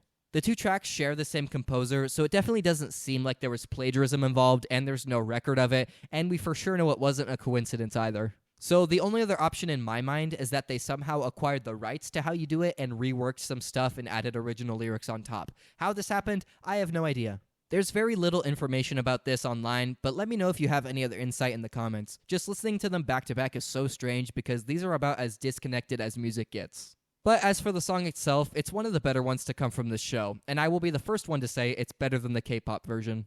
Okay, now it's time for the bop of the series, Lucky Song 13, Crazy. And I know it's a cover featuring the original artist, but with this soundtrack, you don't have much to work with. The song by itself already frickin' slaps, and Symphonique's voice fits it really well. Also, fun fact, there's a version with just Symphonique. I have no idea why, but it's there on YouTube. CeeLo also kills it because it is his song after all, and my only complaint is there's no Max Schneider in either version, and that's a bummer. I feel like he could have sang that post-chorus really well. There's not much else to say. If you like the original, you'll like this one because it's basically a carbon copy, and that's not a bad thing. Song 14 is called Rock With Me, and we're back to reality, unfortunately. It's once again generic with bland lyrics and no full version. Boo! But it is decently catchy, especially that main hook in the chorus. I bet this one is like fun to dance along to at your 8th grade dance, but that's the only setting I can imagine myself listening to this in, which isn't inherently a bad thing, but I'm not in that demographic in case you couldn't tell. The 15th song is titled Good Life, and it's okay. The lyrics are solid compared to the other tracks, and the background vocals add to the song instead of being distracting for once. Once again, no real full version online, so it's annoying to listen to with the laugh track and stuff in the background, and it ends super abruptly. Symphonique has decent vocals on this one, and that's really all there is to say. Okay, this 16th song is a weird one, How to Rock. The song is called How to Rock, and in the show How to Rock, yet it wasn't the theme song for How to Rock. This doesn't make any sense. Especially when you look at the lyrics. It's told from Casey's point of view, she mentions having braces and glasses, and talks about her friends. As far as I can tell, this isn't in the show at any point, so I'm 100% sure this was originally gonna be the theme song, and for whatever reason they chose Only You Can Be You. The song itself is actually pretty good though. Since it was likely going to be the theme song, it stands out a lot compared to the other tracks from the show, and it's still upbeat and catchy. So yeah, not bad, but definitely out of place, which is ironic considering it shares a title with the show. And to round out our How to Rock soundtrack, we've got Deck the Halls, which is a special one because it's the last to ever be performed on the show. And it's good. Kinda hard to mess up a classic Christmas tune, but they don't. Yay! And it's hilarious because it is the only song to feature the entire main cast and the only one to feature Chris O'Neill and Noah Crawford. Sam and Max do some backing vocals with Noah and Chris doing some hype man stuff, and the only one I'm not totally sure is in there is Halston, but I feel like I can kinda hear her during the fa-la-las. Nothing revolutionary, but it definitely deserves a spot in your Nickelodeon Christmas music playlist. We all know you've got one. And I guess as a bonus, I'll include Sleigh Ride with a bunch of Nickelodeon stars, and Max and Symphonique have decent parts here. And if you really think hard about it, this could be interpreted as a crossover between Big Time Rush and Gravity 5, so I guess I lied when I said, imagine how cool it would be to see the How to Rock cast hear about the Palmwoods and meet Gustavo and record a song with BTR at Rock Records. But instead they go for the predictable lazy route and just arbitrarily throw them into the episode for shock value. It's stupid. And that's the entire soundtrack for the show. Kinda mid, not gonna lie, but for what the show was, I think it fits well enough. Alright, let's rank them. In Dead Last 17th, I've got Rules for Being Popular. Not even really a song, and it's catchy in all the wrong ways. 16th goes to War on the Dance Floor. I won't knock it too much because it serves its purpose within the show, but as a song itself, it's booty. In 15th, I have Rock With Me. Really generic and boring, yet does have one catchy hook that I like. Not enough to save it, though. I put Move With the Crowd in 14th. I appreciate the deliberate structure it has, but it's just so forgettable all around. Uninteresting lyrics, melodies, and instrumentation. 13th place goes to Hey Now. No clue what the messaging or theme of this song is, even after multiple listens, and I'm not willing to put in the effort to find out because I'd rather just not listen to this song again. 12th is Good Life. It has a pretty unique sound compared to other songs, but I also don't find it to be very inspired. Nothing really stands out, if you get what I mean. 11th place is Just Do Me. I once again appreciate its unique anthem-y vibe, but it's just not too thrilling other than that. The lyrics also really knock this down for me. 10th place will go to All About Tonight. It's solid and danceable, and I also think the first song on this list I don't dislike listening to. In 9th, I put How to Rock. The only reason it's not higher is because it doesn't have a full or good quality version I could find. Has potential, though. I'll give 8th place to Me, Myself, and I. The chorus is catchy, but they repeat it way too many times. The rap is also decent, but not really my genre. 7th place goes to Lady. Similar to How to Rock, it had lots of potential to be good, but it not being a full song prevents me from ranking it any higher. I ranked this one higher, though, because of Max's vocals. 6th will go to Last One Standing. It's got some really good parts and some mediocre ones, but overall I think it's a good listen. I put How You Do It in 5th. Love the piano and other instrumentation, and it's just a fun one to sing and dance along to. That is, if you aren't going to be made fun of for it. Fourth place is gonna be Only You Can Be You, the most iconic song from the show and its theme, and it's really catchy. My biggest problem is the repetitiveness, but other than that, it's really solid. I gotta give third to Deck the Halls. I know this is dumb because it's just a glorified Christmas carol, but I think this is unironically my favorite version of the song. Huge bonus points for it incorporating the whole main cast for once. First and second was a toss-up, but I think second will go to Crazy. This is only because it's essentially a replica of a very good song already with Symphonique Miller added, but looking from an objective standpoint, I think it's the best one from the show. What a bop. But prize number one will be Go With Gravity. The only reason I'm putting it above Crazy is because it's an original and Crazy is not. But as for Go With Gravity, it slaps super hard, it's really catchy, and I like how the song is themed around the band. Like most other songs, it's a little repetitive, but I'm okay with that. It's too fun. So that's my ranking of every How to Rock song. I don't know if this is unpopular or not, so let me know what your favorite Gravity 5 song is in the comments. Did you like that call to action engagement? It's what us professional YouTubers do. So we've talked about the music, leaving just one more question to answer. What happened to the show? So I started off simple by Googling it and seeing what maybe the producers or writers had to say, but I was never given a straight answer. The only consistent thing I found was that this was Nickelodeon's transition period to move away from music-based shows, but I didn't buy that. So I decided I needed to get some insider info on this from as many people as possible. I do have that clout from my previous couple videos, so Max Schneider, Halston Sage, creator Jim O'Doherty, and even Symphonique Miller herself all ghosted me. But the GOAT Noah Crawford said yes. Yay! So I did like a full hour-and-a-half interview with him, and for the sake of time I won't play the whole thing, but here are the juicy bits, including the big one, why How to Rock got canceled. Enjoy. All right, cool. Well, thank you for agreeing to this. For Just sure, yeah. jump right into it. Thanks for being interested. Of course, yeah. My first question was, what was the audition process like specifically for the show, and is there anything in particular that drew you to the show or Nelson as a character? Okay. Yeah, the audition process was long. It's always long with something like this. I was cast in an episode of this show called True Jackson VP, which was the episode that I did was like intended to be like a backdoor spinoff potentially. I think they knew they were ending after 2 seasons, and so they were trying to figure out what to do next. And so there was this episode where I think the characters on the show go to the mall and they meet all these, characters that work at this mall. I was one of the people there. Along with Rainey Rodriguez from Austin and Ally. Okay. And so there was a cut of that episode that aired on Nickelodeon that focused mostly on like the True Jackson VP characters. And then there was another cut that focused mostly on the mall characters that was pitched to Nickelodeon as a spinoff. It didn't get picked up, but that casting director ended up casting How to Rock, which at the time was being developed. It was called How to Rock Braces and Glasses was the name. From the book, right? Which was like, everybody was like, that name is way too long. So How to Rock Braces and Glasses was the next show being cast. And I think I was like out of town for the initial audition. And so for some reason, I wasn't able to make it to like the first round of auditions, but the casting director, because they kind of knew me and they liked me, they were like, it's fine. Can he make it to the callback? Like, we'll bring him in for the callback for the producers, because I guess they had faith in me. And so that worked out. So I went in for the callback, and for the callback, I kind of, it was a bit of a gamble because I was like, I'm not a singer, right? But they wanted everybody to come in and do 3 things. They wanted you to do the scenes that you were given for your character. And then they wanted you to sing any song of your choice. And then they wanted you to play an instrument, right? And I was like, well, I can't sing. And so I talked to casting and I was like, I don't sing. And they were like, okay, well, just say that you don't sing and, hopefully that's okay. And I was like, all right. And I also didn't really play any instruments. I played like a little bit of piano. Like I knew like a few songs on piano.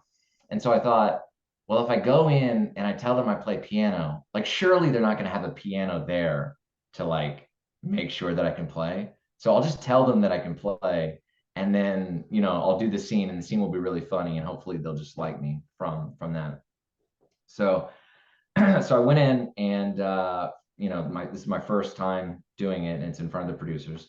And I go in, and I don't sing, and I tell them I play piano, and so they're like, okay. Everybody else there had like guitars like ready to go, all the other actors.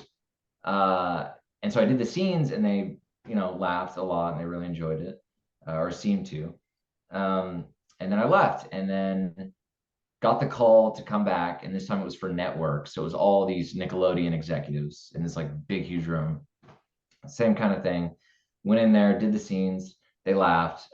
Maybe there was like a redirection, and they were like, "Can you try it like this?" And so I did it again. And then left, and then waited a while. And then this is where it was kind of unusual, because then I got a call that there was like one more thing that they wanted to see me try to do.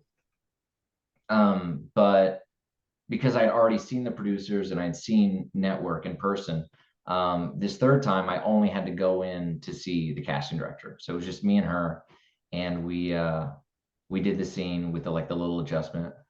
And then it's just a waiting game, and then you get the call that you booked it, and everybody's really excited. Nice. Did you audition specifically for the character of Nelson, or were you just auditioning for the show, like in general? I think it was for Nelson. I think so. It's hard to remember, but I think I might have read. Gosh, I don't know. It was something like that. When it's like so early in development, they know they want like X amount of people, but I think it's kind of fluid in terms of like, well, if this guy doesn't really match this description, but he works really well with these other people, then we'll kind of like mold it to fit who we like. Okay. But I think my character's name was Nelson. I think. Okay, cool. Yeah, it's so long ago. It's like more than 10 years ago. I know. Crazy. Yeah, it was like, I mean, because the show came out in 2012, and you auditioned obviously before that, so it's been at least 13 years probably. Yeah, it's pretty wild. Yeah, that's crazy. So obviously Nelson, along with the character of Kevin, you guys are like the two like comedic relief characters of that show. Like, was that something that you wanted to be part of, or were you more interested in kind of how they characterized Xander as being like kind of level-headed, calm, and normal, or did you like the goofiness aspect of your character? Oh, I definitely like the goofiness. Yeah. Absolutely. Yeah. No, I've always liked projects where I get to be a dynamic duo with somebody, and and I kind of like sensed just from the audition sides, like, I don't think it explicitly said that. It's hard to remember. I don't think it explicitly said like Kevin and Nelson are this dynamic duo who are inseparable. But I think I got the sense that those two were kind of that, partnership. And so I was really concerned with who I was going to get paired up with, right? Because it's like, okay, I'm going to be in every scene with this guy. Are we going to have the same sense of humor? Or is he gonna get, like what I'm trying to do and everything? But Chris was awesome. No, back to your question. Yeah, no, I absolutely wanted to be like as silly as possible. That was just so much more fun. And just like anytime it was so exciting every week, like you get the script for next week. And I'd go home and I'd be reading through it. It's like, oh, I get launched from like a slingshot or something. And I was just like, I was so excited. I was like, this is so cool. That's awesome. Yeah. Because I just watched like that episode you just mentioned, like the one where you like it's playing the Furious Pigeons game or whatever, and you're like launching yourselves. And just like the way you and Chris like walk up to people and just like there's a scene where you guys are like trying to like point out to Max Schneider's character, like, oh, you got something on your face, and like just the way you guys did that, I was like, like there's that's no so like that didn't look that much of acting. Like you just fit super naturally into it. So that's awesome. Well, that moment specifically, I remember because this kind of like connects to what you're asking about. Like, did you want to be that goofy or did you want to tone it down? I think that me and Chris would take it like too far, and they would be like, no, bring it back. Because I remember that, I was like, it starts and they're like, act like you're pointing to your face, and then act like you're scratching your face, and then like really scratch your face. And we were just going like way over the top with it, being ridiculous and just like rubbing our faces. And they're like, okay, it's getting to be too much. And so they would tell us to like pull it back some. But yeah, it was a blast. Yeah, that is like one of my favorite moments, like just like the way you like, because that's my sense of humor, the way you guys like just like are so over the top with it. Like that's like the thing that like kept me going watching this show, because obviously it's a kid's show, so like I'm not as into it as I would be some other ones. But like just like those physical comedy moments, I was like, okay, this is good stuff. Cool. Yeah, thank you. Yeah, it was so much fun. And like we were always doing stuff like that off camera too. Like I remember there was this one scene where we're in the courtyard, and the camera had to like go past me and Chris or something. And so they were like, okay, Noah and Chris, the camera's gonna like come over you guys, so you two need to, like, after you say your lines, you need to like lean out of the way and then like get on the ground and like get out of the way. And so the way me and Chris interpreted that was the camera comes towards us and it's going to move past us, so it's not going to see what we're doing. So we hugged each other and we fell off the bench onto the floor and then just rolled off set in a hug. We just kept going. And it was like, that's what I loved about Chris, was like he was so game for just anything. Yeah. And he always had the same like idea as me. I felt like sometimes I could just like think something like, oh, this is what I'm gonna do in this scene, and Chris would like pick up on it and then he'd like run with it, and so it was great. Yeah, that was the thing I think that stood out to me most in the show, is like you and Chris just like instant chemistry. And like I also I know this isn't How to Rock, but like when you guys were in Swindle also, like same thing. You guys are like similar characters in the sense that like you're like the best friends, the dynamic duo. So I mean, I think Nickelodeon realized that too, which I think is really cool. Yeah, for sure. So what about the rest of the main cast? Because obviously you had Symphonique Miller, you had Max Schneider, and then also you had Halston Sage, who was kind of your like love interest in the show. What were all those people like? What did you like? Is there anything in particular you remember from working with them? What were they all like?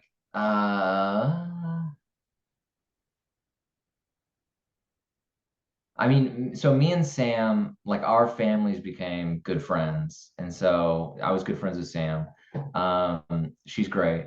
I haven't talked to her in a while. Chris is the one that I kind of like still am in touch with. Yeah. Max is like one of the happiest, nicest people ever. Like he's so happy and so nice. Halston was intimidating just because she was so pretty, and I had to like thank God that I got to act like awkward and uncomfortable, because like I'm like this young kid and I'm in this scene with this pretty girl, and but no, she was great. She was super funny.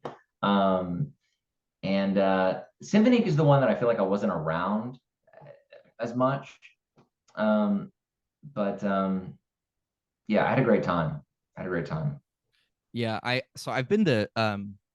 I've been to a Big Time Rush concert. I went like for my video, and Max Schneider was actually their opener. Oh, no way. So yeah. Wait, is this recent? This was in June of 23. Okay. So it was a little less than a couple years ago. And yeah, because we were sitting so far back, I didn't recognize him because it just said Max. It didn't say Max Schneider or anything. Right. And then he mentioned he's like, oh yeah, I was on Nickelodeon with these guys in the movie Rags. And I'm like, oh, that's the guy from How to Rock too. I like didn't even recognize him. He it's been 10 years since I'd seen his face. Yeah. I was like, everything just so connected, because you guys had an episode with Big Time Rush. Right. Also, did you, I know it was only the one episode. Did you talk to them much, or did you interact with them? I didn't talk to them much. The moment that I remember from the Big Time Rush episode, like the most clearly, and this is so silly, but so they were on set and they were like these cool, guys who were very successful and very like established on Nickelodeon, and we were the new kids on the block, whatever. And prior to them, guest starring, you're when you're on set, you're standing around a lot. There's a lot of downtime, and so me and Chris sometimes we would do this like little foot dance thing where, and it's like hard to explain, but you're standing around waiting, and so we would like do this like little, dance.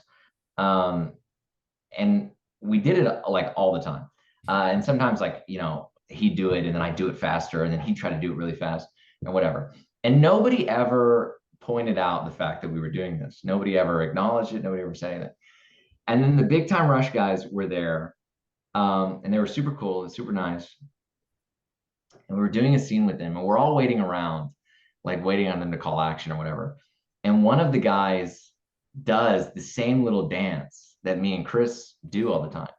And all the girls on set were like, oh my God, that was so cool. Wait, how did you do? Can you like show us how to do that? How did you do that? They were like so into it. And Chris turns to me and he was like, Noah, that's what we do every day. It was so funny. I was dying because it was like, me and Chris do that all the time, but like these cool guys are here and they do it. And suddenly everyone's like, oh, wow, show us how to do that. So it was just this funny moment that I always remember. But yeah, we did so many episodes. It's hard to remember all of them, but that's the one that stands out to me from them. But they were super cool. Yeah. What about the episode with CeeLo? What was that like? Okay, so the CeeLo episode, we knew we were gonna get a big famous guest star, and we didn't know who it was gonna be. We knew it was gonna be a musician, and there was all this talk about who's gonna be for a while, and everybody had their guesses. I had no idea who it was gonna be, and then we had a table read, and the executive producer and showrunner David is there, and he's like, how did he set it up? He was like, we're doing a table read for like another episode. And he says something like, he's like, we've been working on figuring out who the famous guest star is going to be. I can't tell you who it's going to be, except for the episode is called How to Rock CeeLo. And then everybody just started like cheering. And I didn't know if he was joking or not, because he's, a comedy writer. So he's joking all the time and he's always messing with us. And so I was like, wait, are you serious? Is it CeeLo? Wait, really? And so that was his way of like letting us know it's, CeeLo Green. And I just remember being super like everybody was just more serious. Like when he was, because we rehearsed like all week. And with a big guest star like that, you just have a stand-in for him rehearsing all week. And then he only comes in when it's like time to shoot. And I remember like when it was the day that he was supposed to be there, everybody was just like the nerves were high for some reason. And everybody was like, oh, CeeLo's, is CeeLo here yet? No, CeeLo's not here. It's like, oh, CeeLo's entered the building. He's on his way. And so everyone was just like really nervous and, like trying to, be respectful and, be nice to him and hope that, there are a lot of egos in Hollywood. So it's like hoping that he, I guess, wants to be there and is nice. And he did. He was there like the whole shoot day and he was, super friendly and, yeah, it was good. Yeah. I just remember the big thing that I remember the most was like just the aura of like CeeLo's coming today, and everybody was a little on edge about it. Yeah, definitely. Yeah. So when so obviously it's a show centered around music, and you had some of these big stars like CeeLo and to a lesser extent Big Time Rush. When you were auditioning or when you got cast, were you drawn to the musical aspect of the show at all? Because I know you said you play a little bit piano, but that was pretty much it. Was the musical part of it a big thing to you, or were you just kind of trying out because you were interested in doing a new show? Yes, that's a good question. And I know that you're kind of like a music themed channel, and it seems like, and you have a lot of interest in the music side of things. The thing about How to Rock and me was I felt really insecure kind of like being there because I was not really a musician. And I was just like happy to have a job, you know what I mean? And just excited to be, working for Nickelodeon. And so whenever I get there and I meet Max, who, is a musician. He's great. He's like super into, he's got his ukulele everywhere he goes, like literally everywhere he goes. He's like busting out the ukulele, and eventually you're just like, okay, dude, stop. Symphonique, and you have like I think I met the cast, and everyone just started singing and harmonizing right out the gate, and I was like, oh no, they're gonna find out that I'm not one of them. And so no, it wasn't the music that drew me to it. It was really, just the comedy, the opportunity to get to work for Nickelodeon, to have a job like that. I actually thought the music was the thing that was going to get me fired, because I was like, they're going to find out that I can't play music and or read music, and they're gonna get rid of me. I remember one day early in the process, I showed up on set, and they had a music guy there, and he handed me sheet music, and he's like, okay, play this. And I was like, oh, yeah, listen, buddy, here's the thing. I can't read this. And he was like, oh no. But everything worked out. So nice. ended up being all right. Yeah, well, because like Nelson is like the keyboard player. I feel like that's one of the easier ones to like fake, because you're you can kind of just like, because you're not there now, have a close up on your hands, so they can just kind of see you're moving around. Exactly. I could tell, like, obviously Max is a guitar player. And then was Chris a drummer? Because he kind of looks like he's drumming. I don't know if he's like not hitting it super hard because you're like on a set, or yeah, he was a drummer. Okay. So I was there for Chris's. So this is kind of like a side story here. I don't know if you're interested in like this whole tangent, but so Chris was not a part of the original cast. Oh. Yeah, they cast somebody else, and then it didn't work out. Like, we shot the pilot, the show got picked up, and then it didn't work out with that actor. Like, he wanted to go do other things. And so I had this cool opportunity where I was brought onto the show, and then I lost the guy that was going to play my best friend, and they needed to find a new best friend for me. So they had me come into auditions and read with like potential Kevins. And to connect to what you were saying, they had a drum set in there. And so we do the scenes with the Kevin, and then they'd go over and they'd play drums. And so I saw Chris, even in the audition process, play drums some. So he was definitely a drummer before the show.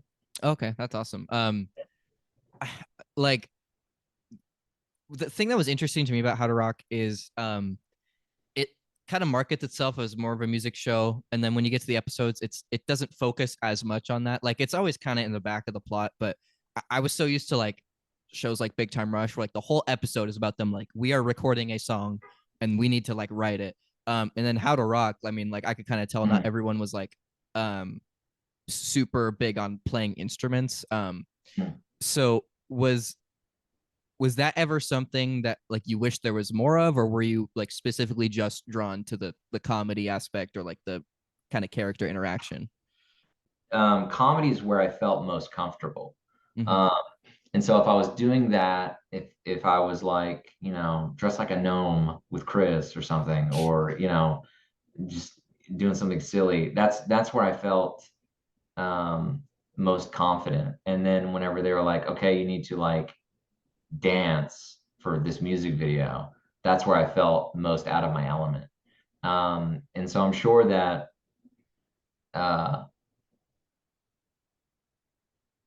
yeah, I don't know about the other actors, but for me, I was like, I always felt most comfortable doing the comedy. Yeah. I know you've kind of mentioned a little bit of this, but are there any like specific behind the scenes moments or episodes in particular that you really enjoyed filming? Yeah. So the one that you mentioned, where we make the bet about the addictions, is one that always comes to mind. It's so interesting. There were so many episodes, and you do them so quickly, that I think I can recall maybe like 5 of them. But I want to say there were like 26. Yeah, I think so. So it's hard to remember, all of the different things that happened. I do remember thinking that the first half of the season, so the order that we shot them in and the order that they aired in are totally different. But the ones that we shot, like the first half of the season, I thought were like much stronger than the second half of the season. There was the one with the bets. I'm trying to think. Was that the one I was in the hamster cage? I think that was the next one because Okay. That one was funny. Yeah. And then there's the news one. We take over the newsroom, and me and Chris have the green screen suits on, which was like just like a dream country. It's so much fun, just like goofing around. Funny story about the news one. So, oh man, I feel bad. I'm forgetting this guy's name. You know the dad from Wizards of Waverly Place? Yeah. He directed that episode. Oh, really? It's David Yeah. something, I think. I don't know. I don't know. Anyway, yeah, I know who you're talking about though. But he directed that episode. It was the only episode of our show that he directed, but Wow. just a funny story. So that was a great one. The whole process of like casting Chris was really interesting and really fun because we got to, I got to go in and I felt secure because I was like, okay, my role's already been cast. So I just get to go in and just like read these lines with their actors and all this stuff. And I got to read with all these different guys. And every time Chris came in, I was like, this is the guy. Like, this has got to be the guy that they pick because like, we have the exact same sense of humor and everything. And, but I had ultimately had no say. I just got to tell them like the person that I enjoyed reading with the most. So I was really grateful when they picked him. And yeah, we just Chris is like probably one of the best people that I ever got to work with in California, in Hollywood. And I'm really grateful for all the projects that we got to do together. Yeah. That's awesome. But if there's like a specific episode that you remember or moment that you want to ask about, I might be able to help. Yeah. What about the man, I forget what the episode is called, but it's the one where you guys are like, I think it's called How to Rock a Guest List, where you're like going to a party and then like you and Chris had to like. Is it with the chocolate fountain? Yes. Yep. That's okay. So I do have a story about that one. Oh my God. So me and Chris are so excited that there's an episode where we're going to be eating from a chocolate fountain. We're like, this is the best news ever. And they let us know, they're like, hey, when you eat stuff on camera, like you have to do so many takes that you can't swallow it because you're going to do so many takes, you're going to get sick. So we're going to have a bucket that you'll spit it out into. And me and Chris are like, no shot. Like we're going to enjoy this. And so during rehearsal, they gave us like fruits and like, strawberries that we got to dip in the chocolate. And we were just like, enjoying ourselves. And then when it came time to shoot, they're like, hey, we don't have a whole lot of strawberries. So you just got to eat these like little pretzels that we got. And we were like, these hard, stale pretzels, are you kidding? And I had braces on the back of my top teeth, right? And so we're filming. I bite into a pretzel and it pushes the wire in my braces like out. So like this wire in my mouth is going like this, right? So it's like pushing on my tongue and I like can't speak without it sounding like there's something in my mouth. And it's like really, not a good situation. And so I walk off set. I'm like, hey, I've got this like wire sticking out in my braces and it's like messed up. I don't know what to do. Like I can't even say my lines. And so some guy comes over. I think he was on the prop team and he was like, I can cut that wire for you. And I was like, is that a good idea? He's like, yeah. So I used to have braces and whenever a wire would come out, I would just cut it. And then when you go back in, they just put a new wire in. And so I was like, okay, sure. I mean, I don't know another option. So he like has me open my mouth. He puts these like, some kind of tool in my mouth, like some metal snipping thing that's not meant to be in your mouth. Puts it in and he's like squeezing on the wire and he's like squeezing really hard. And I'm like, he's squeezing really hard. Like, how hard is this wire? This is kind of making me nervous. And finally he cuts the wire and I feel a sharp pain over on the other side of my mouth. Oh no. I put my hand in my mouth and I reach in and I can feel that the wire has been cut, but it has now like become like a javelin and shot and like stabbed me in the roof of the mouth on the other side. Oh my goodness. And I'm like freaking out. So immediately I just grab it and I just pull it out of like the roof of my mouth. And I'm standing there for a second. He's kind of looking at me and he's like, "Are you okay?" And I'm like, "I don't know. Am I okay?" And then I just see his face like go white and he goes, "We need a bucket." And I feel that like my mouth is just filling up with blood. Oh my goodness. And so I was like bleeding like really bad. So I had to like spit all this blood in this bucket. It's a really gross story. But yeah, eventually like, healed and I was fine and I was able to continue shooting. But yeah, that's the story that comes to mind whenever I think about that episode. I think I also had a friend in that episode. I think that was the episode with Jack Depew. And he was a good friend of mine because he was in the True Jackson episode Okay. that I did with Rainey. I think that's the same episode. Yeah. Wow. That's awesome. So did it just like stop bleeding after a few minutes? Or like did you have to like get medical attention for that? Yeah, no, I guess like your mouth just heals really fast. I don't know, Okay. but it Yeah. was like bleeding for a while and then I was like spitting into a bucket and then eventually I'm like fine and then Chris walks over. He's like, "You good?" And I'm like, "Yeah, I'm good." So Oh my gosh. we just Oh, kept going. But did that part hurt? Like I know you said it was poking you earlier, but like could you tell it something hurt was at wrong? first when it like, stuck me in the roof of the mouth. Yeah. Pulled it out and I guess I was fine. But Oh my gosh. yeah, it was crazy. Wow. But that's just how it works. It's like, crazy stuff happens and you adapt and Yeah. move on and you have a funny story for later. Yeah. What about the Christmas episode? Because that one's a little different. That's like I don't know what order you filmed it in, but that was the last episode of the show that aired. Right.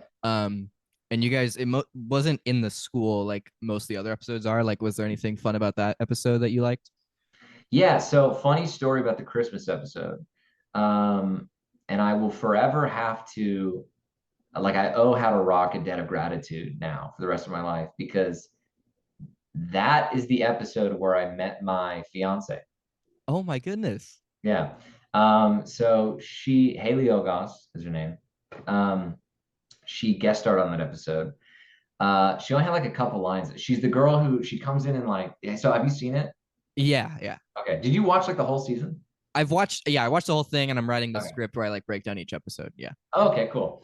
So she's the girl who comes in and like Xander like wraps her dog like in wrapping paper or something. Oh yeah. I don't remember. But yeah, so that's where I met her. And so I met her and I was dressed like an elf when I met my future fiance. I'm like dressed in this ridiculous elf costume. And I was like, "Hi, I'm Noah."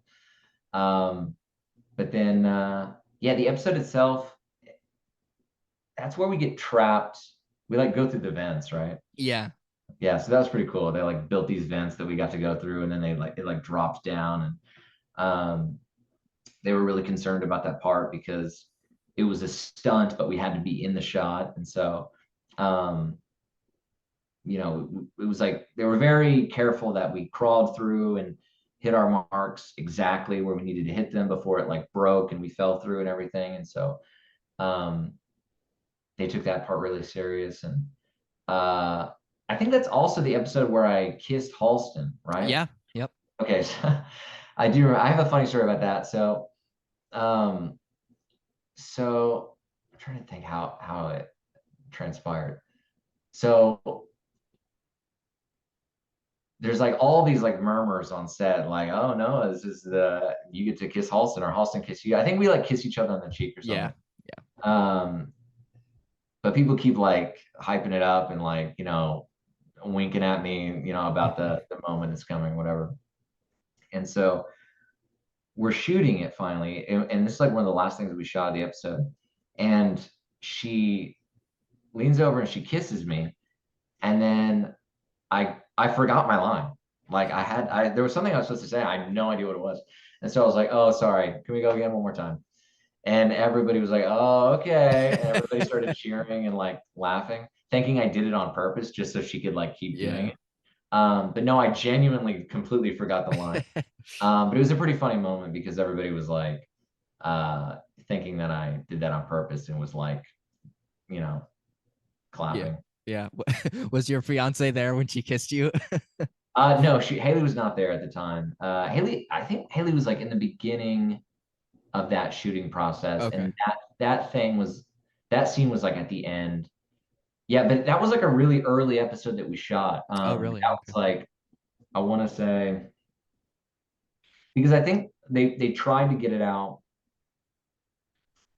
I want to say we shot it in like November, and they were trying to get it out by that Christmas. Okay. And they couldn't get it done in time, so they ended up releasing it near the next Christmas. And so that's why it was the last episode that aired. But I think in the shooting order, it was maybe like the 4th episode or something. It was really early on. Okay, Yeah. cool. I mean, like, I feel like that episode actually kind of works as a finale. Like, I mean, it's only one season, but I mean, like, that's the episode where Nelson and Grace kind of, you know, they develop a little more, and then that's the one where like Molly is kind of nice. Yeah. I guess it's a good ending. Yeah. I don't know. I haven't. I don't know that I ever saw that episode. So, but yeah, I'll take your word for it. Yeah. Well, so, when, I'm sorry, I forgot her name. What's your fiance's name?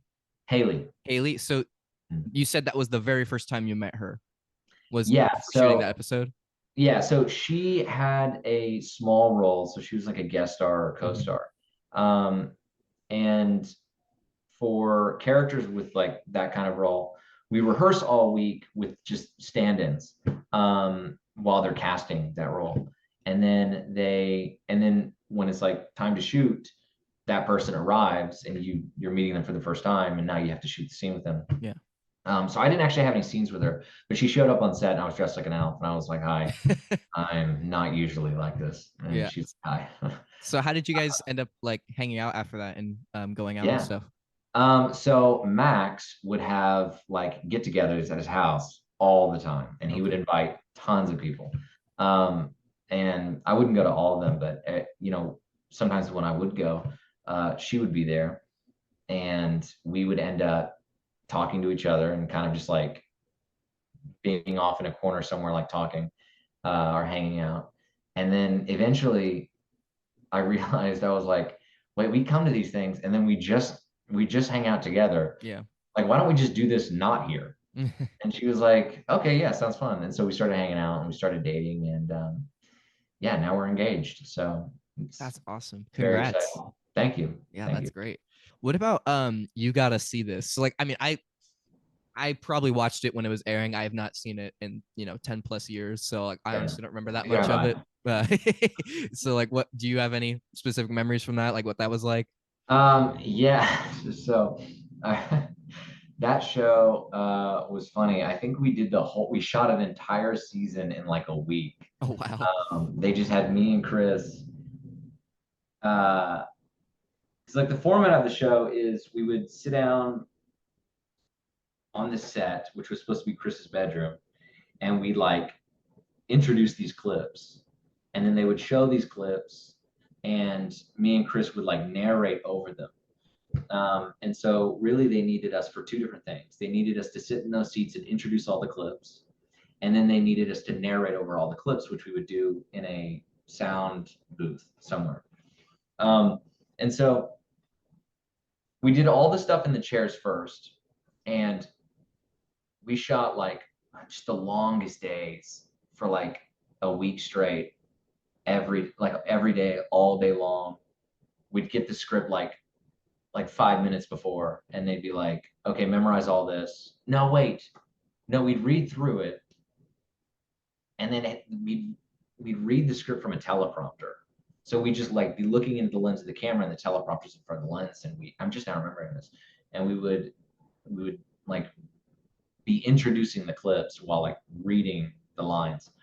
And those were really long days. And then we went to do the voiceover stuff, and they put us both in a non-air conditioned booth meant for one person. And so we're both in this little tiny booth, and Chris is like a really tall guy. Yeah. So we're in this little tiny booth, and there's one microphone, and they're like, can you both get closer? And it's like our faces are like touching each other because we're both trying to like get as close as we can to the microphone. and there's like one set of headphones in there, and so I'm listening to their feedback, and I'm having to repeat it to him, and the whole time we're like sweating like crazy, like trying to, and they're like, can you like have more energy and act more excited, but we're like in there just dying. And we kept like asking, can we please, like every day we were like, can we please like record this somewhere else, like just anywhere that like we can both have a microphone, and like anywhere that's not meant for just one person. And so towards the end of the process, they finally got us like a 2-person booth that was air conditioned, and it was just like, thank God, this is so much better. Yeah. But we did it like super fast. And yeah, I don't remember much of like what happened after that. I just remember like we got the whole thing done in like, I don't know, I want to say like a couple of weeks or something, like the whole, like an entire season's worth of content. Wow. I don't think it all aired. I don't think, yeah, I don't know how much of it actually ended up airing. Excuse me, but yeah, it was a very quick thing that we did. Yeah, because so I'm like, I can't find out any streaming services. Yeah. So That might be for the better. Yeah. I like found it on, I think I found it on Amazon, and I was like, okay, like maybe I can check this out. And I'm like, oh, there's only like 12 episodes. And then I look up like on the wiki and it says there's like 20 something. Wow. What is going on? And then I found like, apparently, I've only read about this. I don't actually know if this is true, but I saw that like some only aired in different countries, and like not everything was aired, and it was a lot of scrap stuff. And I'm like, it's a whole like, yeah, you know more like, about it than I do. I don't know. yeah, I have mean, no idea. I haven't seen it since it was airing. So yeah, I just remember it was something they asked us to do, and we were like, cool. And then we got it done super quick, and then I like almost never heard about it again. Yeah. And so I think that was that the last thing I did for Nickelodeon? I did True Jackson, How to Rock, Swindle, You Gotta See This. I did some Figure It Out. Yep. Yeah, that might have been the last thing I did. But yeah, I don't know what became of that.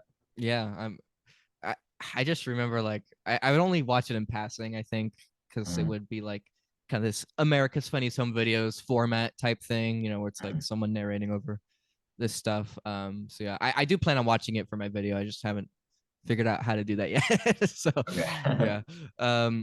Cool. So back to How to Rock. I don't know if you're even if you even know if you're like allowed to have any input on this, but do you have any insight as to the show's cancellation, why that happened, or how you felt? Do you mind if I use the restroom real quick? Absolutely. Go ahead. Okay. Yeah, give me one sec. You got it. Later. So I do know why How to Rock was canceled, and I don't think that it's the reason that most people would assume that it was canceled. I feel like something lasting one season, the assumption usually is like, oh, it just wasn't doing the numbers that Nickelodeon needed it to, and so they canceled it. That is not what happened. So from my perspective, going into it, I get this pilot, which is when a show is just one episode. They're just going to make one episode, and they're going to show it to the network and hope the network likes it. And if they do, they'll pick it up to be a series. But before it's a series, it's called a pilot. So I booked this pilot called How to Rock Braces and Glasses. I'm super excited.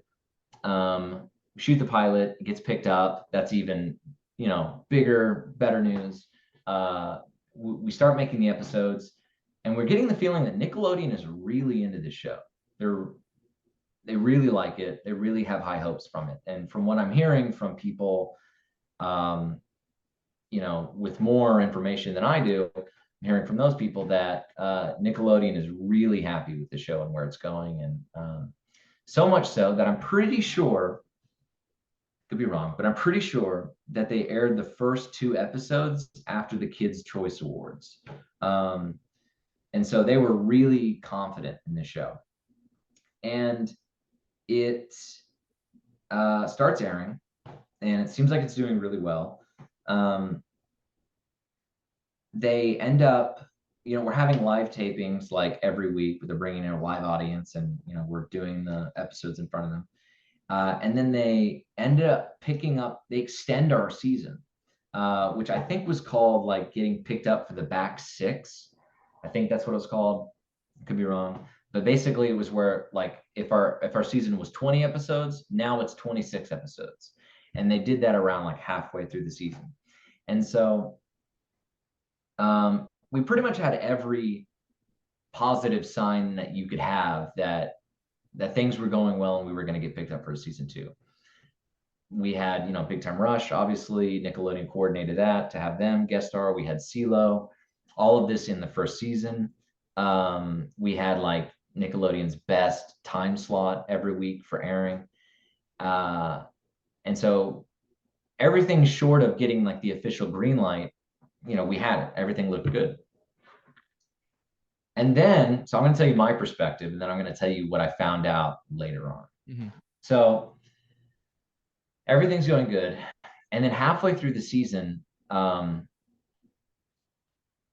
there's a person and their team who was on the show. This person and their team, I'll refer to them as the party, started kind of acting out and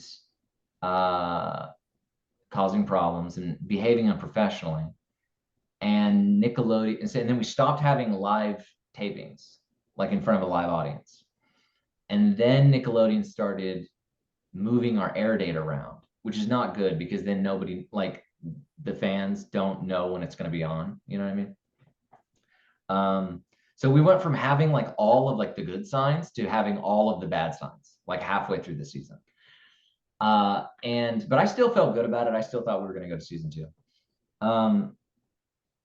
And then the season ended and I talked to one of the executive producers and he said to me, he goes, yeah, everything was going really well.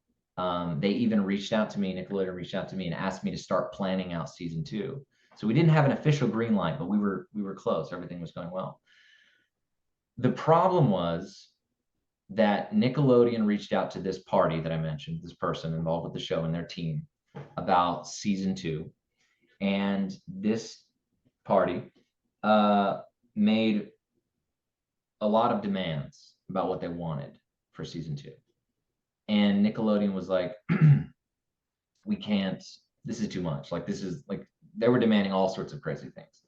And Nickelodeon was like, we can't like make this work. This is too, you're asking like way too much.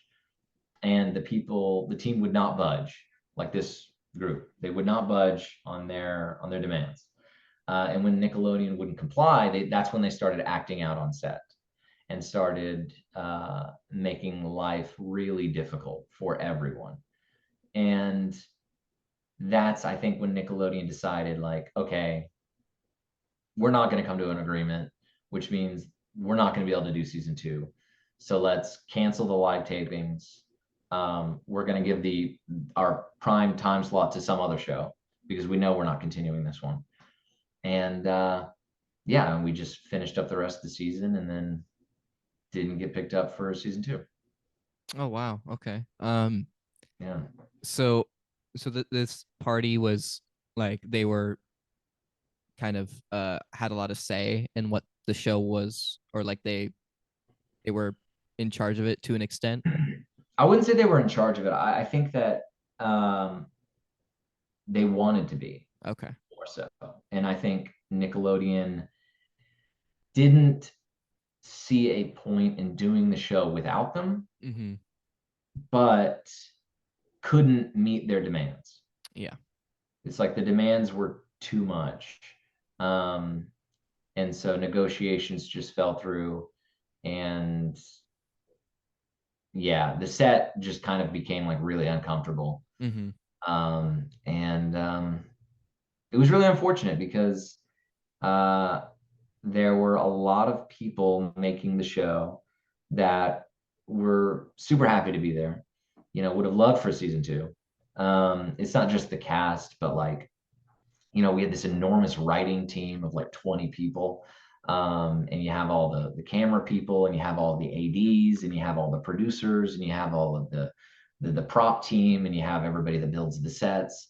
And this is their job, every week. And they're hoping that they have a job, continuing on after this. But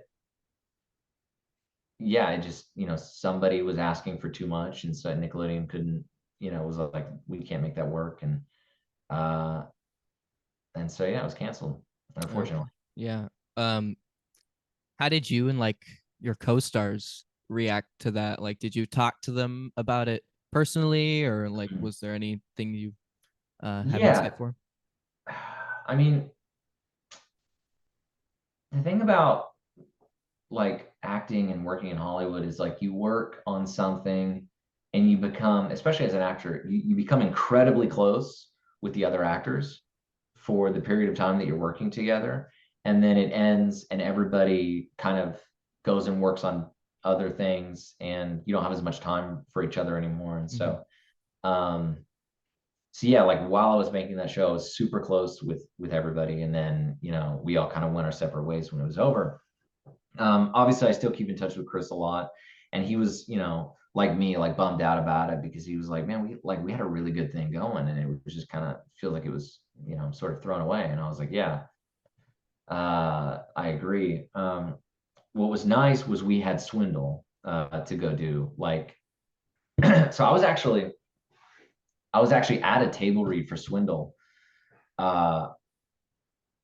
with Ariana Grande, and she got a text that Victorious was canceled, and I got a text that How to Rock was canceled at the same time. Yeah, and so she was like, "Oh my God, Victorious was just canceled," and I was like, "Oh my God, How to Rock was just canceled." That's a rough day for my childhood. Dang. Right? Yeah, and so we're just sitting there, and I had just met her, and we're both just kind of like, "Man, look at this." We're kind of like bonding over this, like the fact that we're both going through this, and it kind of sucks. But yeah, I mean, people were bummed out about it, but you just have to kind of roll with the punches and try to find your next job and keep moving. Yeah, for sure. I know this is probably never going to happen, but like hypothetically, if they said, "Hey, we're rebooting the show," would you agree to it? If they were rebooting the show, would I agree to it? I mean, maybe. I never say never. I don't know. It depends on like who's involved and if it seems funny, Yeah. Yeah, I'd be on board. If I got to work with Chris again, yeah, I'd be all over that. So yeah. Yeah, that's very unlikely, but maybe. Yeah, I mean, you never know. I mean, we're in the era of everything getting rebooted, but that's true. They bring back everything. Yeah. Have you had a chance to like work with Chris on anything since your kind of early Nickelodeon days like that? Not really since Nickelodeon. I mean, we had How to Rock, and then we had Swindle, and we had You Gotta See This. I don't think we did any Figure It Out episodes together. But so no, not really. I mean, we've remained friends. We've hung out. I've been directing, and I've been like making short films, and he called me. He watched one of them, and he was like, "Dude, like, I'm really proud of you. It looks really good." And I was like, "Yeah, dude, I got to get you like in one of these short films. You have to act for me." And he's like, "Absolutely." And so we definitely want to do that at some point, but no, not like we haven't like officially worked together since Nickelodeon. Yeah. Okay, cool. So that was kind of all the big questions I had. Kind of to wrap up, I was curious. I know you mentioned like you're into film and directing and stuff. I've checked out your YouTube channel. I've seen like your Poppy Playtime thing and that kind of stuff. What is there anything like coming out in the near future that you can talk about right now? Sure. Yeah. So we made the Poppy Playtime short that blew up for us. It got 1 million views, which was really exciting because the channel didn't have like, I think it had like 500 subscribers when I posted that. So that was really cool. And then we did SCP, which is Secure, Contain, Protect. Did a short film in that world, which was kind of, it's very much inspired by like Black Mirror, where it's just this one-off episode about these different creatures, and there's a twist, and so that went really well, and that got 1 million views also. And we had this huge demand, like, you need to do more SCP, and people loving the way we did the first one. And so I was like, I had all these different ideas of different short films that I could do, and they were all kind of being actively developed at the same time. But then the one that sort of started to outpace the other ones, and the one that we eventually ended up shooting and now I'm editing, is SCP Part 2. Okay. So that one, I hope, comes out in February. I've been editing it and it's going really well. I'm really excited about where it's at, and it's got a lot of surprises and twists and turns and a lot of SCPs in it. And yeah, so you can check that out. Crawford Films is the channel if anybody wants to check that out. Yeah, cool. Late February. Yeah, this video will definitely not be going out in February, so it's probably already out by the time everyone's watching. Okay, great. this, Yeah, so, go check it out. See how we did and let me know. Sweet. All right. Well, Noah, thank you so much for answering my DM too, because I reached no out to a problem. bunch of people. I reached out to I tried reaching out to Halston and a few others, and I was like, I just gotta throw something at the wall and hope it sticks. So I'm glad Yeah, well, I'm happy to be here. I'm happy that somebody's interested in How to Rock, because I really enjoyed getting to make that show, and it's cool to hear, because like you make it and then it just goes out there and you don't really know like how people have responded to it. Like you can see some stuff online, but like I don't know, it's different like hearing from somebody personally that I can tell is a real person that exists, rather than like seeing posts online that you don't know if it's like from a bot or anything. Yeah, for sure. So yeah, dude, it was my pleasure getting to talk. Thanks for reaching out. Yeah, I hope the best for your next video and for the channel. When do you think this one will come out? I don't really know. So I made my first Big Time Rush video January of last year, and then I was like, I'll make part 2. It'll come out like in summer. It didn't come out till like mid-September. So it always takes longer than I think it's going to. This one I don't think will be nearly as long because it's only one season of a show. Yeah. You're So welcome. I'm hoping by this summer at the latest, but we'll see. Cool. Well, I'm excited. Send me a message when it comes out. Yeah, of course. Cool. And good luck on setting your wedding, everything. Congrats on that. I hope it all goes well. Hey, thank you. Yeah. Thank you. Yeah, I'm really excited. So yeah, man, it was a pleasure. Yeah, cool. Well, thank you so much. I'll hopefully talk to you sometime again. All right, cool. See ya. Bye. So yeah, pretty crazy, right? I didn't think it'd be that dramatic, but here we are. So this is it, guys. How to Rock Retrospective is complete. I know I was very critical throughout pretty much the whole thing, but I genuinely believe this show could have been something really good from our youth that we look back on fondly. And I know so many people do already, including me, but this had the potential to be as popular as something like Victorious or Big Time Rush if it had come out just a few years earlier or Nick gave it more of a chance. It had some very talented cast members and musicians, but unfortunately never used them to their full potential, which really hurt it in my opinion. I'm just so curious where this show would have gone in the future. If I had to guess, I'd say obviously Nelson and Grace become a couple, maybe Xander and Molly too from those brief flirts they had in a couple episodes, and I bet there would be some arc with Casey finding a guy who's actually toxic and the rest of the band doesn't like or something. Unfortunately, we'll never know unless the show gets rebooted. Like that's ever gonna happen. But since I don't want to end on a negative note, I'm going to conclude with a cover of one of their songs.